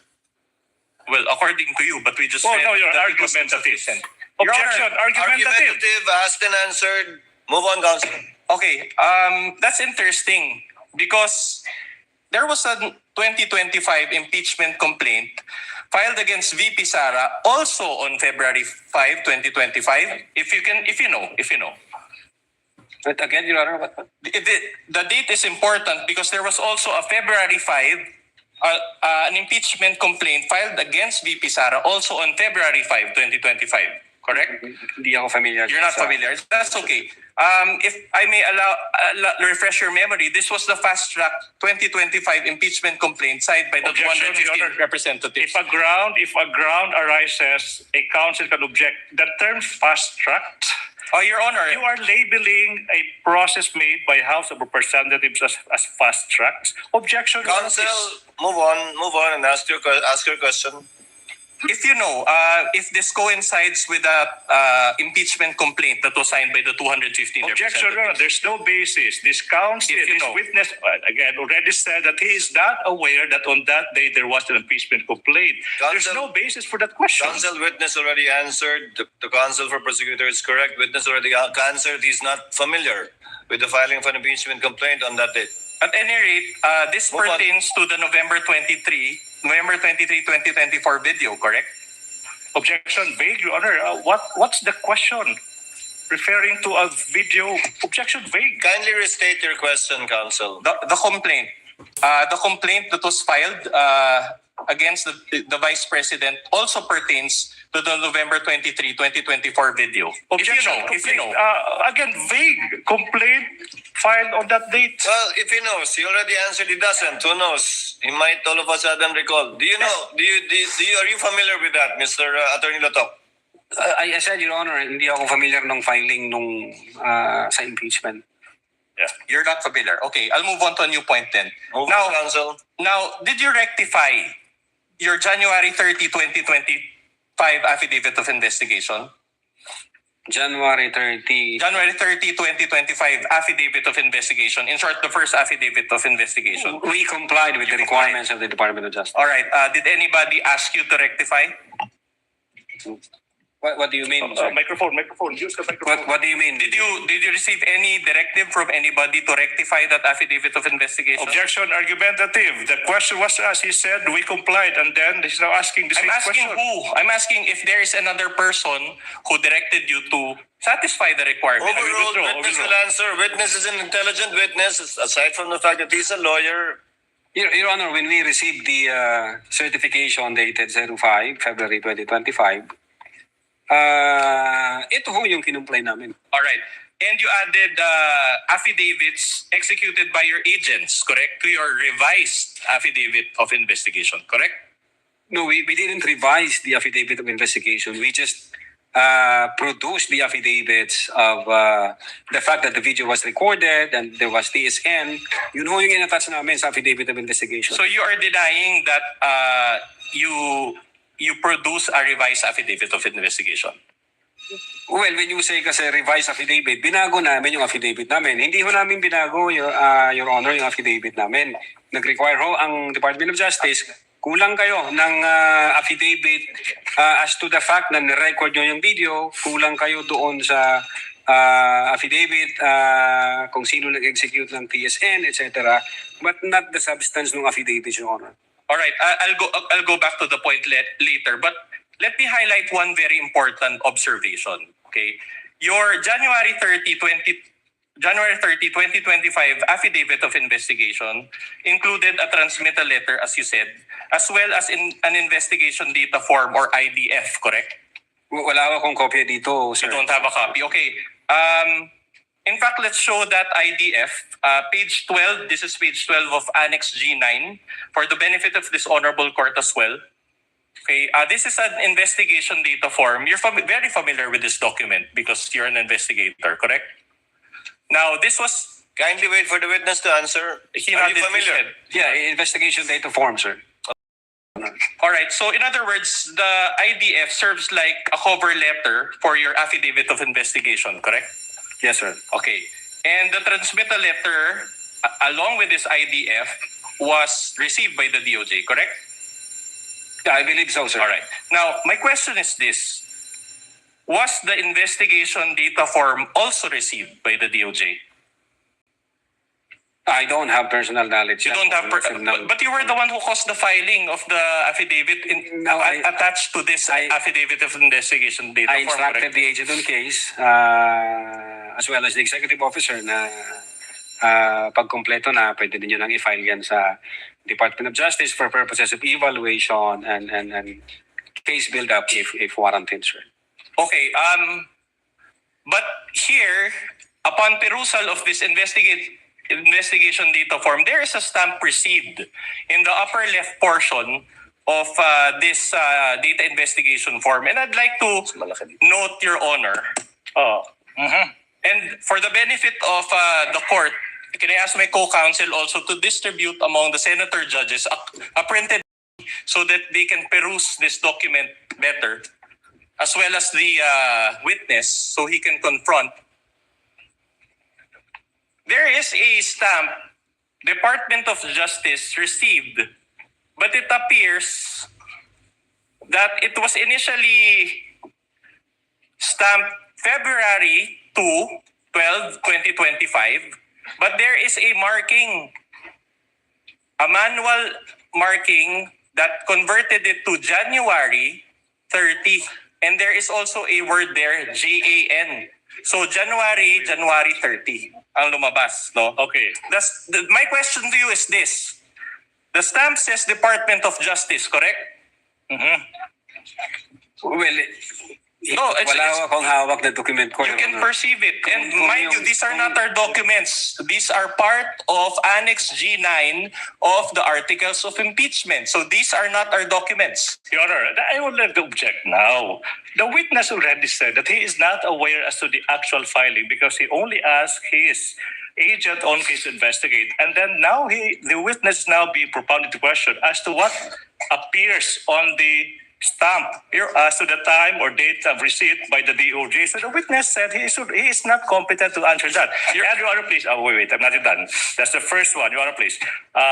No need for the court to rule, but I am registering my continuing objection to this series of questions as to the prior affidavit of investigation, when in fact, this witness already said that he complied with all the requirements by the DOJ and came up with a February 10, 2025 affidavit investigation. So I move that it be noted, Your Honor, please. The continuing objection of counsel for the prosecutor is noted, but counsel, as pointed out by counsel for the respondent, this is part and parcel of the complaint. Yes.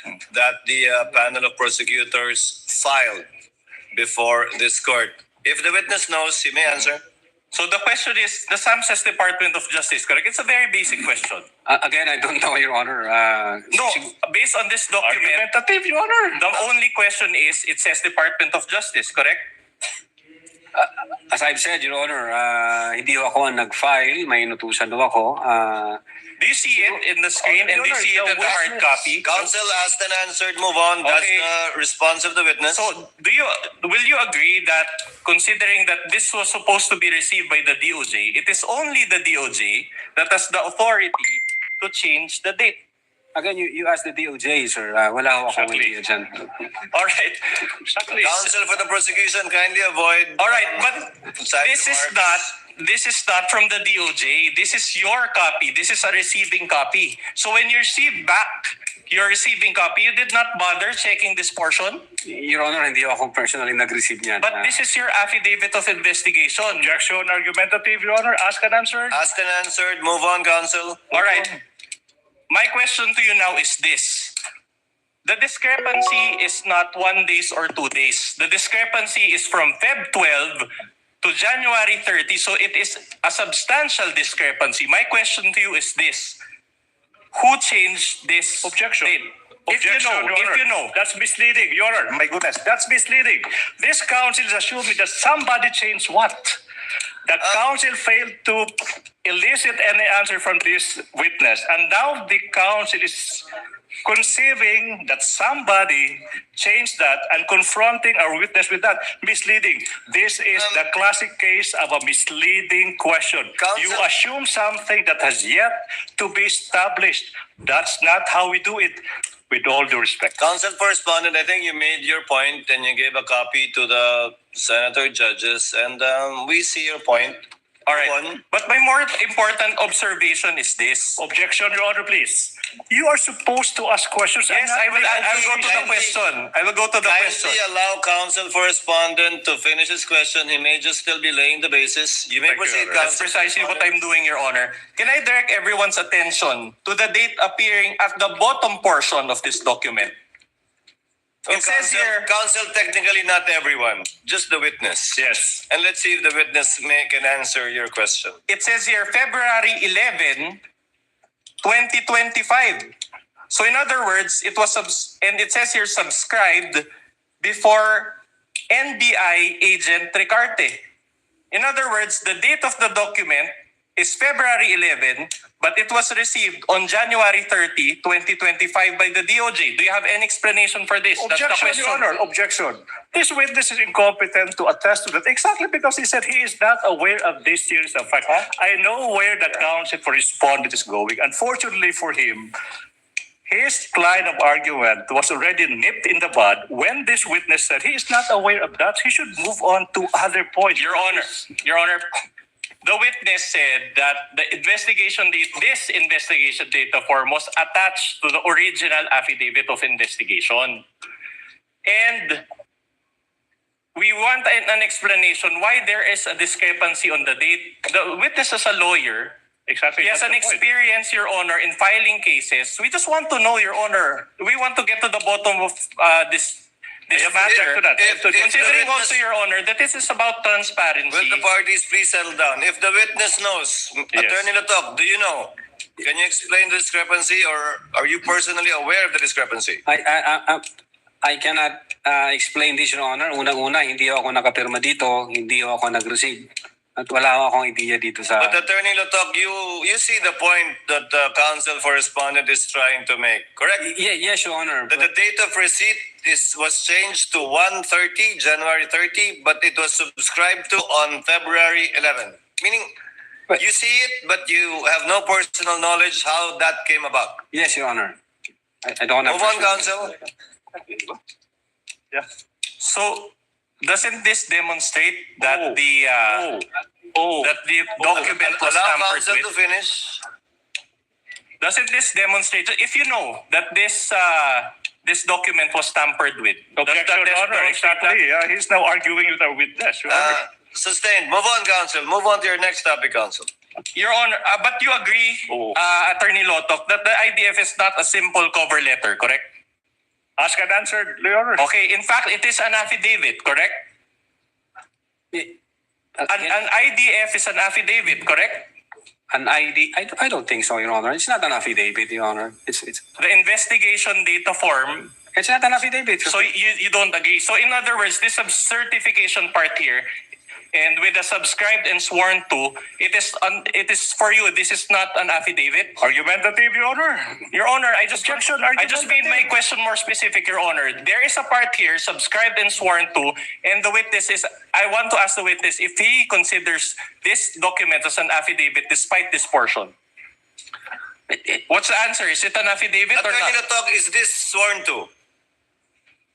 Is this document sworn to? What's the title of the instrument again? Can you go up? Investigation data form, Your Honor. Is an investigation data form subscribed and sworn to by the person filing it? To your knowledge? Yes, Your Honor. There is subscribed and sworn to before this 11th day of February and signed by the administrating officer. Okay. And as law practitioners, we know that when we file a case before the office of the city prosecutor, this actual page is signed and subscribed before the public prosecutor, Your correct? Honor, again. Objection. If you know, you are a lawyer and you are a supervisor of I your may. department. I'm just asking a basic question. As a law practitioner, as a lawyer, you know that this IDF is signed and subscribed before the public prosecutor when you file a case, correct? If I may objection, Your Honor, continuing objection as to the relevance of this series of Noted, questions. same ruling. Witness may answer if he knows. Again, Your Honor, before the prosecutor? Correct. In normal cases, the IDF is subscribed and sworn to before the public prosecutor, correct? Well, in this case, Your Honor, it was administered by Assistant Director Glenn Ricarte, Your Honor. Okay, I'm glad you pointed that out. Isn't Ricarte from the NBI? Yes, Assistant Director po siya.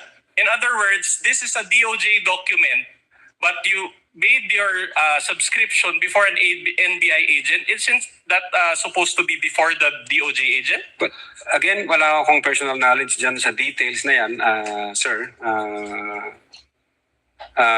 Siguro tanungin nyo kung sino ho yung naka-affix ang signature. All right. But what is worse, if I can direct Your Honor, objection.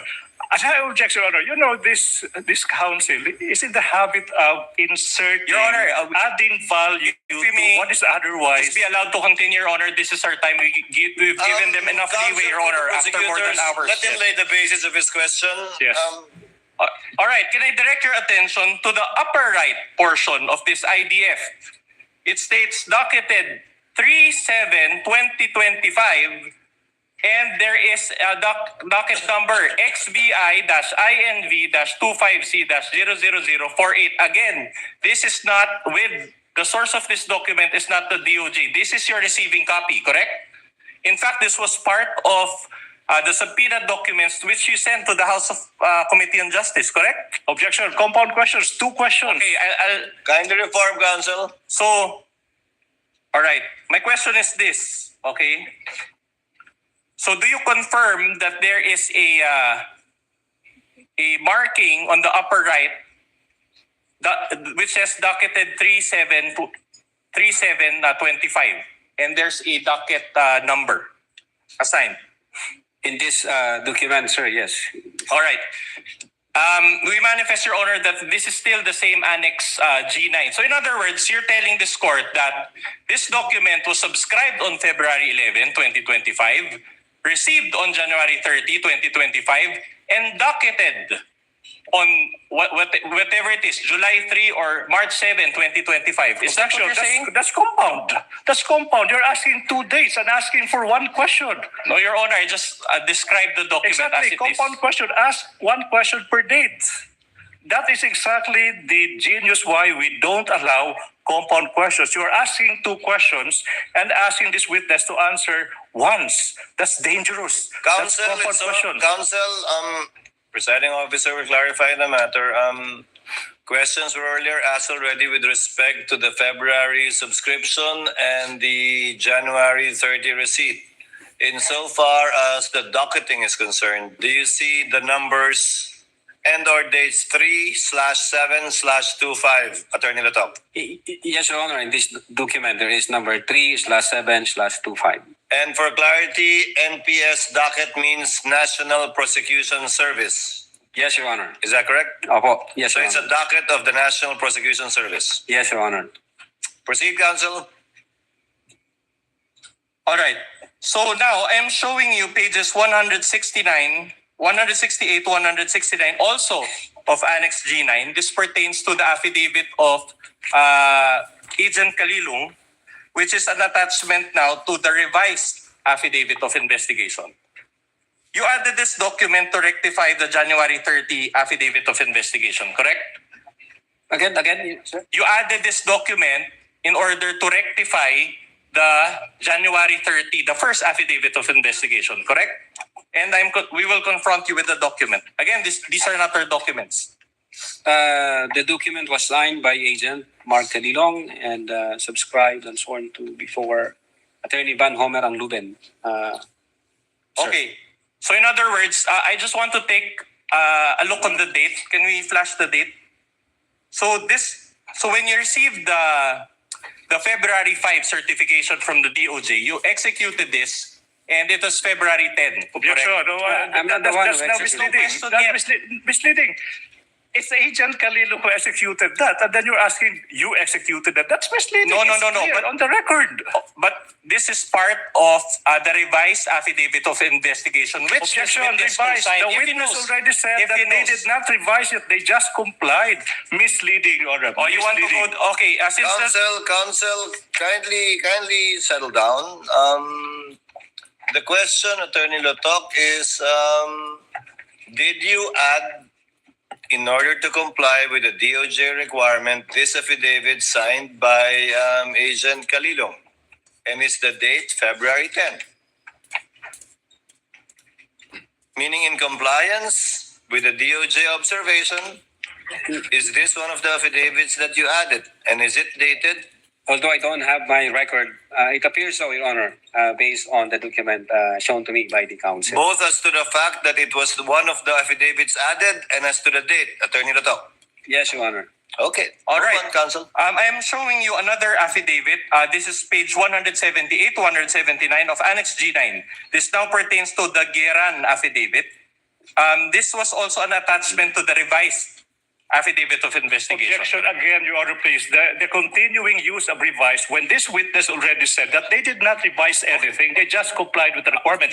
That's now misleading. Your Honor, Many times over, misleading. All right, just to put this issue at rest, Your Honor, I'm confronting the witness with a letter to Richard Anthony D. Fadulion dated February 11, 2025. And I want to read, Your Honor, the last paragraph thereof. It says, to support our recommendation, attached herein is the revised affidavit of investigation. This is not our document. This is the NBI's document. Can Attorney Lotok be confronted with this document, please? It was signed. Please answer. Yes, Your Honor. It was signed by then Director Judge Jaime B. Santiago. Can you confirm the last sentence for the record? Can you read it for the record? To support the recommendation, attached herein is the revised affidavit of investigation, including its attachment. Can you repeat the word before the word affidavit of Ask and investigation, answered, please? Your Honor. Asked and answered. Then I'm not misleading after all. Objection, Your Honor. That's an unnecessary statement. Counsel is supposed to ask questions and not make these remarks. Counsels, kindly settle down. We're about to wind up the day. All right. I'm showing you now pages, proceed, 178 to 179 of the revised affidavit of investigation. Can you be confronted with that document? The date is February 10, 2025. I just want to confirm the date, if that is correct. As it appears from the document. As it appears here, 10th day of February 2025. Oh, very well. I am showing you now pages 187 to 188 of Annex G9, also a Kalilong affidavit, which is an attachment to the revised affidavit of investigation. Can we flash the date of that document?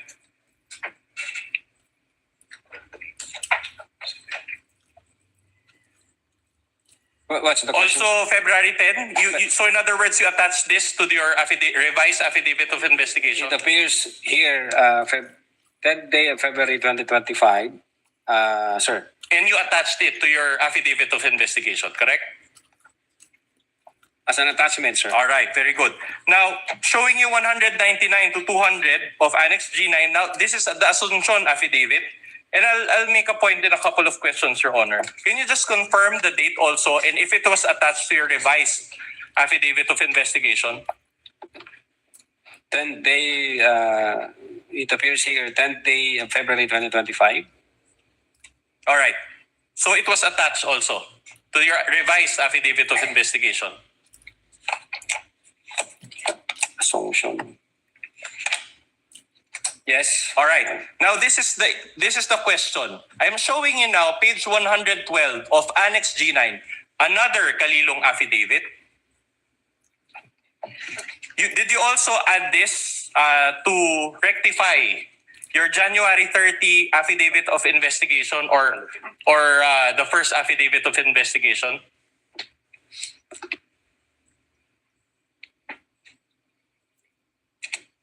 We have here a soft copy, affidavit of transcription.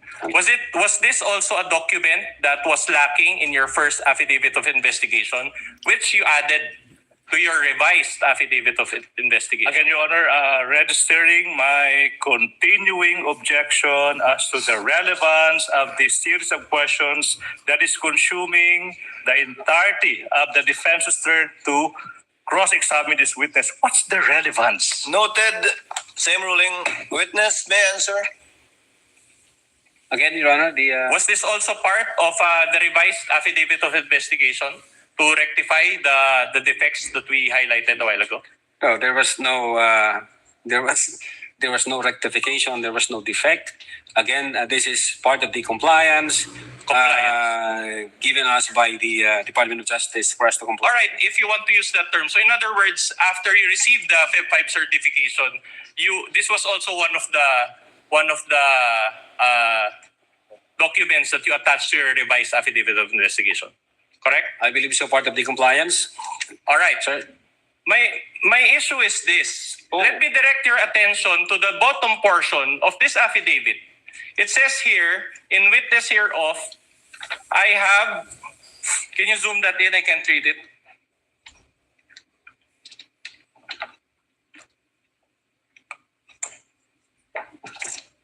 The date is February 3, 2025. Can you zoom that in? So in other words, you are trying to convince this court that when you... What's the question? What's the question? This is the question. Are you trying to convince this court that you executed this affidavit prior... Objection, misleading. He did not execute. No, sorry. You attached this affidavit prior to the Feb 5, 2025 certification? Prior to what, Your Honor? February 10. Okay.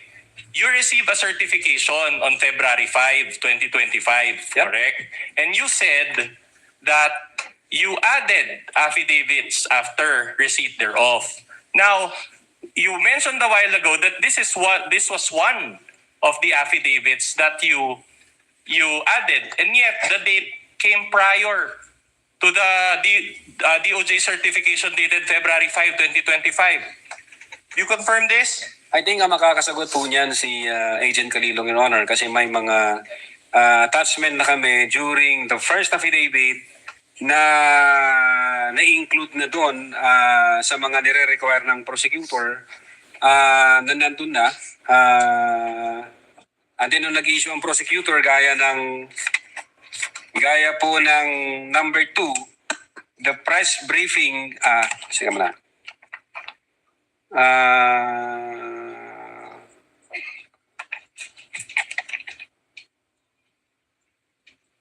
Ito, Your Honor, gaya ng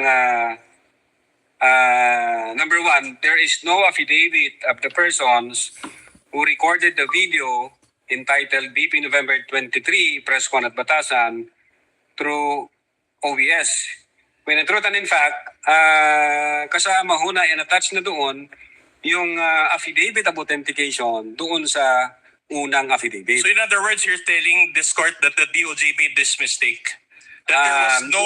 Not necessarily, Your Honor. Pwedeng hindi nakita ng prosecutor na nakatouch na kasi nandun po sa date na January 30 yung execution ng affidavit of authentication. Your Honor, if before we continue, Your Honor, I'm noticing something, Your Honor, please. The defense is in the process, has been presenting portions of an alleged document, and they're making notes. So I don't think that's proper, Your Honor. When you present a document, you present the document as is. You don't make annotations. Exactly, Your Honor. Number 2, that's not proper, Your Honor. We are presenting the actual document and we're confronting it. This is just to address, Your Honor, what was intimated by the senators that they want to be able to follow the discussion, Your Honor, using the screen. If I may, my problem with that, Your Honor, please, because it's like you presenting your observation on a document and you're showing that to the court when what you're supposed to do is just to confront this witness with a document without any annotations. That's just my observation, Your Honor. Noted. Counsel, please proceed. For respondent, please proceed. Meaning, but if you go to the contents, right, it says here, and let me read, the press briefing conducted on October 18, 2024 was not recorded and or stored in a DVD. No video submitted and there was no TSN of the said briefing. And do you confirm now that this note on Feb 5 was actually addressed by the affidavit submitted by Agent Calilo? What, come again, sir? This note was satisfied by the submission of the affidavit by Agent Calilo. What affidavit, sir? The affidavit of transcription dated February 3. But can I see the affidavit, sir? Para lang sure. The one that we showed a while ago. It pertains to the same because if you read here, if I may be allowed to read paragraph 1, can you zoom that in? Or no, paragraph 2, it says there, in relation to the ongoing investigation, the undersigned was tasked to transcribe. So this transcribed the screen-recorded video of the press conference of VP SARA on 18 October 2024. So in other words, this was exactly what the DOJ required, correct? Yeah, based certification na in-issue, ang sabi ng DOJ, the press briefing conducted in October 18, 2024 was not recorded and was stored in a DVD. There was no TSN of the said briefing and the necessary affidavit of the person taking the TSN. And yet, on its face, this was, because the date is February 3, on its face, this was executed prior to the Feb 5, 2025 certification, which noted this requirement. As I've said, Your Honor, ang nag-uusap po dyan ng prosecutor at saka si Agent Calilong, may mga attachment po kasi nung first affidavit na hindi napansin ng prosecutor. So that's your answer. Okay. So, but the thing is, if let's go back to the IDF, investigation data form.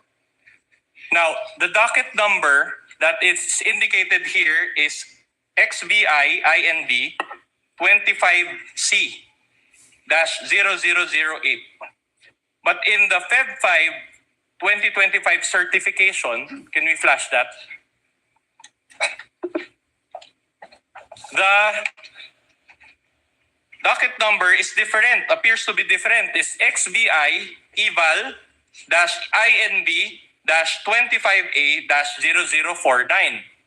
Moreover, in the subsequent DOJ certification dated Feb 14, 2025, the docket number is also XVI.eval-INV 25A-0049.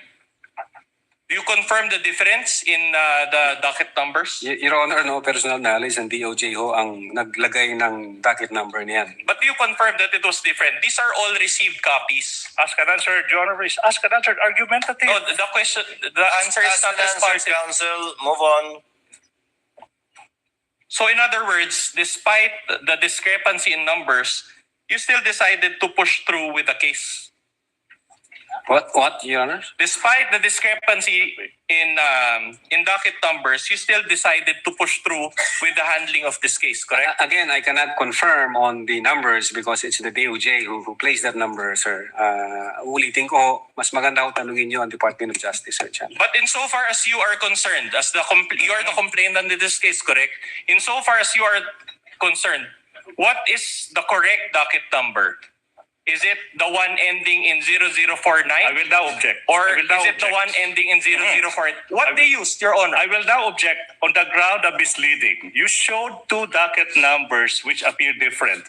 And you have yet to establish that there is a wrong one and a correct one. And you have not established that. This witness said he is not aware of that. You have not established that there is something to be corrected. That's why the objection now, Your Honor, please. That's misleading. You assume that something is wrong that has to be corrected. Misleading. Counsel, witness is not competent to answer your question. He already responded that this is a DOJ format. He is not aware, and that it might be proper to ask the DOJ instead at the proper time. Move on with another point, Counsel. I think we've unless there's another inconsistency, you can move on to another inconsistency or another point. Your Honor, just one last on this point. But in terms of what you followed, because as we know, you submit subsequent pleadings as to these two docket numbers. Which one did you follow? The 00048 or the 0049? Well, I don't have the record here, Your Honor. If I can check my own record. Do you have it Can you do that now? Counsel, can you give him a copy of his record? Yung full record. Yeah. The chair finds that relevant because in filing additional pleadings or other materials to the DOJ, they need to indicate the NPS number for reference. So which one are you following? Which one did you follow subsequent to this? Yes, sir. February. Wala dito ah.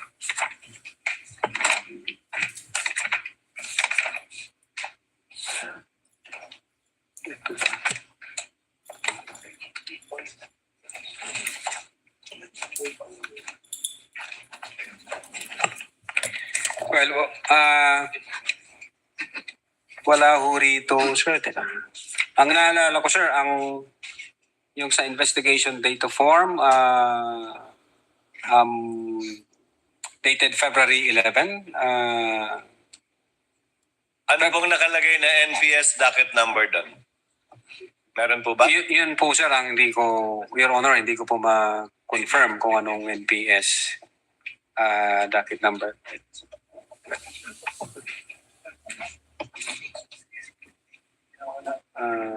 Ito ba yun?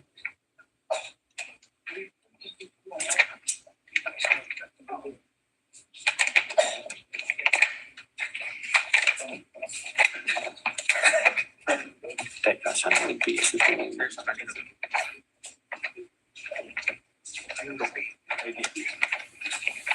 Your Honor, may we just manifest for the record that the witness is perusing the IDF investigation data form that is attached to the articles of impeachment, Annex 39. So noted. Well, this is the document from the defense, Your Honor.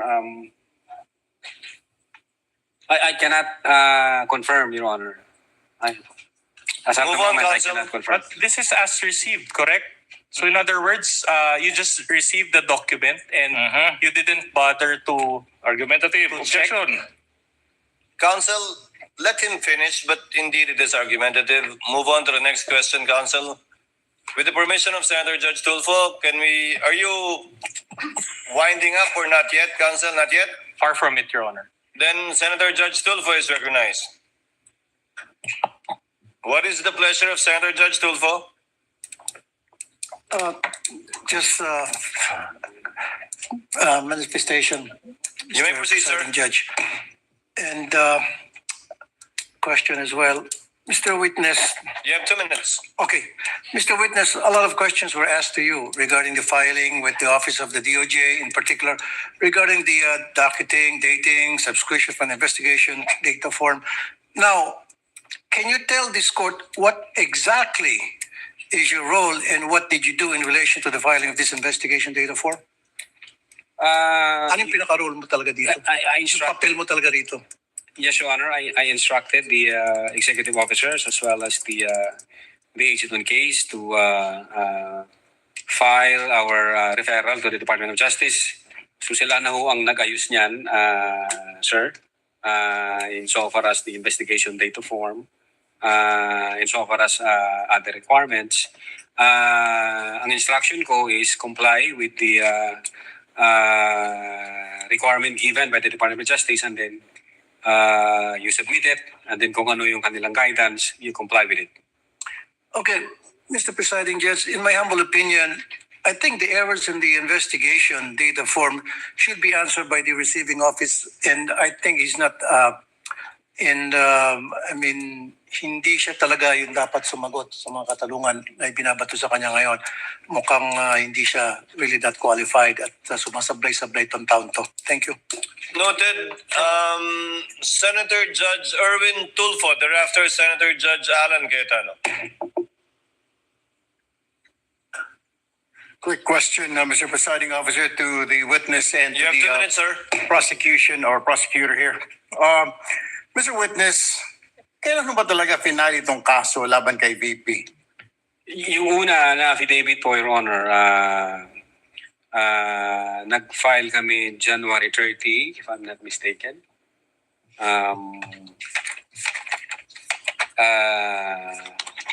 Taon po, anong taon? 2025, sir.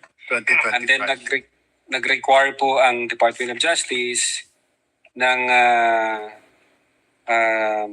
compliance dahil sabi nga nila nung una na certification insufficient for conduct of preliminary investigation and must be referred for a case build-up. Now, ang ginawa po namin, kinumply po namin yung kanilang mga requirements. And then, come 11 February 2025, niresubmit po namin yung aming affidavit of investigation, Your Honor. Nasaan na po itong kaso? Naisampa na po ba ng DOJ o hindi pa? I think ongoing po ang preliminary investigation. 1 year, preliminary. 1 year, over 1 year. January to January is 1, February, March, April, May, June, July. Is that normal for the DOJ to conduct a preliminary about over a year, Mr. Witness? Di ko po masasagot, sir. Hindi ninyo masagot.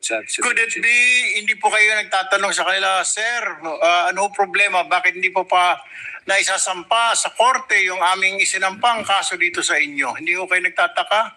Ang alam ko, sir, Your Honor. No, hindi kayo nagtanong po sa kanila kung bakit? May kulang pa po ba DOJ? Ano pong kakulangan? Pag ang referral po, Your Honor, is nasa DOJ na, hands off na ho kami doon. Sila ho ang magde-decide noon kung paano nila ipaprocess yung dokumento. Kaya nga, hindi po kayo nagtataka. Hindi kaya, sir, dito sa mga nakita po natin mga ebidensya rito, mukhang sablay-sablay, parang minadali ho ninyo. Ay kaya nagkakaproblema ho tayo sa mga korte natin na i-dismiss sa mga kaso dahil kulang ang mga dokumento at parang minadali. But nevertheless, you don't have to answer me that. Let me direct my question now to the prosecutors. Mr. Prosecutor, Yes. ito po mga ebidensya na nakita ho natin, hindi pa ninyo ni-review na may mga nakita, hindi nyo nakita itong inconsistencies. Okay. Doon nga po sa sinasabi ng defense na pinirmahan, sinubscribe, pero mas maaga yung pagtanggap. Your Honor, as to whether we perused that, Your Honor, please, unfortunately, we were not party to the preparation of this. No, but this was documents. submitted Yes, Your Honor. as evidence, right? Yes, Your Honor, please. Yes, Your Honor, please. That's why this Pero- witness is more than competent to answer that. But the main point of the prosecution, Your Honor, please, they already filed and complied with these requirements and addressed these defects, if you may, by filing a February 10, 2025 affidavit investigation. That's why, if you have observed our good Senator Judge, we have been objecting as to the relevance of this. Exactly because what is in contention now is the latest affidavit of investigation that is now pending before the DOJ, Your Honor, please. All right. And just a quick manifestation to the NBI. Mr. Witness, next time po pag nagsampa ho kayo ng kaso, make sure, kaya nga I was asking you kanina, I already have this feeling something is wrong. Well, sobrang tagal na DOJ ng kaso ninyo. There's something wrong with the case. Siguro po, next time, make sure na yung kaso isasampa ninyo kasi madi-dismiss yan. Yung mga kaso na medyo hindi po tight talaga ang kaso. Ano po? Yes, Your Honor. Sayang naman yung inyong pinaghirapan. Doon, ang dami natin nakita. Tutuputag lang na nagmura ang vice-presidente, nagbanta ang vice-presidente. Sa ngayon naman po ako, nakita ko naman po yun. Pero pagdating po yan, usually pag sa technicalities tayo nagkakaproblema. Don't forget that. Yes, Your Honor. Quick manifestation. Thank you. Thank you, Mr. Presiding Officer. Noted, Senator Judge Erwin Tulfo. Senator Judge Alan Cayetano, you have 2 minutes, sir. Less than 2 minutes, quick clarification lang. So January 30, yung unang affidavit of investigation. Yes, Tama? January 30, tapos February 5, yun yung sagot ng DOJ na may 7 notes. Yes, Your Honor. At February 5, yun din ang filing nung impeachment complaint against Senate, against Vice President Sara Duterte. And then, which you said wala kang knowledge doon. I'm just looking at the dates. Then February 10, yung revised na dun sa mga ang ginamit ng DOJ word insufficiency, yung 1 to 7 na punuan, no? Or whatever the term is. So, ang sagot ng witness, sir, sagot mo yung February 3, baka attachment lang kasi nung una yon.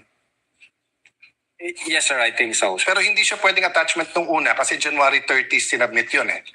So hindi ka naman pwede mag-submit ng January 30 na attachment mo February 3. So you went 3 days into the or 4 days into the future kasi may 31 yung January.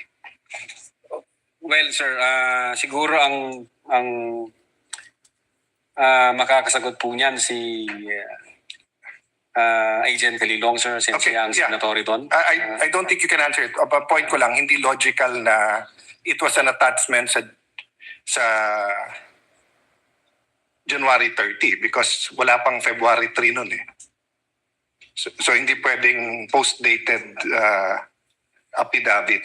Second question lang, sa parehong investigative affidavit of investigation na sinubmit, walang input doon ang PSG, ISAF, PSC, ISAF, CIDG. So kayo lang yan.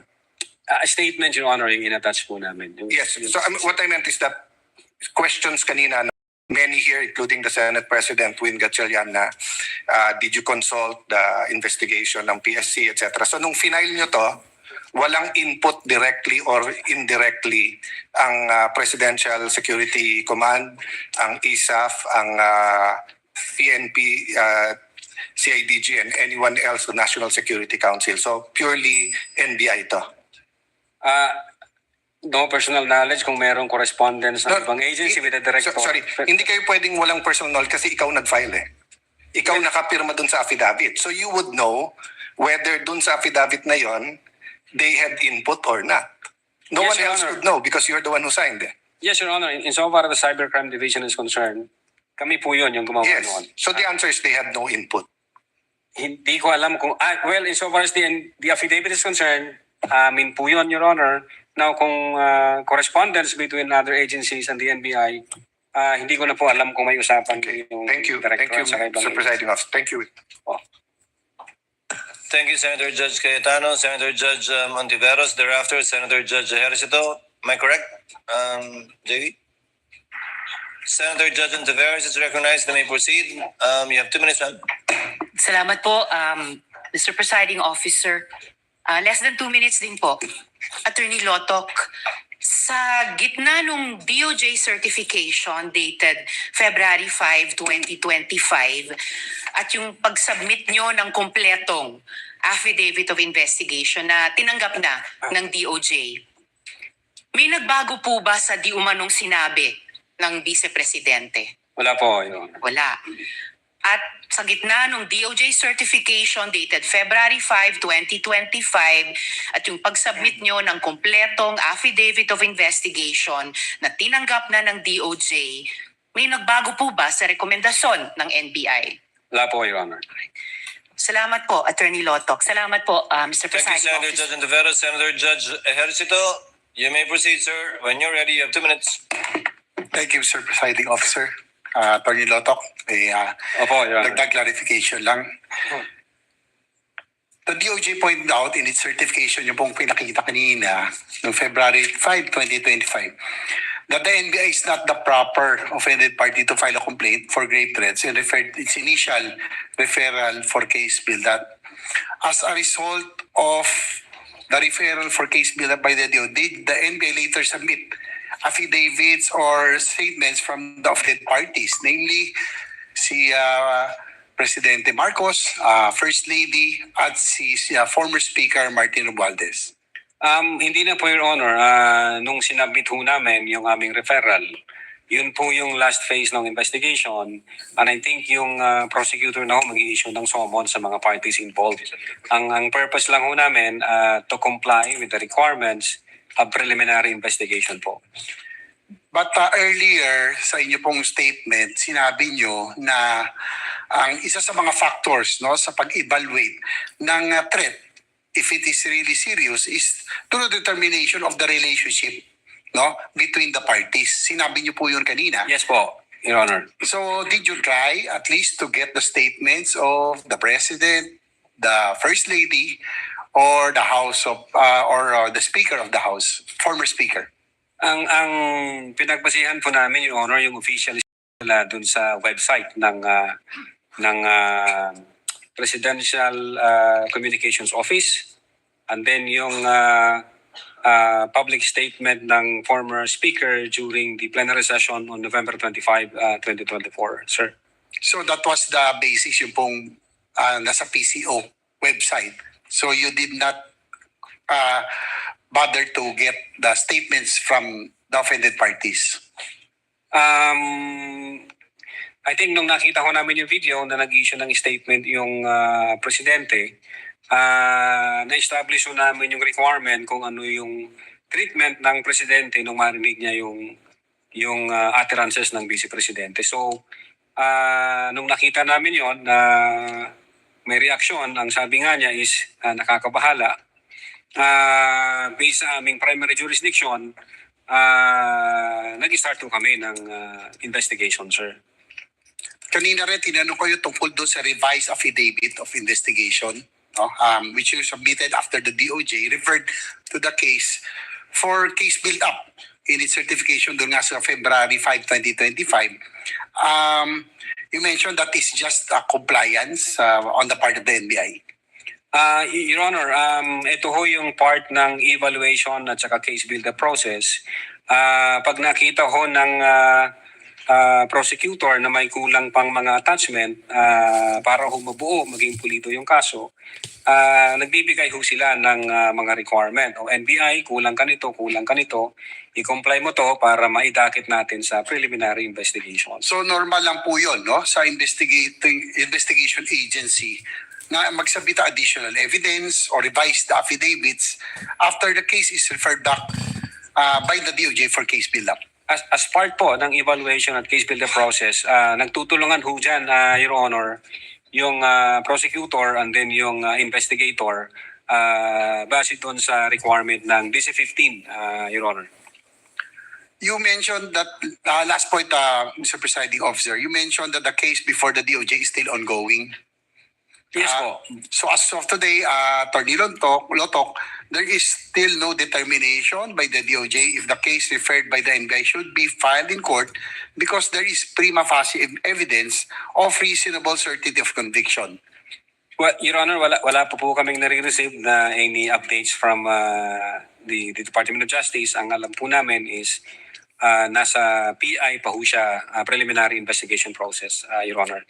Thank you, Attorney Lotok. Thank you, Mr. Presiding Officer. Thank you po, Your Honor. Noted and entered into the records. Attorney Binluan, you may continue with the cross. Your Honor, I believe that there's a hanging question. Insofar as the NBI is concerned, what docket number did they follow?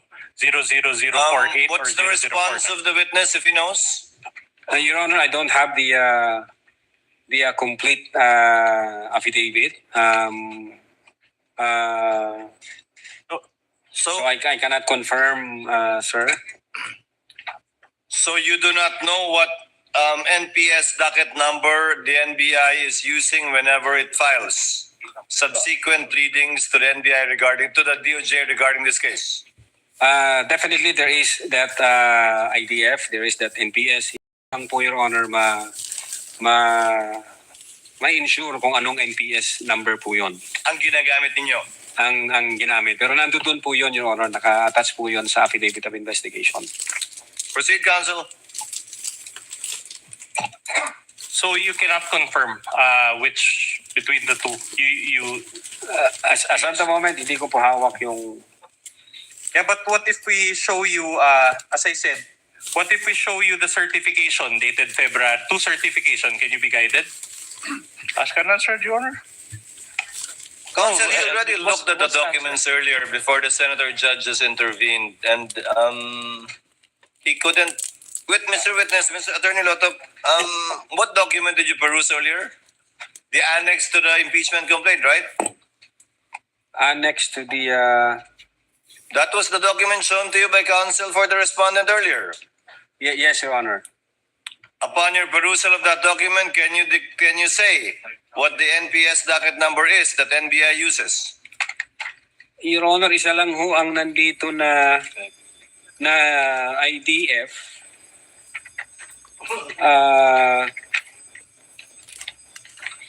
So isa lang yun nandito, Your Honor. Hindi ko makita yung isa pa. Ang nandito na naka-attach na IDF is yung 11 February 2025. So kung ito ho ang tinutukoy, ang nakasulat ho rito na NPS docket number 16-IND-25C-00048, Your Honor. Your Honor, the certifications, the two certification also has docket numbers. Can we just ask him to peruse this so that he can make up his mind which of the two docket numbers they followed? Then confront him with the document, counsel. Your Honor, what is your co-counsel showing him? We are showing the document February 5 and February 14, which as I mentioned, contains 0049 as the ending docket number. Maybe just know, Your Honor, if that was the docket number that was followed by the NBI following the filing. Counsel, before you answer, Attorney Lotov, counsel, the first form, can you bring it up again? That's not an investigation form, right? That's a DOJ form. Yes, Your Honor. Your Honor, this is a receiving copy, Your Honor, because all of these were subpoenaed again from the but not from the DOJ. So these were transmitted to the House Committee on Justice by subpoena. So by who? The NBI? But submitted by the NBI. That's correct, Your Honor. And this was the basis that was used by the House Committee on Justice in filing the articles of impeachment before this impeachment court. So in other words, Your Honor, the agencies involved herein are just four: the DOJ, the NBI, the House Committee on Justice, and the Senate. And the line of questioning is very simple. We want to get to know to the bottom of the truth how were these documents altered. If at all. There's no basis for saying it's altered. Counsel, Attorney Lotov, what is your observation? Yes, Your Honor. Isa lang ho yung nandito na IDF. Uulitin ko po, Your Honor, mayroon na ho ditong NPS docket number at yung date po is 11 February 2025, sir. At yung isa? Yung isa, yung sa certification, Your Honor, yung hindi sa IDF. Hindi sa IDF. That's sir. what I was asking about earlier. So, ang certification ho ang pinapakita sa akin, Your Honor. Hindi po IDF na isa. We're trying to show the Feb 14, the latest certification for the revised affidavit of investigation, Your Honor. So did you follow that docket number? Considering that, according to you, that is the latest certification that you received from the DOJ.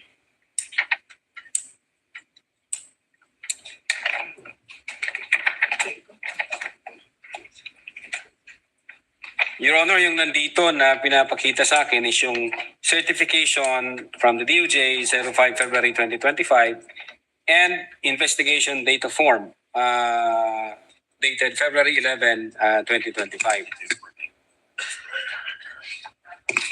So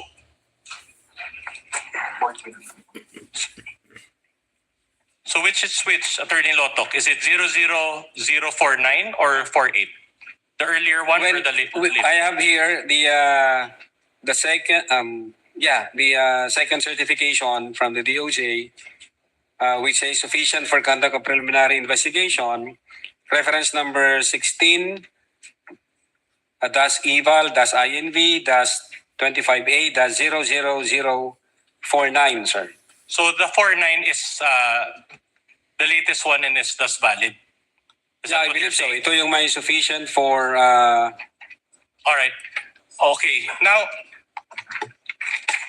let me direct your attention to the subpoena issued against the Vice President on April 29, 2025.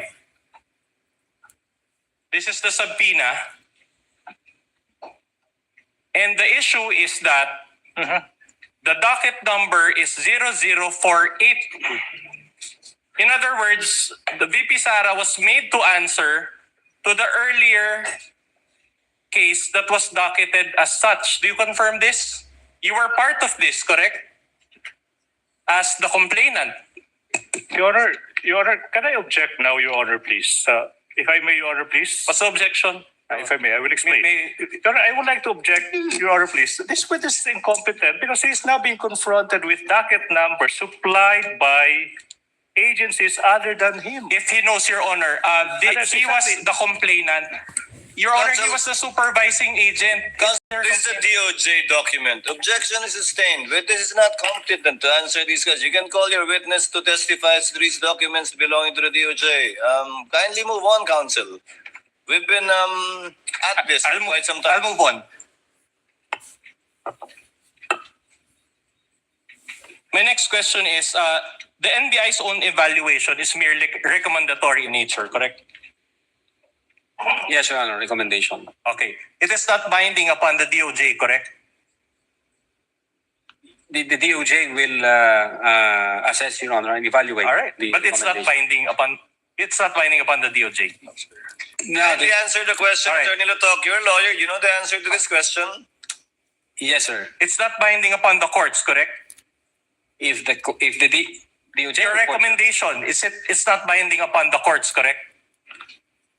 Yes, Your Honor. So in Filipino, para maintindihan ng lahat, kahit sabihin ng NBI, Ask and answered, Your Honor. Ask and answered. kahit sabihin ng NBI na may grave, He's just translating the question into is not yet, the same question. all right, kahit sabihin ng NBI na may grave threats or inciting to sedition, it is not binding upon the DOJ, correct? Ask and answered. The question earlier was with respect to the courts. Correct, Your Honor. Insofar as the DOJ is concerned, Mr. Witness. So far as the DOJ is concerned, the DOJ will evaluate and pag kulang pa ho yung mga The question requirements, are your findings binding on the DOJ? not necessary, Your Honor. So no. No. All right. So in other words, rekomendasyon lang ang kayang ibigay ng NBI, correct? Ask and answered. Ask and answered, All right. counsel. In fact, you attended hearings before the House Committee on Justice in April of this year, correct? I think so. Nag-appear ako. You Hindi ko lang appeared, sigurado okay. kung anong date yun. Okay. Your Honor, I would like to object to this, Your Honor, please. Your Honor, this Asked and answered, Your Honor. No, wait. Can I move on He's being to the point? confronted Counsel, with... kindly wait for the counsel. Your Honor, this is highly improper. This could fly if this is a committee on justice hearing, but this, with all due respect, is still a court of law. You cannot present clippings like that and confront the witness with that. That's not proper. You should be presenting documents. You cannot do props. Your Honor, please, this is highly irregular. Ask questions. Elicit facts from this witness. Don't use props. Can I get a ruling on that, Your Honor? Because this Counsel is for the purpose is not yet Correct. asking any question. He's just laying the basis by asking if he attended previous hearings in the House. To test the credibility, perhaps to elicit either contradictory statements or confirmatory statements. Counsel, please proceed. And one of the committee members there, I think it was Representative Sendanya, even asked for the elements of inciting to sedition. Do you recall that? I think so, sir. He also asked for the elements of grave threats, correct? Yeah, if I remember it right, hindi ho ako ang tinanong yata. All right. It was another person, but also from Yeah. the NBI, correct? I think so, sir. All right. And the NBI explained the elements of these felonies during that hearing, correct? Hindi ho ako nag-explain noon. But another person from the NBI did, and you were present, correct? I think so, sir. In fact, Representative Luistro even asked that the salient portions of your affidavit of investigation be flashed on the screen during that hearing, correct? If you can recall.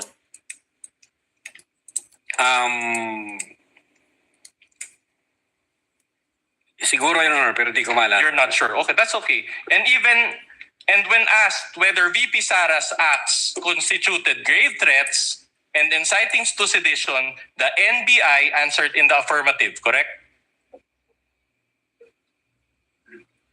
I think so, sir. Okay. Now, my next question is very simple. Did the NBI at any point in that hearing clarify with the House Committee on Justice and the Filipino people watching then that its own evaluation is not binding upon the DOJ? Did you clarify? I don't think wala akong tanong na ganon sa amin, sir. So you were not able to clarify that, correct? Wala akong kasing tanong. Okay. Tanong ika-clarify ko. Okay, so you were not given an opportunity to clarify that your own evaluation, this is a different question, wait for the question, that this is not binding upon the courts. So was there an opportunity for you to explain that it was not binding upon the courts? Wala akong question doon. All right. Sir. So in other words, there was no opportunity in that hearing to clarify that your evaluation was mere recommendatory. Ask and answer, Your Honor, please. 4 times over. No, the first Same question point. is binding upon the DOJ. The next question is binding upon the courts. The next question is the nature of the recommendation. Did you clarify at any point in that hearing that your recommendation was merely recommendatory? The question was, did he clarify or not? Answer kindly, Attorney Latok. Wala pong question sa amin na ganon, sir. So, wala akong kaming na-clarify doon. Very well. Let's do that now. For the benefit of this honorable court and the Filipino people watching, when the NBI evaluated VP Sara's acts to be grave threats or inciting to sedition, is that binding upon the DOJ? Your Honor, asked and answered. This is now the Counsel, third cycle. Already asked and answered several times. I'll move on, Your Honor.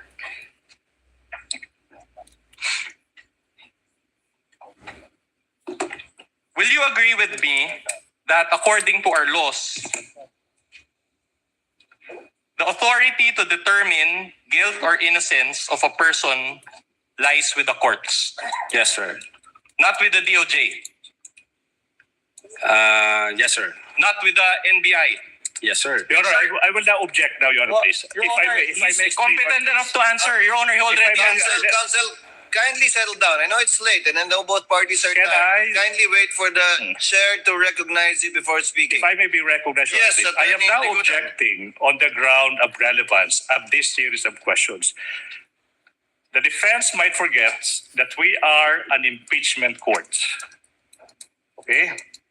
And whatever the DOJ may rule on, whatever the court may rule on, the same complaints filed by the NBI against the Vice President, it has no bearing to these impeachment complaints. What I'm saying is, the issues in this case, the question is, did the Vice President betray public trusts? When she declared before the public that she already contracted Your Honor, objection, I won't cross, Your Honor. This is not the proper venue for any manifestation on the part of the Let the prosecution. counsel finish. Kindly state your objection, counsel. relevance, exactly, Your Honor, please, as to what the court will do, as to what the DOJ will do on the complaints filed by the DOJ, by the NBI, they have nothing to do with the issue in this case. The question is whether the Vice President betrayed public trust by contracting an assassin to kill the President, the Vice President, kill the President, the First Lady, and the Objection former Speaker again, House. Your Honor. It's not the Irrelevance, Your Honor, please. proper- Irrelevance. Counsel, you know what you're doing as well. So kindly limit it to your objection. Irrelevance, Your Honor, please. Counsel for the respondent, the court gets it. Okay, you don't have to spend that much time on this matter. The court gets it, and I think the senator judges are well aware of the limitations of the power of the NBI and the DOJ, as well as the power of the court to decide on the innocence or guilt of the parties. You've established that point. Move on.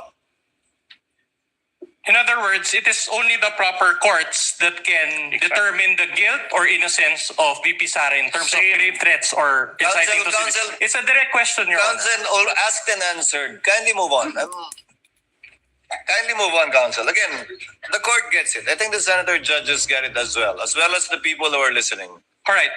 My question is this. Are you aware of any final verdict by any court that VP Sara is guilty? Same, Your Honor. If he is aware. Witness will answer if he knows. Well, insofar as the NBI Cybercrime Division is concerned, during that time, I'm not aware. So, insofar as this case is concerned, no final verdict yet. I don't know, Your Honor. I don't know. Insofar as the investigation of the NBI is concerned, no personal knowledge. All right. Now, let me move on to a new point. Do you know what motu proprio means? Yes, Your Honor. Motu proprio means on your own or out of your own initiative, correct? Yes, sir. Sa madaling salita, voluntary. Not really, sir. Not really. Wala nagutos. Under the law, we acted based on the law, sir. Because it is our primary jurisdiction to undertake investigation should there be a threat against the security or assault against the person of the President, the Vice President, the Senate President, the Speaker of the House, and the Chief Justice. Very well. Now, my question is this. Insofar as this case is concerned, did the NBI conduct an investigation motu proprio? Yes, Your Honor. The fact, kanino, Your Honor, yung sinatanong nyo? Conduct an investigation, kanino po? Insofar as this case is concerned, did you conduct a case motu proprio? Your Honor, the NBI conducted an investigation motu proprio on November 23, 2024. And on that same date, Your Honor, the Department of Justice directed the NBI to conduct an investigation on the matter. So, partly motu proprio, partly directed by the DOJ. Is that what you're saying? No, Your Honor. No, Your Honor. With or without the directive from the DOJ, the NBI has primary jurisdiction on that case, and therefore we can investigate on that particular case. Yeah, but a while ago, during your direct examination, you admitted that the DOJ secretary directed you, correct? During that day, yes, sir. After na ma-instruct ako ng direktor na mag-imbestiga, then thereafter, the Department of Justice directed the NBI na mag-conduct ng investigation. And did you follow that directive? Well, it's the Department of Justice. Why should not I follow, sir? Aren't you an independent body? Well, Your Honor, under the law, Republic Act 10867, it states there that the Department of Justice can direct the NBI to conduct any investigation when the public interest so requires, sir. Okay, so the NBI is under the DOJ, correct? Definitely, sir. And the DOJ is under the Office of the President, correct? Yes, sir, the executive branch, sir. Meaning the Secretary of the DOJ is under the Office of the President, correct? No question to that, sir. No question. So BBM has control over both the NBI and the DOJ, correct? What do you mean by control, sir? What's your interpretation of control? You seem to be a smart man. The Department of Justice and the Office of the President, insofar as the function of the NBI is concerned, hindi ho sila nakikialam doon. Kung ano yung findings ng NBI, kung ano ang recommendation, sinasubmit po namin ito sa Department of Justice. And then yung Department of Justice, i-weigh po nila, i-evaluate po nila, and then mag-undergo ng process ng case build-up. Yun ho ang patunay na yung una naming sinubmit, hindi tinanggap ng Department of Justice, meaning ang Justice, pag nakita niya na hindi tama o kulang yung requirement ng NBI, hindi niya ito karakan tatanggapin, Your Honor. That's why, insofar as the DC-15 is concerned, nag-require sila ng mga i-comply namin, and then nag-comply kami. That's the time ni-receive ng Department of Justice yung aming referral. Oh, very well. Just to help you answer, I'll ask a more pointed question. At the time the investigation against VP SARA was being conducted, did BBM had control over the NBI or DOJ? At the time the investigation? Yes. Well, being the head of the executive branch, sir, yes, the president is the head of the whole of the executive branch, sir. Very well. Did BBM at any point intervene in this investigation? Of course not, sir. Of course not. So did you just admit to this court that there was no participation on the part of BBM? Again, the purpose of the submission of the affidavit is No, for the preliminary question is investigation, sir. answer. Can we ask Your Honor The that witness to answer. Witness is in the process. The purpose of the referral that we submitted to the Department of Justice is for the purpose of preliminary investigation, which under the new rules of the NPS, pwede ho ang law enforcement agency na mag-submit ng complaint affidavit kahit wala yung affidavit ng complainant for purposes of preliminary investigation. So, the complaint from the President is not an indispensable requirement insofar as the preliminary investigation is concerned by the DOJ, sir. So let me clarify. You received instructions to conduct an investigation against VP SARA from the DOJ, which is under the Office of the President, and the investigation, in that investigation, BBM was allegedly one of the offended parties. Again, Your Honor, hindi ako nakatanggap ng Wait, there's no question yet. There's no question yet. And yet, BBM has control over both the NBA and the DOJ. Your Honor, is that a fair summation? Your Honor, now, I will not object now. Ask and answer. Same point, Your Honor, please. Many times over, control of the President over the DOJ, control of the DOJ over the NBI. Ask and answer many times over. Considering the structure involving the NBI, the DOJ, and the Office of the President, don't you think that there was bias against VP SARA? Ooh. I will allow that. We object, Your Honor. Your Honor. Counsel again, kindly wait for the presiding officer to recognize you. Witness may answer. Our investigation, Your Honor, is evidence-based. Nung pinag-usapan ho namin ito, nung in-analyze ho namin ito, nung nag-follow kami ng mga phases at analysis, we believe and we agree that among ourselves na buo ang ebidensya, kompleto ang ebidensya, na comply natin yung requirement ng prima facie case with reasonable certainty of conviction. So sinabmit ho namin yan sa DOJ na ang paniwala po namin ay kumpleto ho at na-comply namin yung requirement. All right. Either way, ng kaso. Okay. Either way, the NBI can initiate its own investigation when necessary, correct? The NBI can initiate its own In investigation. fact, you mentioned RA 10867, correct? Yes, sir. Please allow me to read Section 5G thereof. It says cases involving threats to security or assaults against the President, the Vice President, Senate President, Speaker of the House of Representatives, and Chief Justice of the Supreme Court. You confirm this, correct? Yes, sir. My next question to you is this.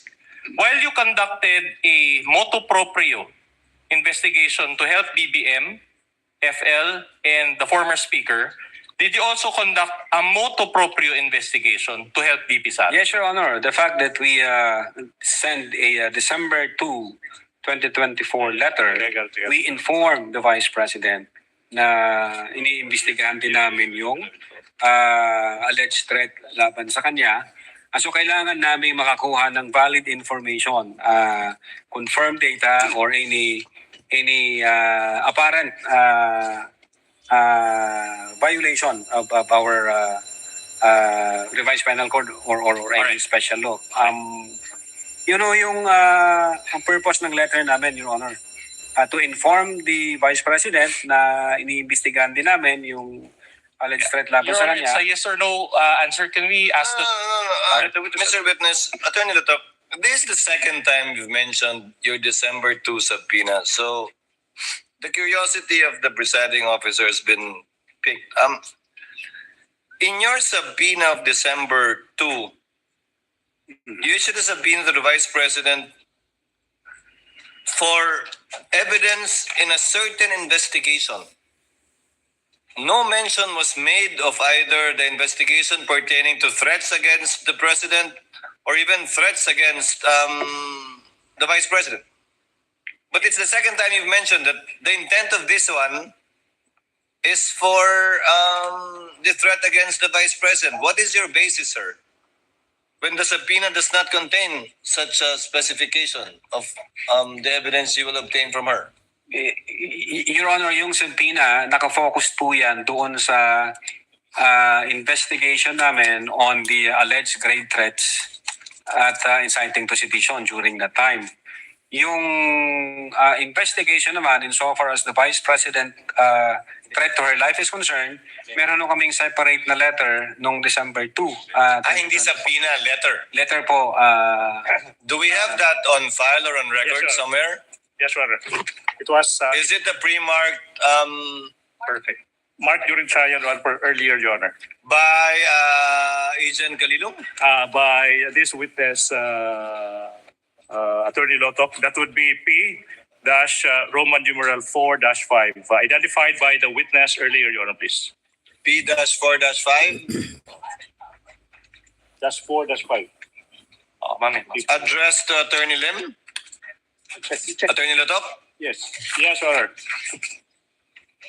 Your Honor. Your Honor, I have questions relating to that, Your Honor. Can I Just to clarify from the witness, are you referring, Attorney Lotok, to the letter addressed to Attorney Lim, signed by Assistant Director Ricarte? Yes, Your Honor. Assistant Director. This is the one that's referring to the alleged attempt of NBI to investigate the threats against the Vice President. Yes po, Your Honor. Okay. Counsel, you may proceed. All right.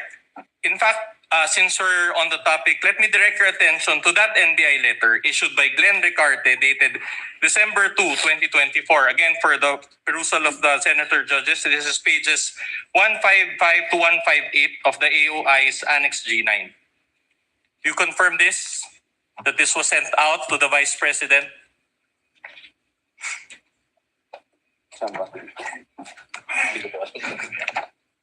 This is, we have this document, Your Honor, signed by AD Glenn Ricarte, dated 02 December 2024. All right. And do you confirm that the date is December 2, 2024? Based on this document, sir, yes. All right. Let me read, and read with me, please, the last two paragraphs. And I'll try to be very clear. It says here, we are hoping that we have assisted you properly. Can we flash that, please? Baba pa. Yan, sa baba. Yan, we are hoping that we have assisted you properly. We would be grateful if the Vice President will visit the NBI and participate on the ongoing investigation. As the schedule of her appearance, she is anticipated to appear on, can you read the date, please? 11 November 2024 at 10 a.m. at the Office of the Director, National Bureau of Investigation. So you provided the date, you provided the time and the place where VP SARA is supposed to appear, correct? Your Honor, this So is... the answer is very simple. Since Just ask ang it. nakasign po rito, yung Assistant Director, and wala akong personal knowledge, I think this is typo kasi nga, nag-reply ang lawyer ng Vice Presidente. Attorney Lotok, either you have personal knowledge or not, but neither can you say typo. If you don't have personal knowledge, you cannot say typo. Yes, Your Honor. Sorry, Your Honor. So which is it? I believe So you don't have personal I don't knowledge? have personal knowledge, Your Honor. Hindi po ako ang sumulat sa letter na to. Okay. Again, Your Honor, this is an attachment of the affiant's or the witness's own affidavit of investigation. I understand, Your Honor, and he has been very repetitive on this, that there are documents there that he did not sign. But when you attach something to your own affidavit, Your Honor, you're supposed to at least review them. And clearly, he did not review, and he's even the head. He mentioned that he's the supervisor. Objection. Now, my Your next Honor. question is Objection. Laying a value to the testimony of the witness. That's improper. You ask him questions. Don't add value. Kindly Don't add ask value. a question, counsel. You stated a while ago that the reason why you did not pursue VP Sara's investigation in order to help her was because of her non-appearance, correct? We issued 2 subpoenas. The first one, and then No, I'm not asking we give her a chance again to give us information, and then she did not appear for the second time, sir. But you said it wasn't, the second one was not a subpoena, it was a letter, correct? Well, the letter is the basis that we conducted motu proprio investigation on the alleged threat against the Vice President. The purpose of the two subpoena is also base sa usapan namin ng then Director Jaime B. Santiago. Pag nag-appear ang Vice Presidente, tatanungin din po ng Director namin, Ma'am, pwede mo bang i-share sa amin ano yung threat sa life mo? Baka meron kang information na pwede namin pagsabihin. Counsel, allow the presiding officer. Sir, you referred to the letter and the subpoena. As I pointed out earlier, the subpoena does not make mention that you're asking for evidence about the threats against the Vice President. You just said in your subpoena for information regarding what is under investigation by your office. Now, in this letter that you referred to, signed by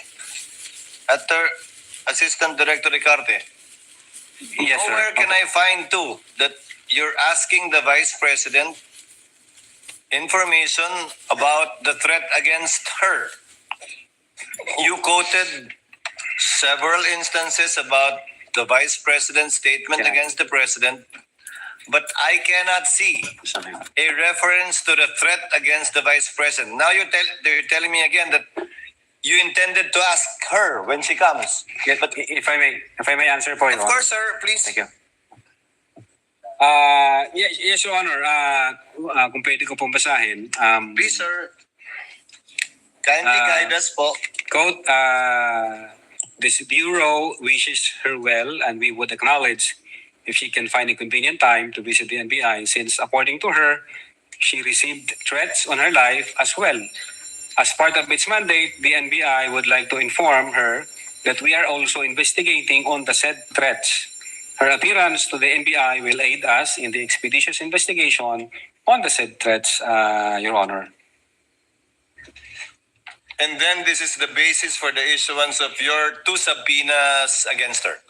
Hindi po. Ang dalawang subpoena, Your Honor, is para dun ho sa grave threats and inciting to sedition. Para dun na po. Opo.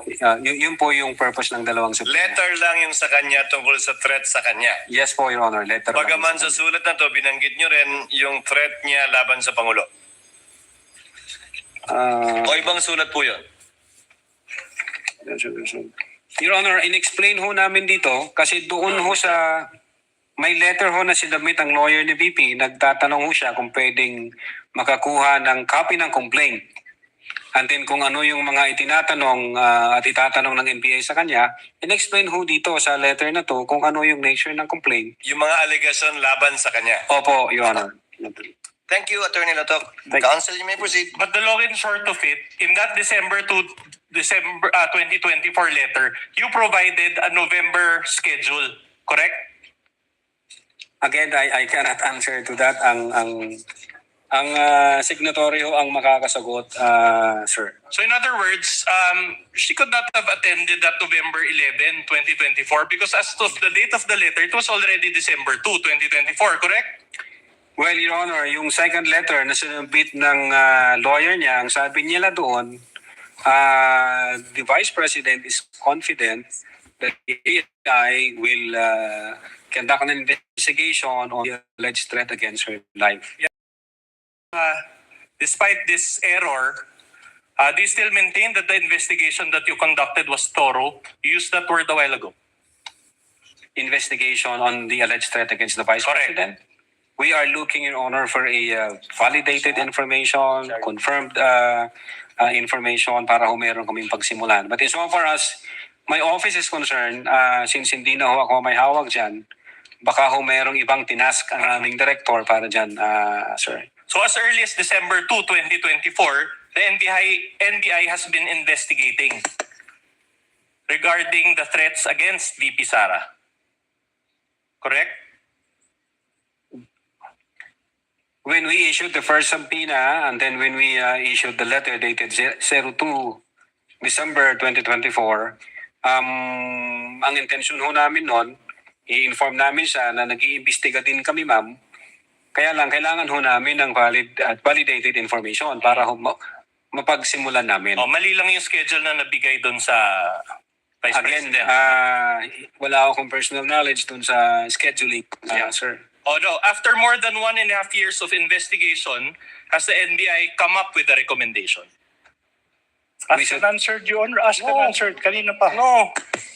Recommendation on the Witness threats may against answer. VP SARA. Oh, Witness withdrawn, may withdrawn. answer. Oh, withdrawn. This is the investigation pertaining to the threats against the Vice President's life. Okay, thank you, Your Honor. Again, since wala ho kaming validated information, wala ho kaming nakitang confirm doon sa allegation, threats against her life, wala ho kaming mapagsimulan, sir. So Wala ho no, kaming that's okay. mapagsimulan. Meron din bang affidavit of investigation para kay VP SARA, gaya ng ginawa ng NBI para kay BBM, FL at former speaker? Since wala ho pa kaming validated information, wala ho kaming mapagsimulan. So in other words, meron para kay BBM, FL, at there's no question yet, Your Honor. Yes. At former speaker, pero wala kay VP SARA. Argumentative, Your Honor. Argumentative. That's a factual question, Ask Your and Honor. answer. Asked and answered. Move Okay. on, counsel. If no affidavit of investigation, is there any written report on that investigation? Anong investigation po, Your Honor? Yung against VP SARA, may written report man lang ba? Well, ang makakaalam ho yan, yung aming intelligence service, sila ho ang may pull up information from different offices. But as far as you know, wala pang written report on this? Well, during that time, so far as the cybercrime investigation is concerned, wala akong nakita na gano'n, sir. Wala pa. Noong time na yon, alright. sir. In other words, since wala pang written report, wala pa ring opportunity si VP SARA to supplement any report that you have prepared. Again, wala akong idea kung mayroon ng written report ang aming intelligence service. Ang alam ko, kung ano lang yung nangyari during nung investigation namin, cybercrime division investigation. All right, I'll move on to a new point. Now, as an investigating body, the NBI is called to be impartial, correct? Yes, sir. Meaning you have to evaluate both sides, not just one side, correct? What do you mean both sides? The offending party side and the offended party side. Yes, sir. All right. In other words, you evaluate the side of the complainant and you also evaluate the side of the respondent, correct? Evaluate the side of the complainant. Yes, sir. So did the NBI do that in its investigation insofar as the case against VP SARA? Precisely, Your Honor, the reason why we issued a letter dated December 2, 2024 All right. is to elicit information from the Vice President herself kung meron po bang validated information Okay. or to ask her kung sakaling nag-appear siya, ma'am, baka meron kang pwedeng pagsimulan namin. But again, kahit representative, wala akong may dumating sa amin na magbibigay sa amin ng informasyon para pagsimulan ng investigasyon. Yeah, but didn't the counsel appear? So she participated through counsel, correct? The counsel, Your Honor, only stated na yung threat is, again, yung 6 months ago na nung conduct ho kami ng open source investigation, wala ho kaming nakitang validated talaga, sir. So wala kami mapagsimulan. Saan kami magsisimula actually? Okay. So, to enlighten this honorable court of what really happened during your investigation, you issued subpoenas, correct? We issued subpoenas, sir, yes. And several people participated, correct? Media personality. Yes, I will go to that. I'll just answer the question first, yes or no. At least 4 people, correct? We issued subpoena, yes, sir. Reyes of Philippine Daily Inquirer attended with counsel. You confirm this? I think so, sir. Mendoza of Manila Times also attended with counsel. It was reported to I did Magsambol and Reyes. Yung report sa akin ni Agent Kalilong, sir. How about Rubrico of SMNI? Yeah, yung 6 ho na yan, as far as I know, na issue namin ng subpoena, I think yung iba dyan, hindi ho nag-appear kasi yung isa nasa China, meron siyang parang I'm not asking about those. I'm just asking about the people that participated. The counsel witness is in the process of answering. Let him finish.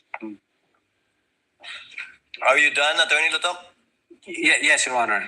All right, and these people were interviewed by NBI agents, correct? By NBI agents, sir. Okay, the NBI agents included Kalilong, correct? Yes, sir. For Magsambol and Reyes, Giran, for Mendoza. Yes, sir. I think. Alright. But Asuncion for Rubrico, correct? Yes, Assumption also. Alright. And the Q&A was recorded, correct? Yeah, I think may transcript yata. Alright. Very well. That's right. After the interviews, the NBI agents executed affidavits, correct? Yes, sir. Attesting to the interviews conducted. Yes, sir. Let's go through the minutes of the meeting attached to the affidavit of investigation. There were 4 sets of minutes of the meeting, correct? 1 for Reyes, 1 for Mendoza, 1 for Magsambol, and 1 for Rubrico. Do you confirm this? May I check first the document, sir? Your Honor, may we ask, Your Honor, that my co-counsel confronts the witness, not the prosecution's counsel. This is our turn, Your Honor. And we want to use the official copy, which is the copy's court, the impeachment court's copy, Your Honor. So we don't know what copy the prosecution's lawyers confronting the witness with. Counsel will please comply. Ano yun? All right. So minutes of the meeting. So there were 4 sets, 1 for Reyes, 1 for Mendoza, 1 for Magsambol, and 1 for Rubrico. Now, based on the minutes of the meeting... May I check first, sir? Okay, go ahead. Reyes. Yeah, them sa Reyes. Leave them sa Reyes.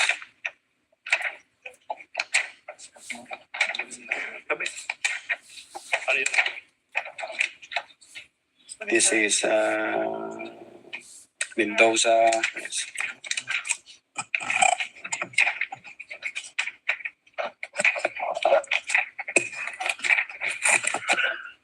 This is Magsambol.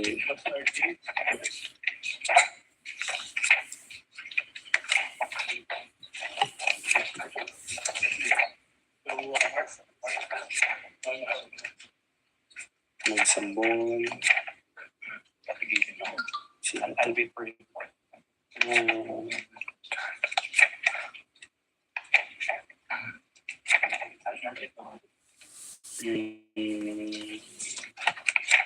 Rubrico.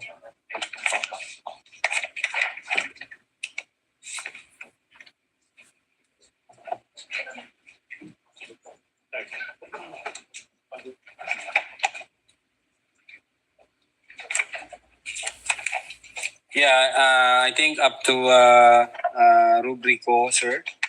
All right. So you confirmed that there was a Q&A? There is Q&A. Okay. And then, konti lang yung mga tanong nyo. Actually, not more than 20 questions per interviewee, correct? 20 questions. Sir. All right. And how long did the interviews last, if you know? I think yung ang report sa akin na nag-appear sila, nag-participate sila sa interview, but dun sa timeline, no personal knowledge, sir. All right. Kakasagot nito yung mismo yung nag-interview, sir. Okay, but in that interview, they were asked about their personal knowledge on the November 23, 2024 press con, correct?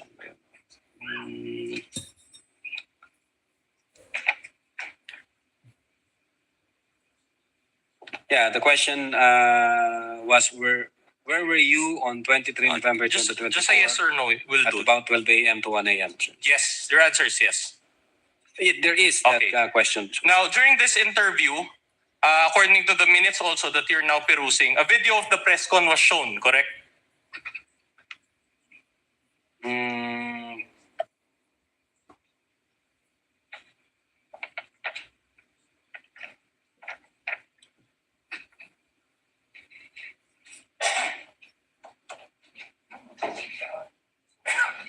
Yes, it says here, is that Zoom meeting the one in the video? Okay.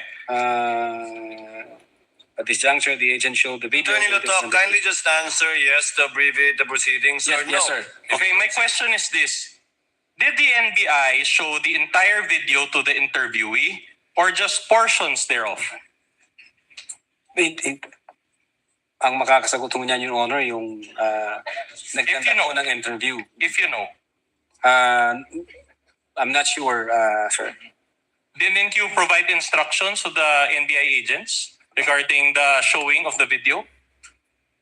Well, the instruction is whether or not nandun ba sila nung nangyari yung press conference noong November 23. Yeah, but will you agree with me that for the investigation to be impartial, the NBI should have shown the entire video and not just certain portions thereof? That I cannot answer kung pinakita nila yung buong video. Ang instruction ko, Your Honor, part ng investigation is to ask them kung nag-participate sila o may personal knowledge sila during the online press conference of the November 23, 2024. All right, but let me direct your attention to page 189 also of Annex G9. This pertains to the minutes of the meeting of Kalilong. If we can flash that on the screen and if my co-counsel can confront the witness. It says here, and I want to read, in the top portion it states 1024H and 1057H, December 4, 2024. 2020 here. Meaning, the interview took place on December 4 from 10:24 to 10:57 a.m. Is that correct? Military time. Well, it appears in that document, sir. All right. So in other words, 23 minutes lang yung interview? Based on that document, sir. O hindi niyo talaga mapapakita yung whole video, correct? Based on that document, kung ganyan lang yung timeline niya, yes, Your Honor, hindi. Kasi 2 hours mahigit yung video ni VP SARA, correct? Yes, Ask sir. an answer, Your Honor. Ask an answer. I'm just emphasizing the time, Your Honor. Kaya nga, objection Move on, eh. Counsel. That's why, Senator Judge Soto is recognized. What is your pleasure, sir? Thank you, Mr. President. To satisfy the curiosity of our group here, we were asking another. Why did you invite these 4 media personalities? Yes, Your Honor, because they were there based on our They investigation. were there in the press con, Yes, sir, they the participated. whole press con. The whole press con, sir. So why do you have to show the entire press con again? Precisely, Your Honor, that's the point. We just want to establish whether sinabi ba to ng Vice Presidente at sinabi nila na yes, and yung sinabi ng Vice Presidente. Yung point ho yun na may kinontrata siya, may kinausap siyang tao. Kaya yun lang ang pinakita nyo, hindi nyo pinakita yung buo because they were there. Yes. The entire yes, time? Are you sure they were there the entire time? They were there, sir. Okay, thank you. But you cannot have personal knowledge. They may have exited the Zoom meeting, correct? Yeah. You cannot say for yung, certain. Yung nakita ko dun sa video, ang pinakahuling nag-exit, I think 3 yata yun, sir. Yeah. Pero most of the time, nandun ho yung mga media personalities, nagtanong po sila, nag-inquire po sila, at nag-participate po sila doon. All right. At any rate, each participant was asked, and I quote, in paragraph 11 of the affidavit or the minutes, it says here, do you hear the statement of VP? Yes, wag ka mag-alala ma'am sa security ko kasi kinausap na ako, which ends in, and then he said yes, correct? Yeah, base dito, yes. Okay. So sa madaling salita, insofar as the interviews conducted by the NBI, wala nang tanong tungkol sa ibang statement ni VP SARA nung press con, tama? Yeah, base dito sa document. Alright, yan lang ang tinanong nyo, tama? Yan lang statement na yan ang tinanong nyo. Base sa document, sir. Didn't you have enough time to ask about other statements made by VP SARA in order to establish context? Your Honor, yes or no? If you can, please.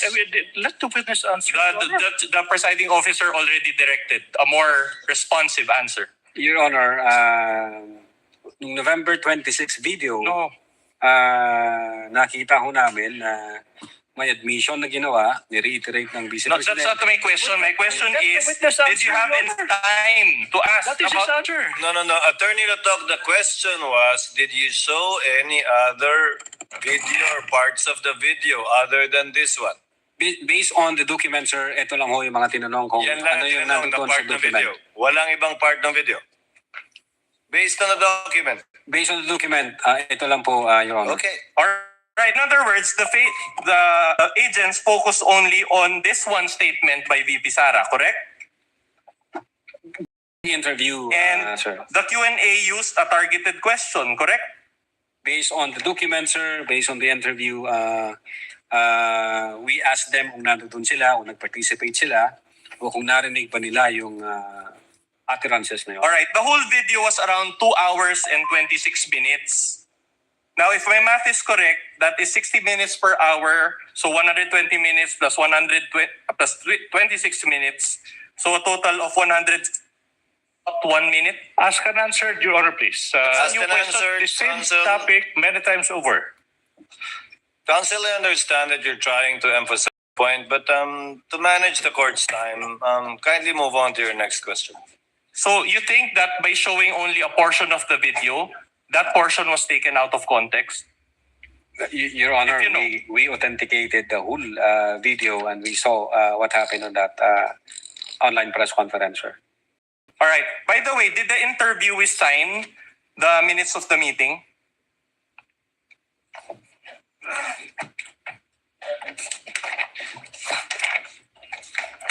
Insofar as the late Saidin Reyes, No. If you know, I'll go through it one by one. But I think may huli yata na walang pirma yung isa oh, namin. can we direct your? But you know, as a lawyer, that if a document is unsigned, that document will be treated as a mere scrap of paper. Correct? Yes, Your Honor. All right. So that is the standard operating procedure, correct? That you sign the document, correct? I Yes don't or know no? kung Yes yung or no? tama yung ibinigay na docs, ang signatory ho dyan, si Attorney Asuncion. Yeah. In fact, let us show that document for the benefit of this court. Yan ho yung Yeah, let me direct your attention to pages 203 to 207 of Annex G9. This pertains to the minutes of the meeting involving rubric of SMNI. Can we display first the first page? So the interviewer was Ria Vanessa Asuncion. Yes, sir. Hindi pa siya, so hindi pa siya sure kung good morning or good afternoon. What's the relevance, Your Honor? And she conducted the interview, correct? Yeah, it first saw that document, sir. Yes. All right, but let's go on to the signature page now. So, in other words, Jason, there appears to be a signature named Jason Rubrico. All right, can you state for the record whether Attorney Ria Vanessa Diaz Asuncion signed this document? In that document, no signature by Attorney Ria Vanessa. So, wasn't this a failure to observe SOP on your part? I think we have to ask Attorney Vanessa, baka meron siyang ibang document. But again, you're the supervisor of these minutes of the meeting, and you were the one who attached these documents to your affidavit of investigation. Anyway, I'll Again, move on to a ang new point. nag-prepare ho ng mga docs na yan, I instructed them, the executive officers and the agent on case, to prepare those documents for Department of Justice. My only point is this, Mr. Lotok. We are talking here about filing a case against the Vice President of the Philippines, who is the second highest official of the land, and you used an unsigned document as part of your exhibits. Is that what you're trying to tell the court? You can ask Attorney Ria Vanessa Diaz Asuncion again, sir, kung meron siyang, kung ano nangyari dyan. So far as I am concerned, kompleto ho yung tatlo, 1, 2, 3, ito ho yung pang-apat. Alright. Siguro kailangan kong tanungin si XO kung ano nangyari. Alright, so let's go through the affidavits that were executed after the interviews. Okay, pahabol na ito. You want to use the term nagkuminulay. Okay, sige. The interviews were in November to December 2024, but the affidavits were in February 10, 2025, correct? Again, Your Honor, anong? Yung mga interview mismo, November to December 2024, kinandak. Pero yung mga affidavits attesting to those interviews, February of 2025 na in-execute, tama? Based on document, sir. At any rate, this was pursuant to the Feb 5 DOJ certification, correct? Can I, sir, Okay. first? Affidavit, yeah, 20. Basta.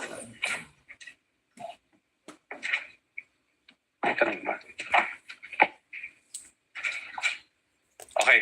So in short, hinanapan kayo ng DOJ ng affidavits. That's why you attach additional ones to the revised affidavit of investigation. Is that what happened? Again, the affidavit was not revised. May mga attachment lang ho na ni-require yung Department of Justice, so pinumply ho namin. Saka sinabit ho namin. Oh, even your own director referred to it as revised, di ba? So let's not make an issue about that. Exactly. I'm just asking if these were attached to the second judicial affidavit of investigation. So, in other words, the agent who executed these affidavits were John Mark Calilong, Geran, and Asuncion, correct? Yes, sir. And each agent executed their own affidavit, correct? Yes, sir. So, all were based on their personal knowledge, correct?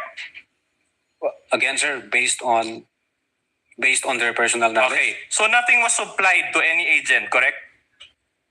I don't understand the question, sir. So, nothing was supplied. Ibig sabihin, hindi binigay sa kahit anong agent yung isusulat niya doon sa affidavit.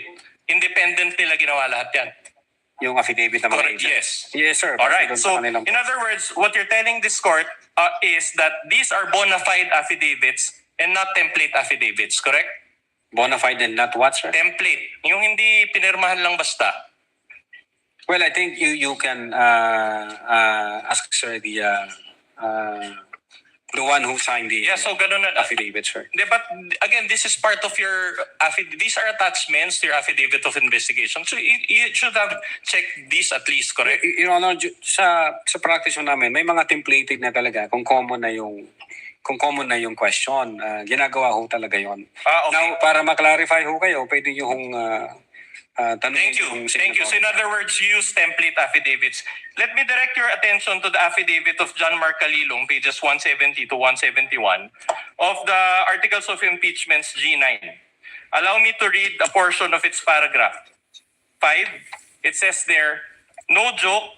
Can we flash that on the screen? It says there, no joke, nagbili na ako. Yeah, sige. Can we focus on that part? Yan. So, here. Yan. So, no joke, nagbili na ako mama here on the bottom portion. Nagbiling na ako mama pag namatay ako. Alright? Do you confirm that there is a typographical error in the spelling of ma'am, which was incorrectly spelled as mama? Your Honor, if with all due respect, Your Honor, please, what's the relevance of a typographical error from being... We will demonstrate that, Your Honor. I'm just laying the basis. What's the relevance? Typographical On a short leash, counsel, show the connection and relevance. Can we confirm first, Your Honor, if he confirms that there's a typographical error on Calilong's affidavit? I think since the signatories here are Agent Calilong and Attorney Banang Luben, sila ho makakasagot. All right. So he cannot confirm. So let me direct your attention to the affidavit of Geran, Agent Angeli Jean Geran, pages 178 to 179 of AOI's Annex G9. Again, let me read from paragraph 5 as well. It says here, can we zoom that portion? No joke, nagbiling na ako mama pag namatay ako. So do you confirm that there's also a typographical error in the spelling of the word ma'am, which was also incorrectly spelled as mama? You can ask the one who signed this affidavit, sir. So you cannot confirm also? You ask, you can ask, Your Honor, the one who signed. One last, pages 199 to 200 of Annex G9 as well. This is now the affidavit of Priya Asuncion. Can I go to paragraph 5 also? Oh, no joke, nagbili na ako mama. Can you also confirm that there's a typographical error in the spelling of ma'am, which was also incorrectly spelled as mama? Again, you can ask the one who signed the All right. affidavit. So in other words, all three affidavits contain the exact typographical error of the word mama, same paragraph number, and do you still maintain that these affidavits were independently executed? Mr. Presiding Officer. Before I recognize Senator Judge Zubiri, Counsel, I think inamin naman na ni Attorney Lotok na may mga templates sila. Kumbaga, may mga dekahon silang affidavits. Tama ba, Attorney Lotok? Opo, Your Honor. Yes, So, Your Honor. posibleng isa to sa mga dekahon yung affidavit? Is that possible? Yes, Your Honor. Kasi same lang ho yung utterances eh. Siguro yung pag-copy-paste dyan, kung ano yung unang na-copy-paste doon sa yung utterance, yun na ho yung... Kaya, so, kasi parehong number 5, parehong mama. Di ba? Meaning, may point naman si Attorney, may point naman yung counsel for respondent. So, it's possible that isa to sa mga dekahon yung affidavit. Yes, Your Honor. Attorney, Senator Judge Zubiri, what is your pleasure, sir? Kung sa Bisaya pa, Your Honor, murag abogado. But yes, we appreciate the fastidiousness of the good counsel for the defendant on looking at all these particular issues. But due to the lateness of the hour, Your Honor, and I've been being egged by my colleagues here, we've been here for 6 hours to 2 p.m. to 8 p.m. May we request maybe counsel for the defense or the body that we just adjourn tonight and continue tomorrow, because all these details, after a while, I'm sure these gentlemen and ladies, both for the counsel and for the prosecution, has not even eaten dinner, and many of them are probably tired from sitting, as I am tired for sitting for 6 hours. Maybe take that break, Your Honor, and just continue tomorrow at 2 p.m. For the continuance of the impeachment court, Your Honor. Thank you. May I know how much longer is the cross of counsel for the respondent? Before I answer that question, Your Honor, we just manifest that this is the first time that the Vice President through counsel is confronting the witnesses against her. Of course, she did not participate during the House Committee on Justice for the reasons that were already stated in our petition for certiorari. Understood. So, to answer that question, about halfway, Your Honor. We're not cutting short your time to cross-examine counsel. We're just simply inquiring to find out if you can either simply wait for it to finish or continue tomorrow. We're okay with either, Your Honor, but to also indulge Senator Judge Zubiri, we can have a continuance, Your Honor. Okay, there being no objection on the part of the counsel for respondent, given that we're cutting for tonight his cross-examination. One last administrative point, Your Honor. Considering the change in schedule because of the continuance, may we inquire of the prosecution if they still intend to We will present... get to that, counsel. Alright. We will decide on that before we adjourn. So for the meantime, court would like to excuse Attorney Lotok with the reminder that the subpoena for him to attend tomorrow's hearing still stands, and he will continue to testify under the same oath. Thank you, Your Honor. You are excused, Attorney Lotok. Thank you for your time and cooperation, and see you again tomorrow, sir.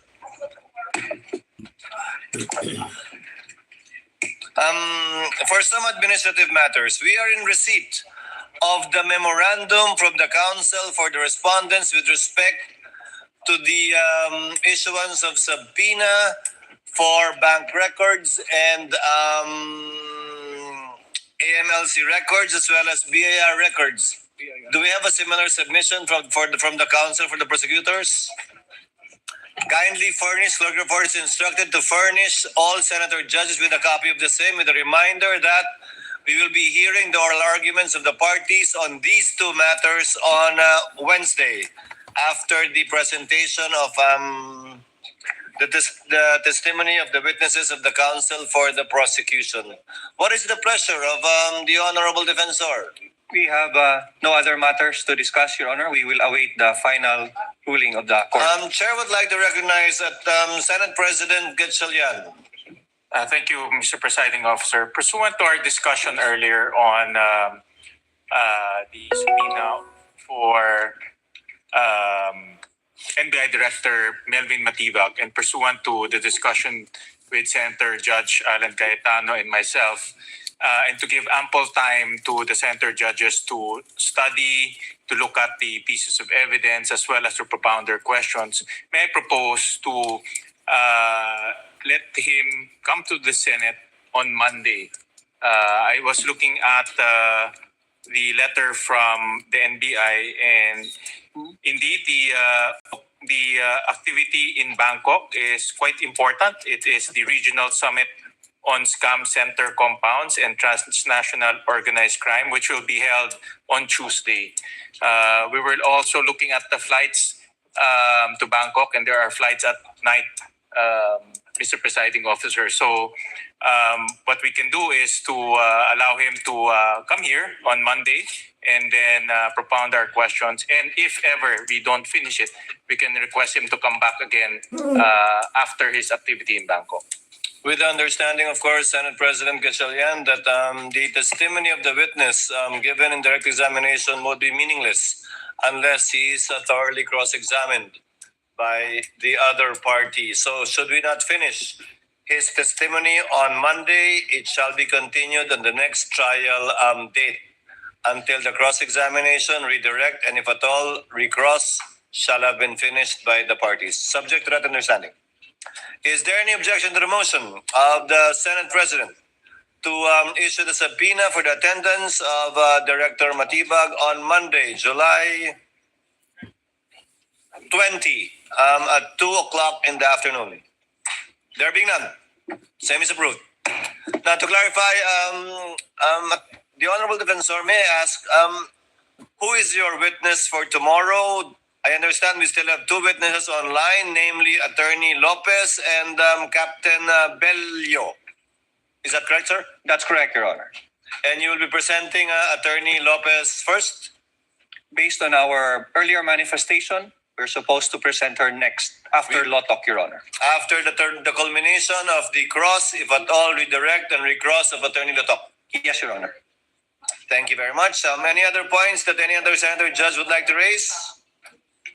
Any other points the parties would like to raise? Counsel for Respondent, given that the Honorable Defensor already said he has nothing further. We are okay with that presentation, Your Honor. There being no other matters to take up, and given the lateness of the hour and as manifested and moved by Senator Judge Zubiri, there being no objection, the trial is hereby adjourned until 2 p.m. of Tuesday, July 14, 2026.